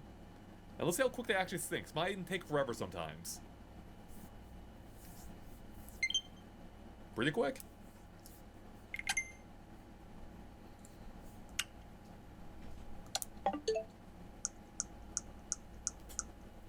And there we go. There you have it. That's connecting a Switch 1 Joy-Con. So a few things to note there, of course, are the brand new sound effects for going through the menu selections, the confirmation of connecting a Joy-Con, I believe, and even when they exited back to the home screen. Those were all updated, which is great, you know, except for the fact that pretty much the rest of the Switch UI is very similar to the current Switch, including even that white...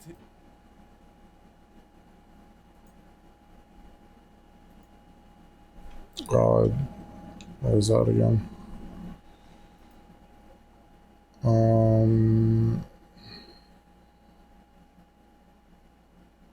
I just clicked on a video and I went away. There it is. I don't know why there's 4 videos on the screen instead of, I mean 3 instead of 4. I'm definitely thinking it's this trash. I knew it. I knew it was in the, I knew the money was in the trash. They're doing a sequel? They're doing Waldo 2? Sonic. Sega makes this. Oh wow. They did pretty good with this one. Falco looks, oh yeah. Well, you can see it kind of sucks though. It's not really that great. This is the new Halo. Oh, that's really. I take care of this. I take care of this. Don't worry. Don't worry about this guy. I shoot this guy. I'm dead. Well, these are pretty cool bananas. Was that a deleted scene from the show? Garfield has been found. Well, it's about damn time. It's me, Joe Swanson. I'm on the toilet. Ah! Have you seen my son? There he is. I found Garfield. It's me. What? Thumbs up. Fortnite versus Family Guy. Finally, we can see which game is better, Fortnite or Family Guy. Press triangle. Can you go to Apu's store? I need eggs. For you, Bart. I do this.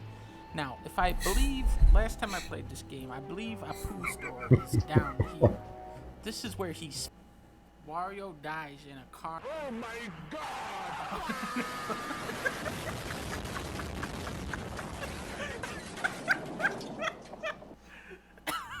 Now that's a good game. Now that's thumbs up. Your pet cat Biscuits is missing. Search the farm for him. I already found him. Hey chickens, I'm looking for Biscuits. Have you seen him? I saw Biscuits playing with the cow. Hey cows, have you seen Biscuits? This is starting to get good now. I saw Biscuits playing with the donkey. Hey donkey, have you seen Biscuits? I don't know what that goddamn shit is, man. God, fuck. Try asking the chicken. I don't want to play this. Wait a minute. No, I like this game. I like it. Now I know what you guys are thinking. Donkey Channel. This game is just ripping off of Elephant Stranding. But watch this. When you drink the Monster Energy drink in this game, there is a noticeable difference. See how I move slightly faster in this one. Red Dead Online Simulator. Okay, here I am as John Marston. Last of Us is in this game. What? Oh, you trying to kill me? Get the hell out of here. This is Dragon Quest. To find the balls. Oh, wait. Holy shit. Oh my god. I am not reading any of that. Let's hear Mario. Sega makes this. I'm going to fly for you.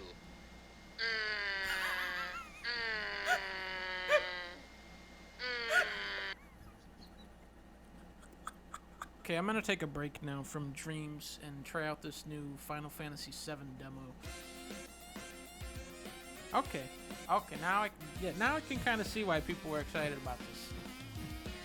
Still turn-based. Still turn. Hi, this is my daughter. Okay. But why am I Kermit the Frog, though? That man is not my dad. Oh. John Wick, we need a gun. Okay, here you go.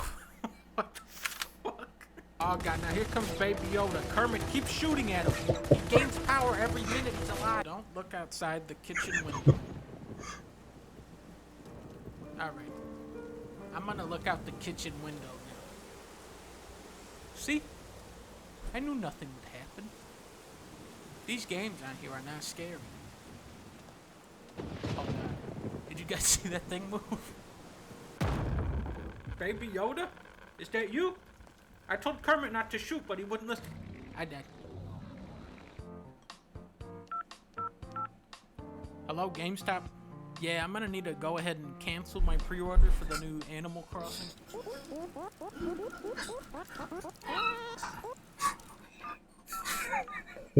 Yeah, hello, GameStop. I would like to place a pre-order on the new Animal Crossing.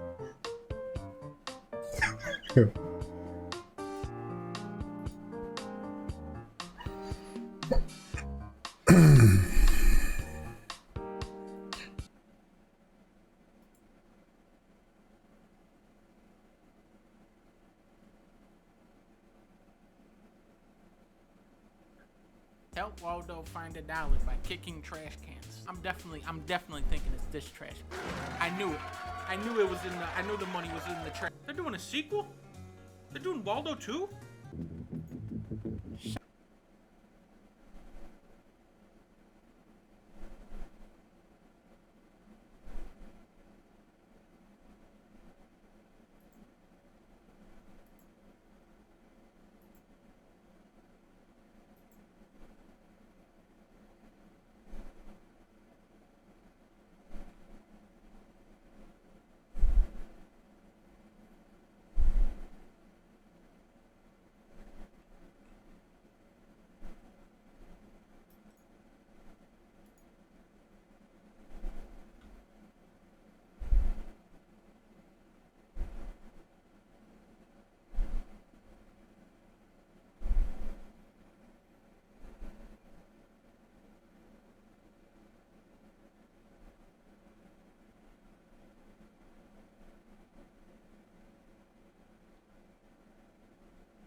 Sonic.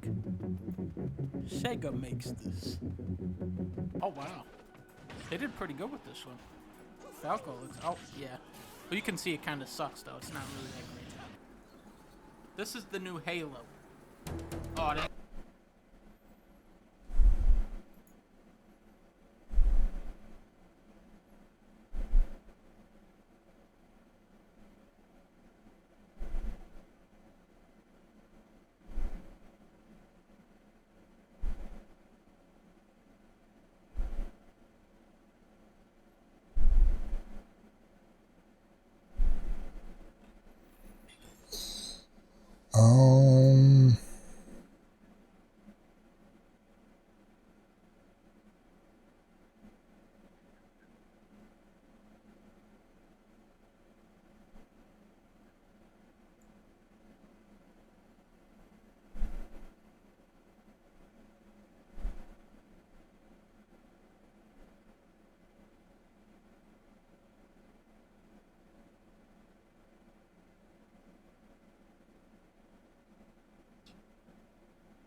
just won't die, no matter how hard at points we...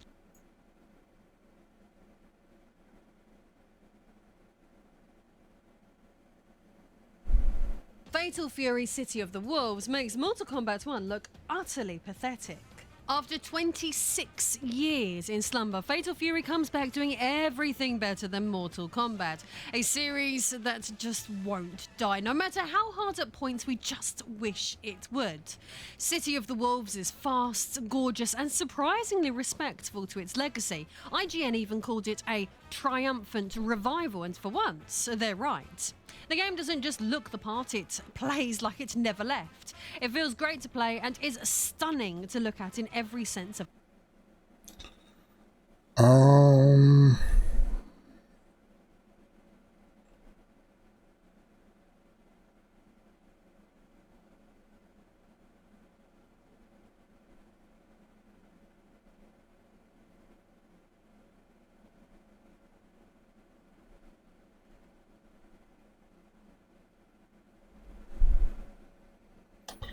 I think I unstream. Maybe I'll stream tomorrow.